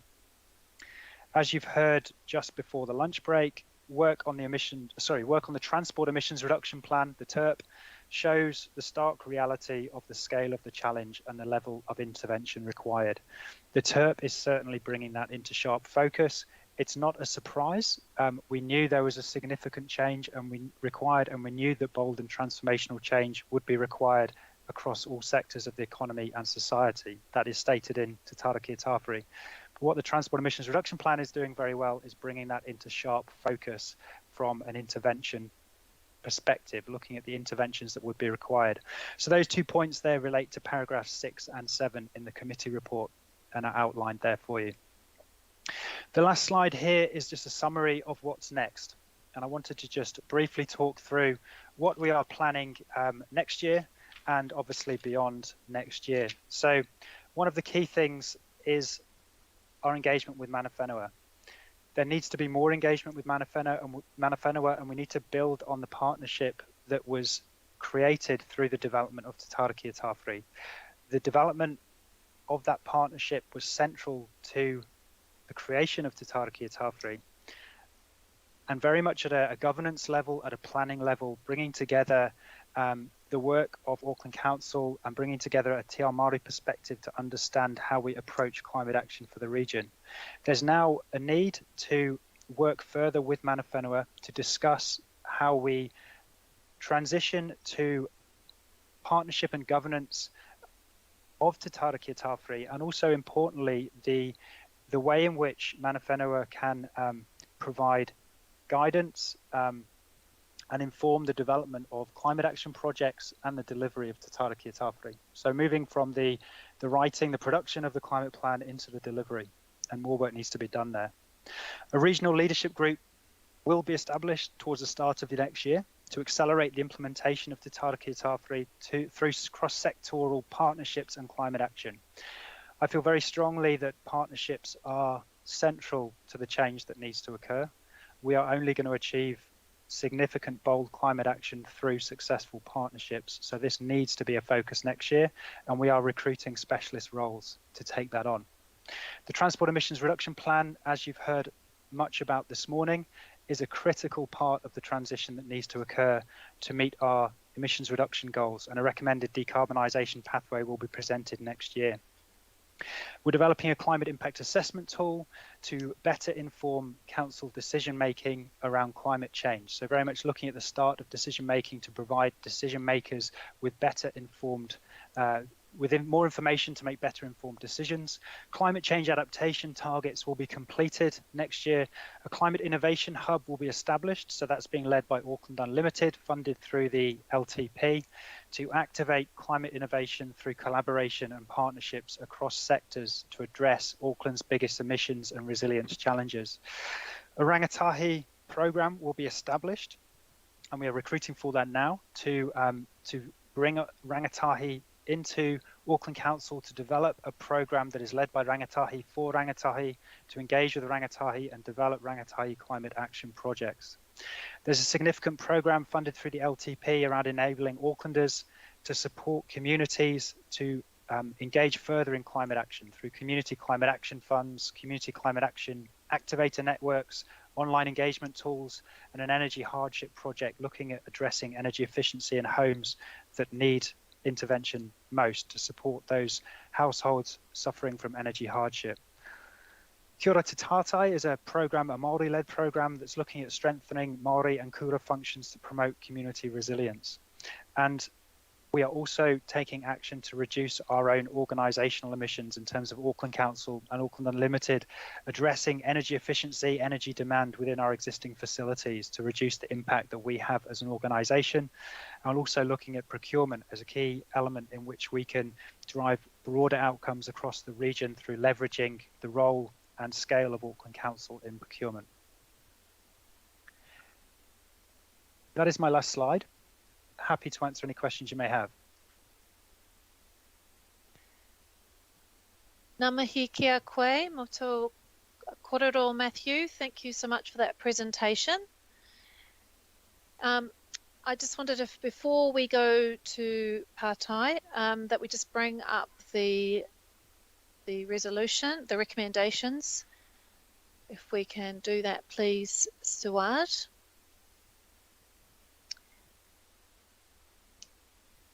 Just so that we can see what is proposed. So just in terms of the B, that is just a new D.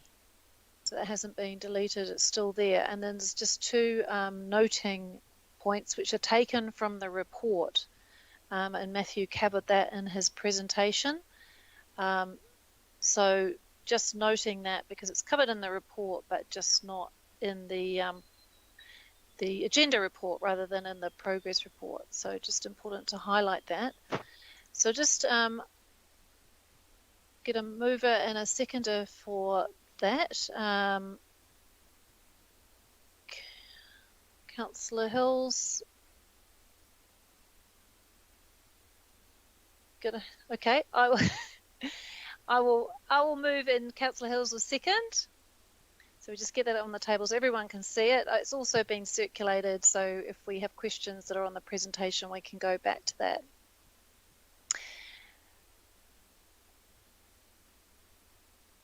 Right, I am just looking in the sidebar and I can just see Pātai Tuatahi member Wilson. Kia ora, Karen. Oh, no, yeah, this is Pātai, yeah. Kia ora, Madam Chair. Apologies for my very bad spelling mistake, and I'm going to blame the fact that there's not enough ventilation in this room here. So I have a series, 1, 2, 3, 4 questions that I'm wanting to ask you, Matthew, if that's okay. So thank you for the presentation. Crikey, such a lot of work. And you haven't got a strong team present there to answer all the questions. Look, I looked at slide 4 of your presentation as you put it up there, and it was talking about te pua waitanga or te tātai as being there, but not there in the sense that it's a principles-based priority.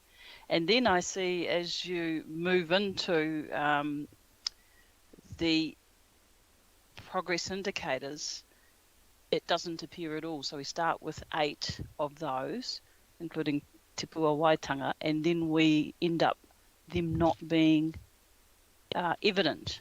So I'll do one at a time because I might get myself all wrapped up in one question when it's actually 6. So I'm wondering where that sits, please, Matthew. Yes, thank you, Melba Wilson. Thank you for that question.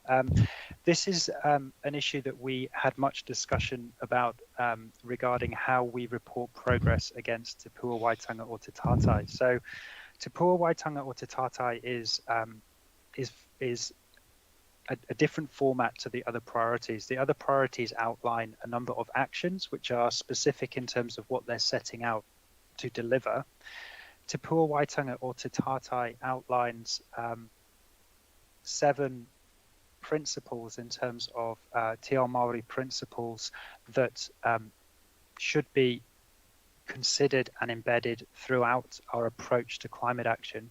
So when we considered how we could evaluate progress against that, it wasn't the case that it was a specific deliverable such as, if I take an obvious example, the electrification of Auckland's bus fleet. Are we on track? Partially? Is it partially underway or not started? So we needed to think about how we address that from a reporting perspective, and the conclusion we landed on was that it's not possible, based on the way that the priority is set out, to measure whether it's completed, on track, partially underway, or not started. It certainly is central to our thinking around how we address that, and in the progress report we've identified Te Pua Waitanga or Te Tātai as one of the priorities in terms of the highlights and challenges. So there's a number of projects we've identified that have embedded the principles of Te Pua Waitanga or Te Tātai in a positive way. So we have covered it in the written summary, but just not in terms of the indicators. I would, if there is a suggestion from the IMSB around how we can do that better in future, we'd be very keen to discuss that with you, because, as I said, we had a lot of discussion around that. Thank you, Matthew. That would be appreciated, because it literally disappears, and then when it reappears, it's hard to track where it's sitting, and therefore how it is one of the original 7 or 8 that it was. So I found it quite difficult to try and track in terms of accountability, which is significant for us as IMSB. I found it difficult to track where that was going, and it also came under the heading of governance. I found that also hard to track. So if there's some assistance required, then absolutely, we as IMSB would be looking to aid and support that knowledge and understanding. So my second question is around what's described in one of the slides 6, I think it was, around 6 actions that were Māori led, and I wasn't clear, given we didn't have, there was no mention of Te Pua Waitanga except in slide 4. I wasn't sure how you could have those actions as Māori led when we didn't have the reaffirming of them. So through the chair, the reference to the 6 actions that are Māori led is distinct from the Te Pua Waitanga or Te Tātai principles. As an example, actions that are Māori led are, for example, the projects that are under the Kia Ora Te Tātai program in terms of Māori led projects to support marae and kura to become more resilient, to become centres of community resilience, and also the rangatahi program in terms of a Māori-led rangatahi program. So that's what the reference to Māori-led actions refers to. So it's distinct from Te Pua Waitanga or Te Tātai. Thank you. I will. I've got 2 more, Madam Chair, and then I'll be really quick and move on. So I guess I'm just saying, in trying to follow how this rolls out in terms of the ability to look across and see the progress indicators, we actually have to identify those. So those 6 actions Māori led, if they come under this particular piece of work, then we need to know where they sit other than they're Māori led. So are they specifically around climate change, or are they to do with Te Pua Waitanga or Te Tātai? I'll leave that question there with you to think on. There was a blend of actions that you talked about that were not in progress, and I wasn't sure whether there was a component there that had a Māori view lens that would aid to my understanding. Is that a question to be asked, Matthew, or not? Yes, certainly. So we have done some further analysis to identify those actions that are not in progress against each priority, the spread in terms of control and accountability of those actions.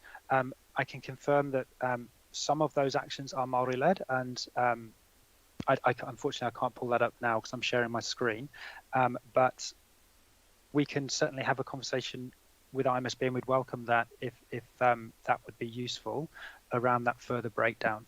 And just to note that one of the reasons that some of the actions are not in progress is it's a timing issue. Not all actions were intended to be started in year 1, so that may well be the case for the Māori-led actions as well. We'd need to look at that further. Okay, lucky last. Matthew, thank you for your responses to date. You talked about the further engagement. It's probably got the most significant piece of work, which is about the partnership, and it seems to be further engagement that's left towards the back end, which is always a lot harder to pull through or pull to the top, if I can describe it in that manner. So I'm just wondering your thinking around where, when and where and with whom that piece of work, which is fairly significant because you've got acknowledgement in your MIS that that is a significant piece of work for mana whenua and hasn't necessarily been talked to throughout this report. Can you advise me on that? Yes, if I've understood your question correctly, the situation we are currently presenting is that the development of Te Tarakia Tāwhiri was, there was a very strong partnership with the Mana Whenua Kaitiaki Forum. The plan was presented with members of the Mana Whenua Kaitiaki Forum for endorsement by this committee. That is focused on the governance and the development of the plan. There's now a strong need to progress that further through further engagement with Mana Whenua to understand how Mana Whenua wish to proceed in terms of guiding the development of climate action projects and also being more involved in the delivery of Te Taraki Tāwhiri. So moving from a governance function through the Kaitiaki Forum to more of a delivery function.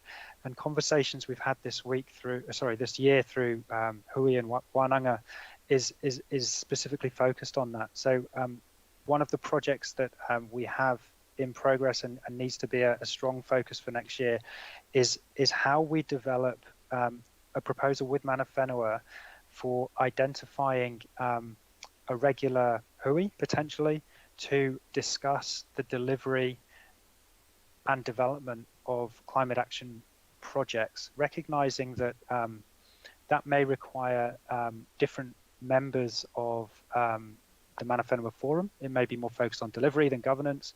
So that's something we've had discussions about this year. There is more work that needs to be done, and it's top of mind for me and the team in terms of how we do that effectively. One of the members of staff that we are recruiting is a Māori outcomes lead for the Chief Sustainability Office, recognizing that will certainly support our engagement with Mana Whenua and provide us with additional resource, but also recognizing that it's a role for everyone in the team to be working on that and working on our engagement with Mana Whenua. So in summary, it's very clear to me that this is something that needs to be a priority next year. We need to understand how we work with Mana Whenua to take forward the partnership and the good work that was established through Te Taraki Tāwhiri and build on that further.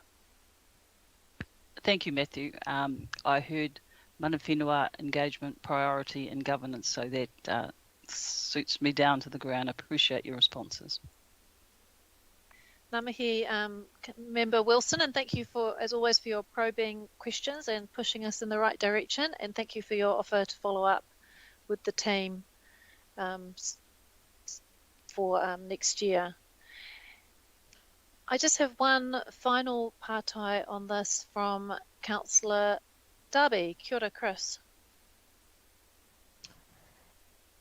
Kia ora, Pippa. Thank you. Thank you, Matthew. Matthew, just can you just give us an account of how, we've got this environment targeted rate funding for urban ngāhere and other things, and now we're signalling a further targeted rate which is signalling includes more urban ngāhere planting. How are we tying in and tapping in to some of the MPI programs like their Hill Country Erosion Program, and they've got I think it's a Matariki Tūrako Memorial Tree Planting Program, and then they've got their 1 billion trees program, lots of money sloshing around there. How much of that did we grab to add to, the targeted rate money? So in terms of the through the chair, in terms of the targeted rate money for the urban ngāhere, of which part of the climate action targeted rate proposal is for funding the urban ngāhere, so planting trees in areas that need them most, so areas most vulnerable to extreme heat and with lowest canopy cover. So that is a standalone fund in terms of the additional funding that's looking to be secured through the climate action targeted rate to invest in the ngāhere. That would be in addition to the initiatives that you've identified, and certainly we've been considering those initiatives. So the Mayor's 1 Million Trees program, for example, and the focus of the planting there. So this would be in addition to that.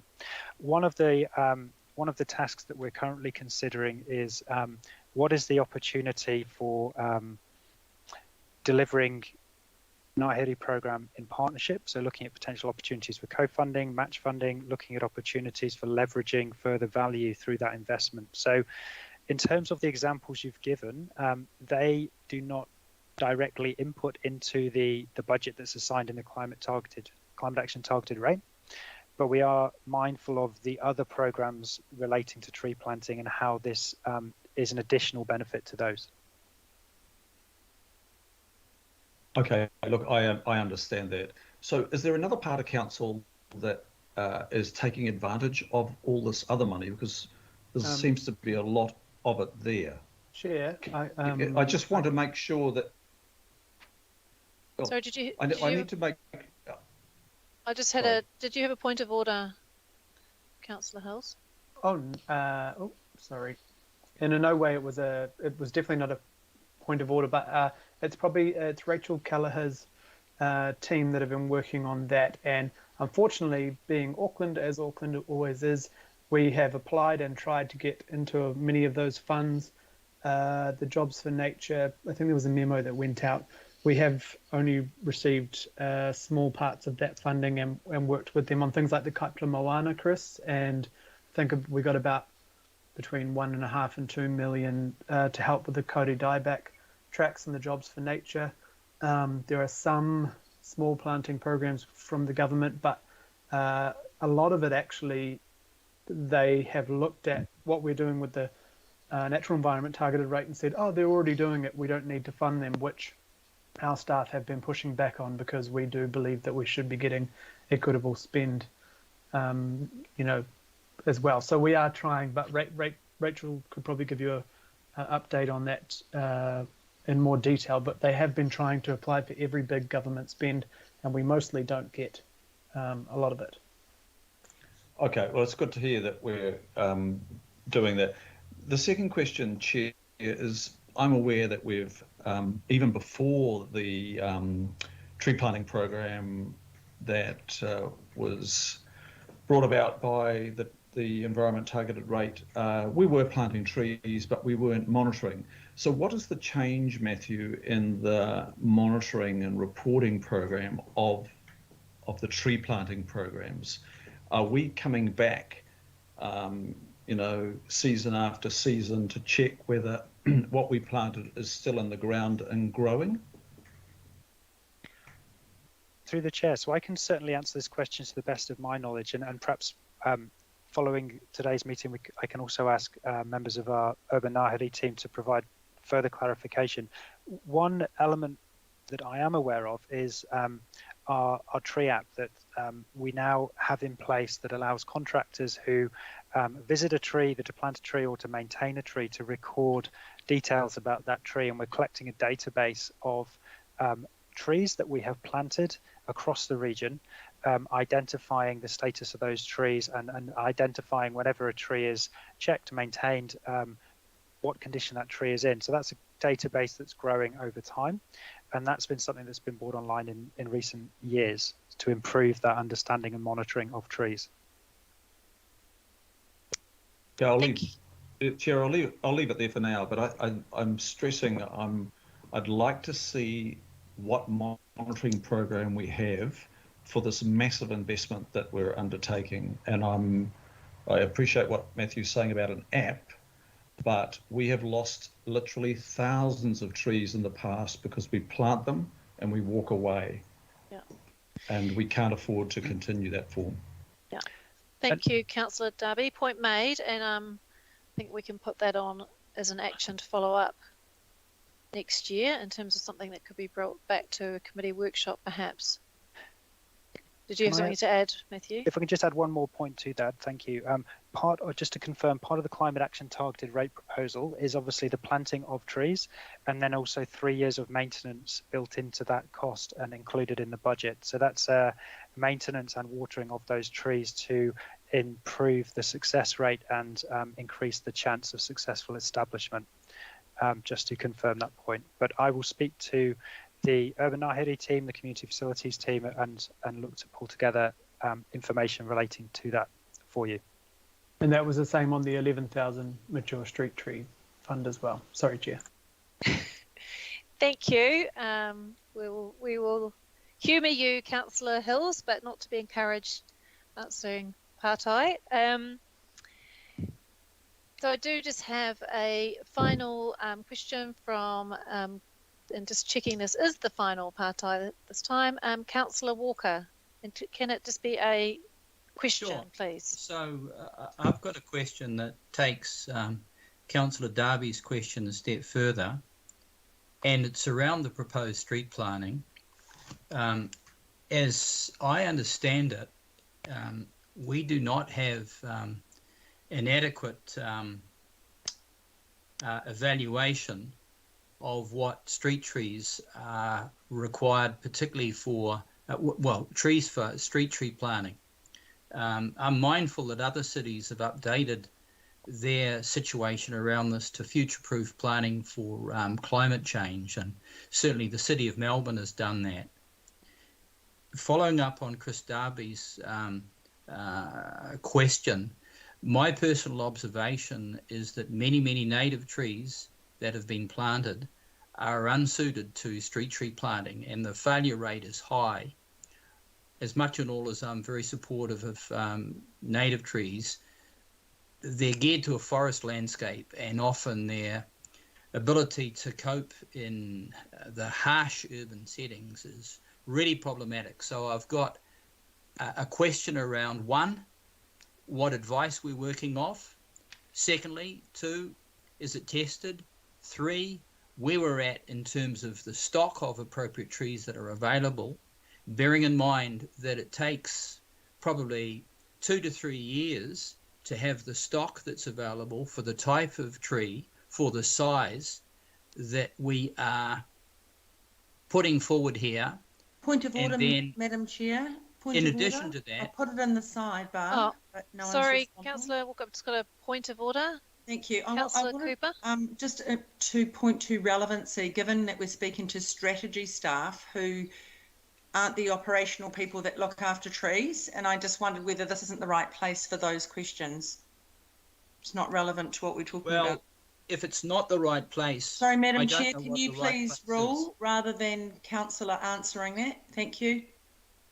Thank you, Councillor Cooper. Councillor Walker, I think you've made your point around the question, and also we've had that response already on the trees, and this is something that's going to be looked at and brought back to us with more information. So unless Matthew has anything that in terms of the climate plan that you can add, then... The other question that I had, Madam Chair, was around the urgency of the carbon measurement tool to evaluate propositions. And okay. I think that is urgent because there are alternative propositions that people are coming forward with that are better than our propositions in terms of delivering faster, more, and more economically around mitigation. Thank you. So I'd invite a response around that, Madam Chair. Thank you, Councillor Walker. Matthew, can I ask you for a response? Through the chair, thank you for that question, Councillor Walker. So in terms of the urgency of the carbon measurement tool, the climate impact assessment tool, I agree, it's urgent. It is an important tool for us to better understand the impacts of our decision making in terms of both emissions and also exposure to climate risk, which is the focus of the tool. We are working on that tool and co-developing it with a consultancy to gain further expert input, and we are looking to finalise that tool in Q1 of next year. So the first quarter of next year is when we are looking to finalise that tool, and we will be looking to finalise that as soon as possible, recognising the importance of it. Kia ora. Thank you for that update. Right, we're going to wrap up questions now. And in terms of comments, I would just like to make an introductory comment in terms of moving this, just to quickly highlight and recommending this to members, to add my thanks to the team, Matthew, and everybody who's involved in all of the work across the whole and council whānau. Te Taruki a Tawhiri isn't council's plan, it's Auckland's climate plan. And so there's lots of different strands of work going on. So it's good to have this annual update, but I think for me, it really is just summed up what I would like to say in terms of just noting that despite the progress being made, as shown in the progress report, Auckland's emissions are not remotely tracking in line with the target to reduce emissions by 50% by 2030. And we, of course, had that very good debate on the TERP, and that's given us has shown us, with 100 months to go, the stark reality of the scale of the challenge and the level of intervention required, that more work and investment will be required. So I think I can just leave it there in terms of my comments. So in terms of my support for receiving this report and noting those items, and just noting what will happen with future publications of the report. Just like to hand over to Councillor Hills. Would you like to make any comment before I put this? Well, I see I also have a comment from Councillor Walker. No, just thank you so much for the team. I know it has been extremely difficult with COVID now for 2 years.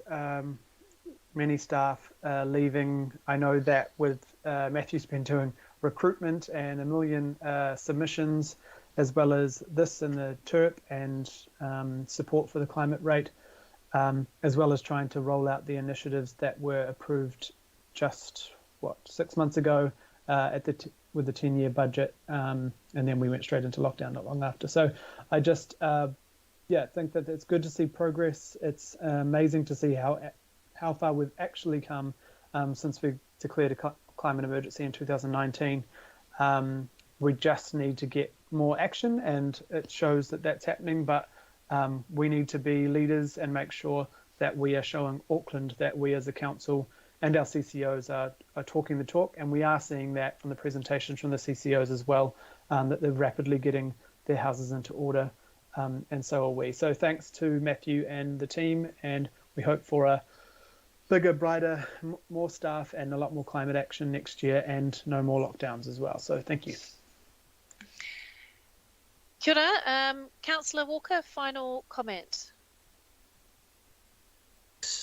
Madam Chair, I just want to zero in on trees, which are dear to my heart and something that I'm well familiar with. And I have a huge concern at the loss of current trees.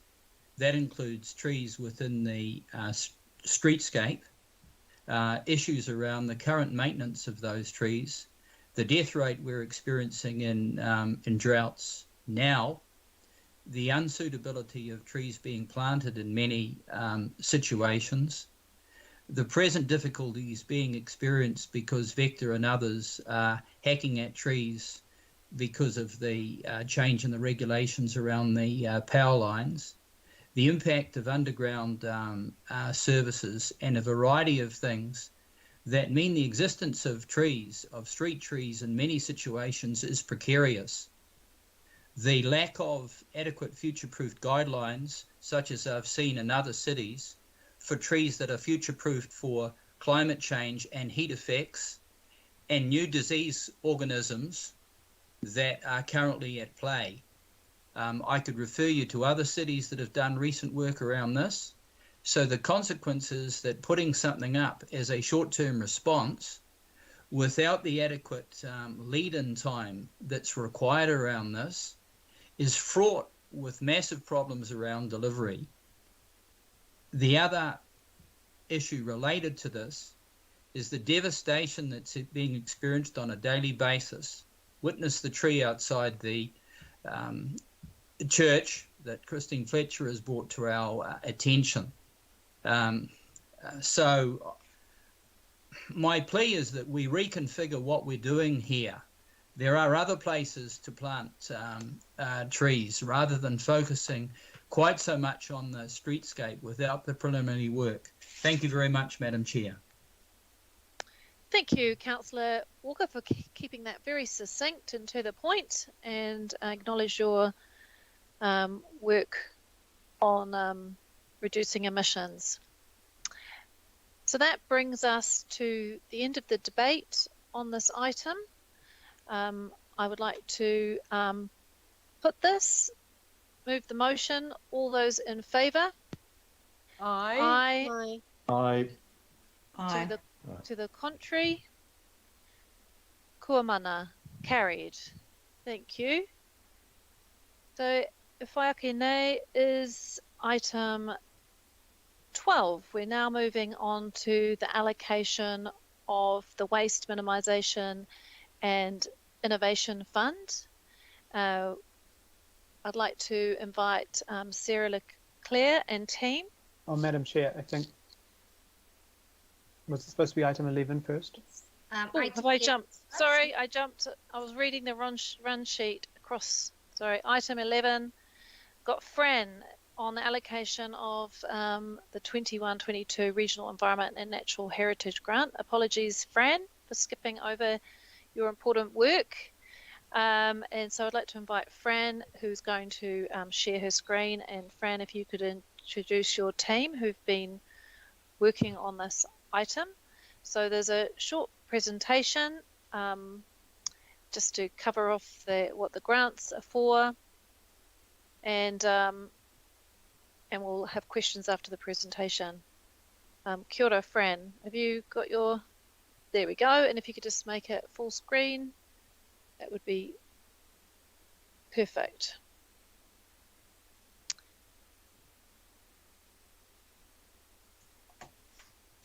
Kia ora koutou. Thank you for your time today.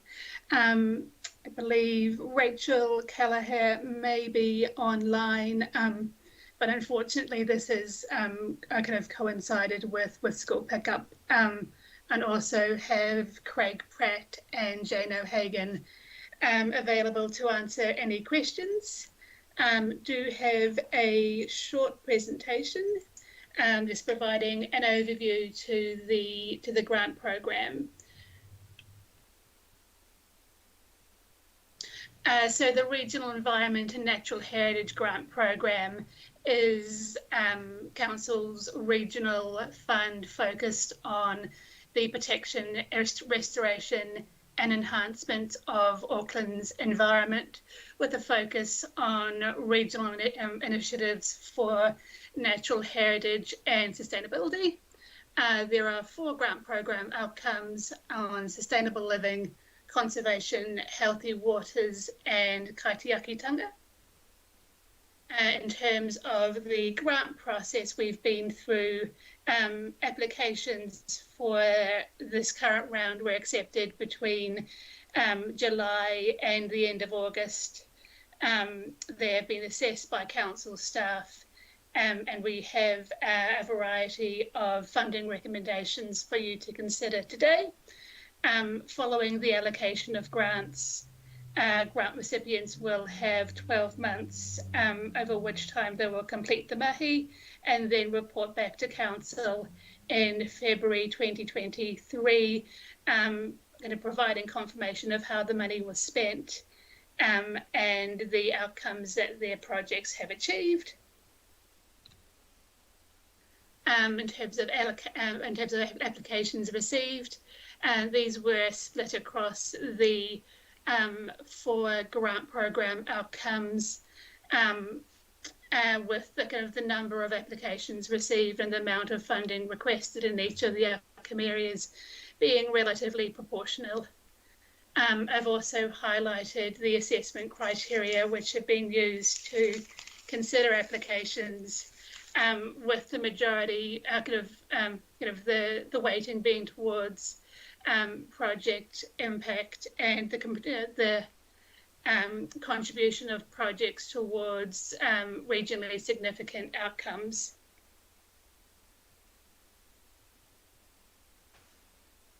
In terms of the recommendations for approval, these are focused on the conservation, sustainable living and kaitiakitanga outcomes.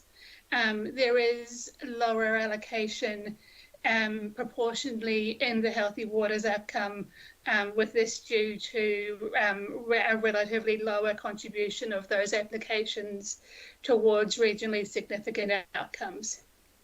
And the final slide just provides an overview of the geographic distribution of the projects we are recommending for funding. So now I'm going to welcome any questions.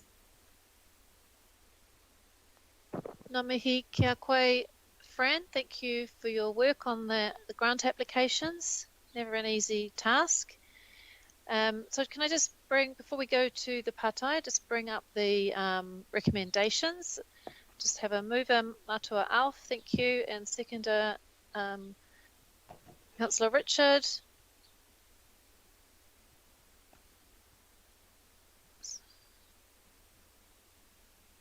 Okay, well, I think we... Sorry, I can't see the screen, Madam Chair. Yeah, we're just waiting for it to come up.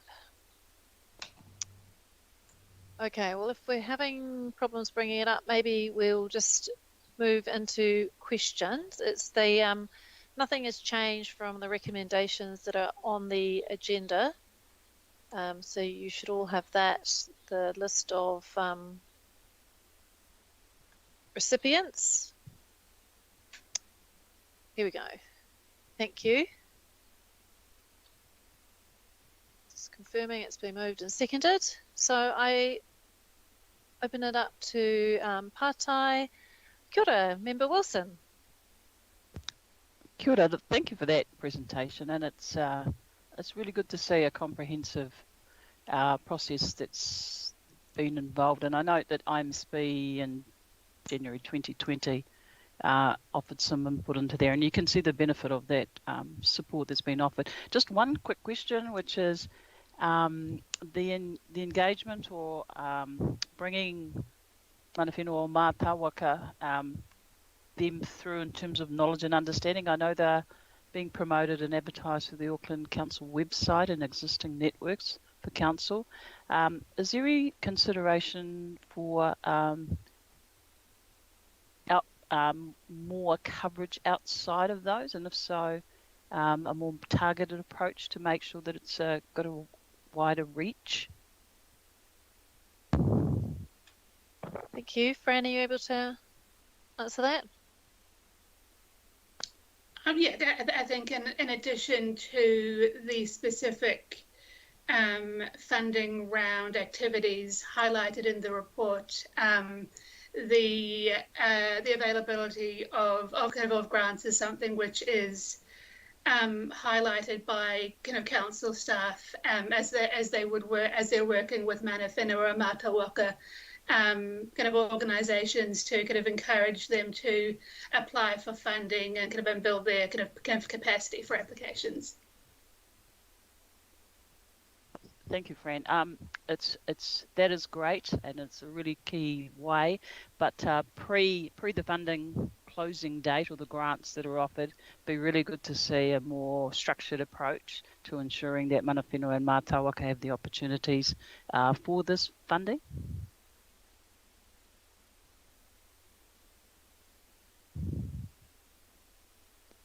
Thank you, Member Wilson. I think that's been taken on board. Is that right, Fran? We can just yeah. And followed up with the IMSB if you need any more support. I think that offer is there. The next patai, Councillor Hills. Good, Madam Chair. Thank you, and thank you to the staff. I know these grants rounds are massively complex and trying to get it right, and also I imagine doing it in your individual homes, trying to get it all done would have been a mission as well. My question is just on, and I feel personally it looks easier or better streamlined with the with the two funds together, and then you've added the new climate change one as well. Has that been a successful way to do it, or do you think it is better to have them separate, or is it?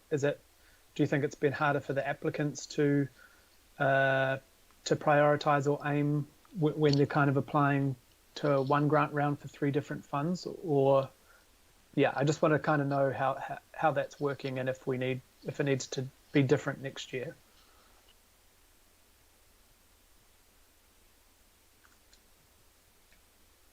I think there are benefits to having a combined funding round, as well as separating the different outcome streams into a kind of a standalone kind of conservation and climate action fund, and as a future plan for development of the climate action fund is developed, kind of whether that is under an umbrella fund or separated out into kind of two or more standalone funds, that will be something that is considered and brought back to committee.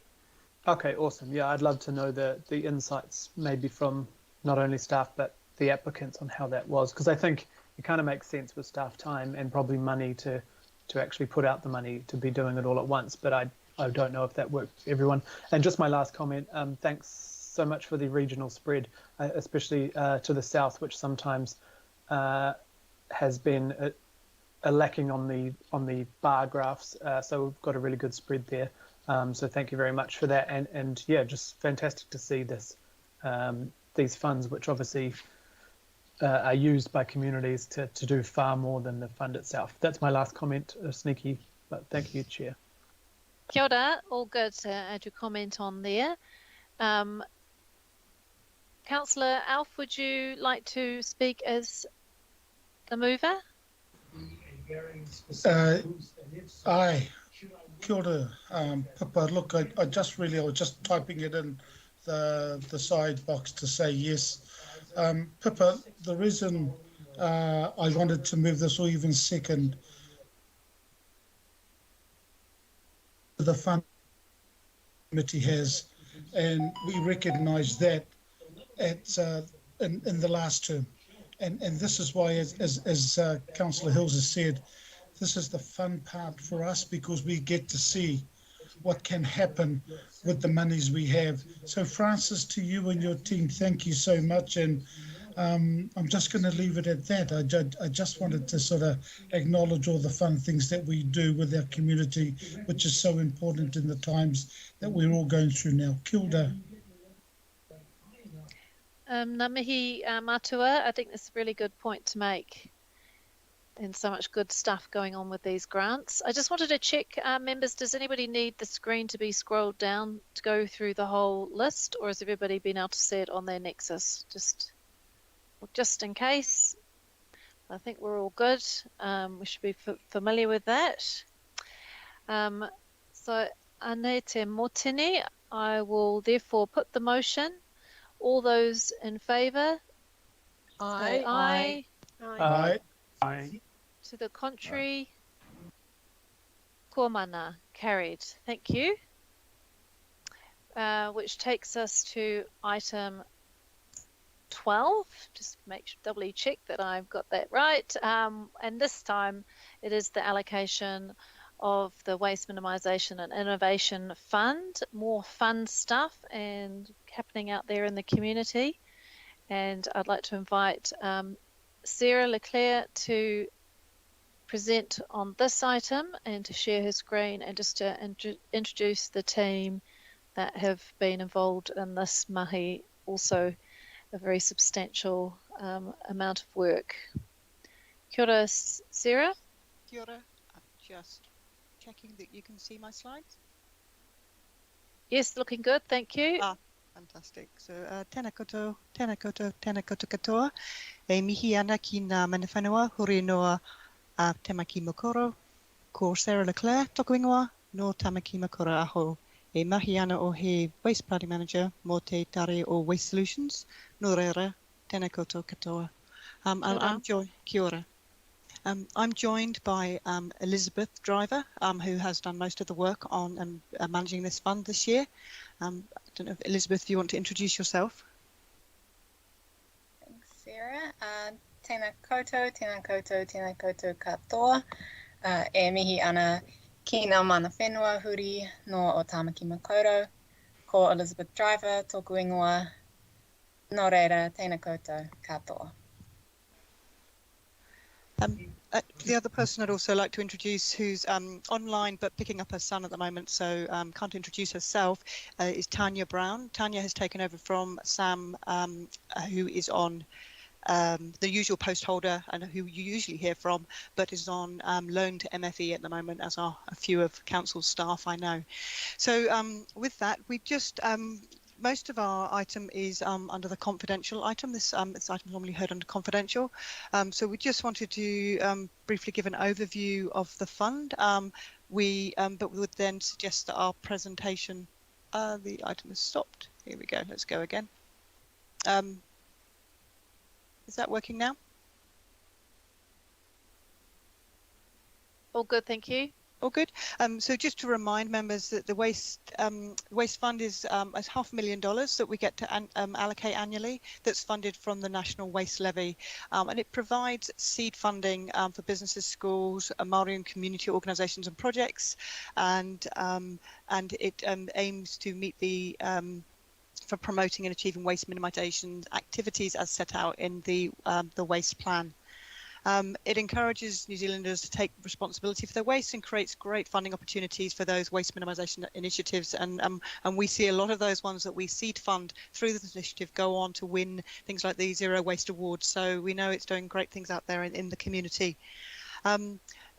We have a presentation that is itemised as confidential, Madam Chair. So do you want us to continue in that mode, or should we?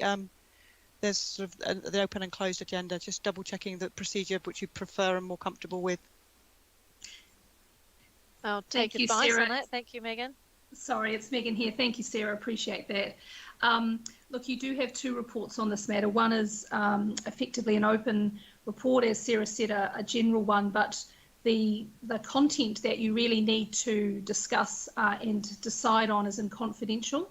So the open report has two noting recommendations. Can I suggest, Madam Chair, that we stop it here? You've heard the general update from Sarah.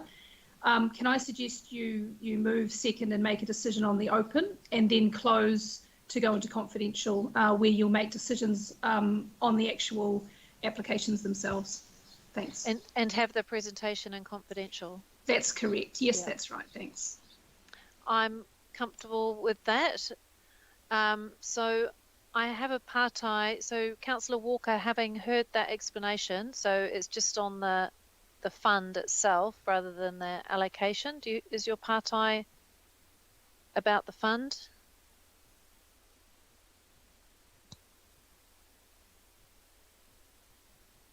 Yes, it's about the fund.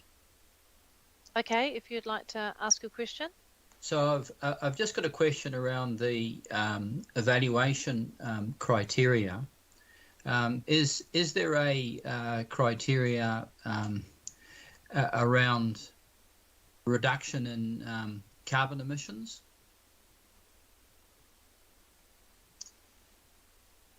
Through the chair, we don't have a specific carbon emissions reduction criteria at present.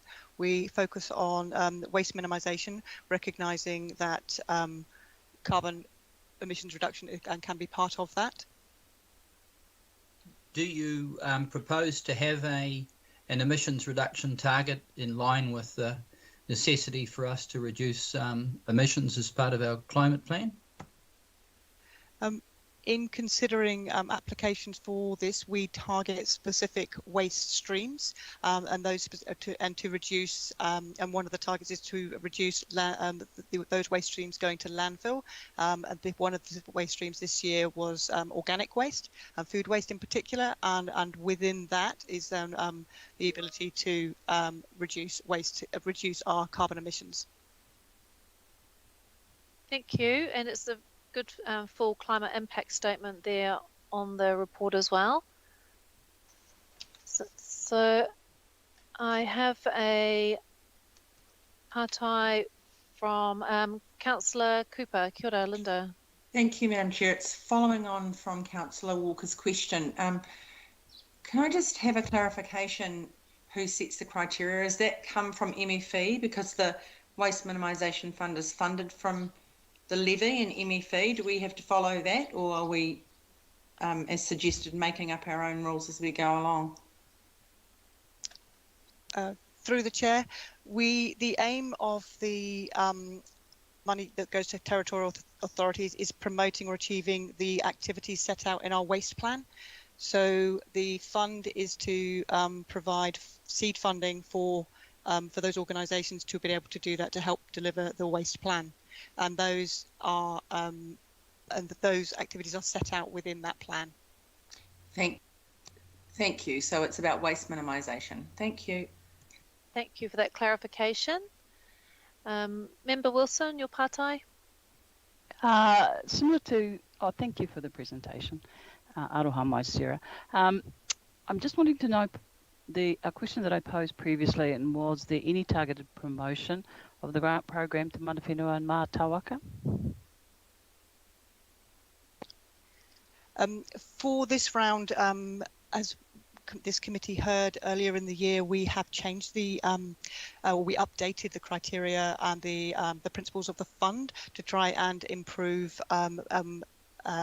outcomes for Māori.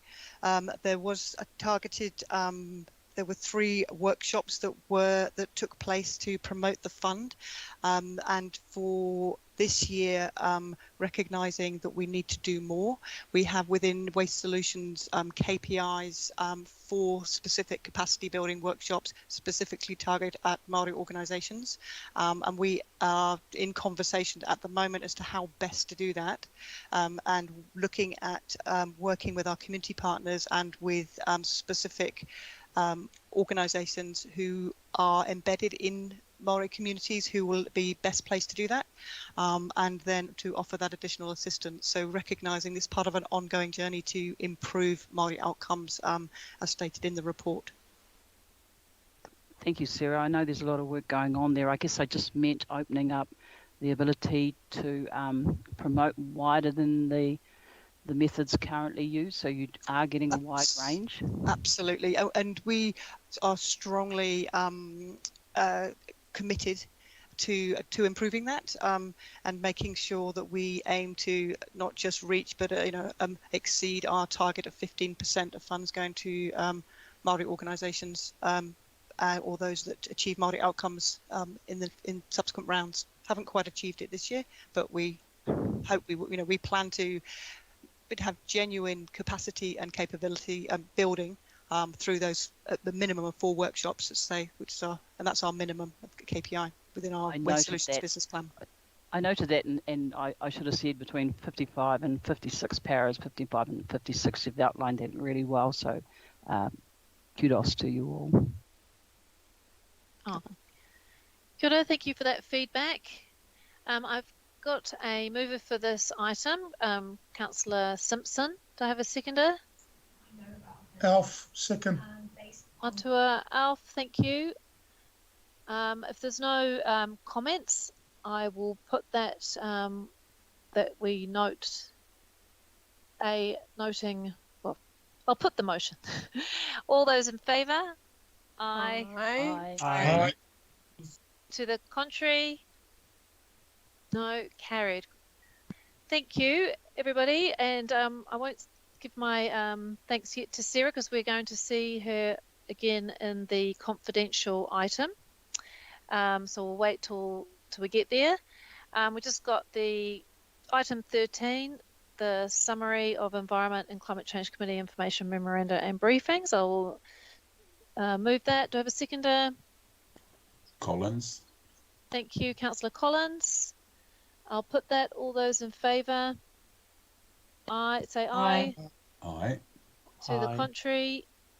No. Kumana, carried. Which brings us on to item 14. There's been a request for a consideration of extraordinary item that is out of timing, and not able to be received onto this agenda. But we will get an update after the confidential item. So we're going to now move the procedural motion to exclude the public. Do I have a seconder? Dalton. Thank you, Councillor Dalton. So this is so that we can agree the allocation of the Waste Minimisation and Innovation Fund in confidential. I will put that. All those in favour say aye. Aye. Aye. To the contrary, no. Carried. I want to speak to your motion. If you look at the timing, it was before you put your motion. Well, I've just put this one, so I'm just going to finish putting item 15. All those in favour, I think I've done that, so carried. Member Fletcher, I've ruled that there's no extraordinary item that can be brought to this meeting because it wasn't received within the standing orders. So it's been agreed the that tree wasn't cut down inside Sorry, the sorry, standing orders. sorry, Member Point of order, Fletcher. Madam Member Chair. Fletcher, Member Fletcher, you've been given an opportunity that we are going to get an update from Megan after the confidential item. So we either do it then or not at all. Madam So Chair, can, Point of I order, don't wish Madam to be Chair. in Sorry, any way I've got Point of disrespectful order, Madam excuse Chair. me, Scary, I've got a point of order, Councillor Casey. I think you've ruled on this. Can we move into the confidential item, please? Thank you. So on that basis, we are going to take we're going to stay on this line, and so don't sign out of this line. We're going to come back into confidential. Sawada's going to check that everybody who's meant to leave the call leaves us. Thank you, everybody who's been part of this meeting till now. We are now moving into confidential. Everyone's got 2 minutes for a quick loo break, and we will be back for the confidential item at 3:31. Thank you, and thank you for everybody who's supported the meeting up to now who are leaving us. Ka kite.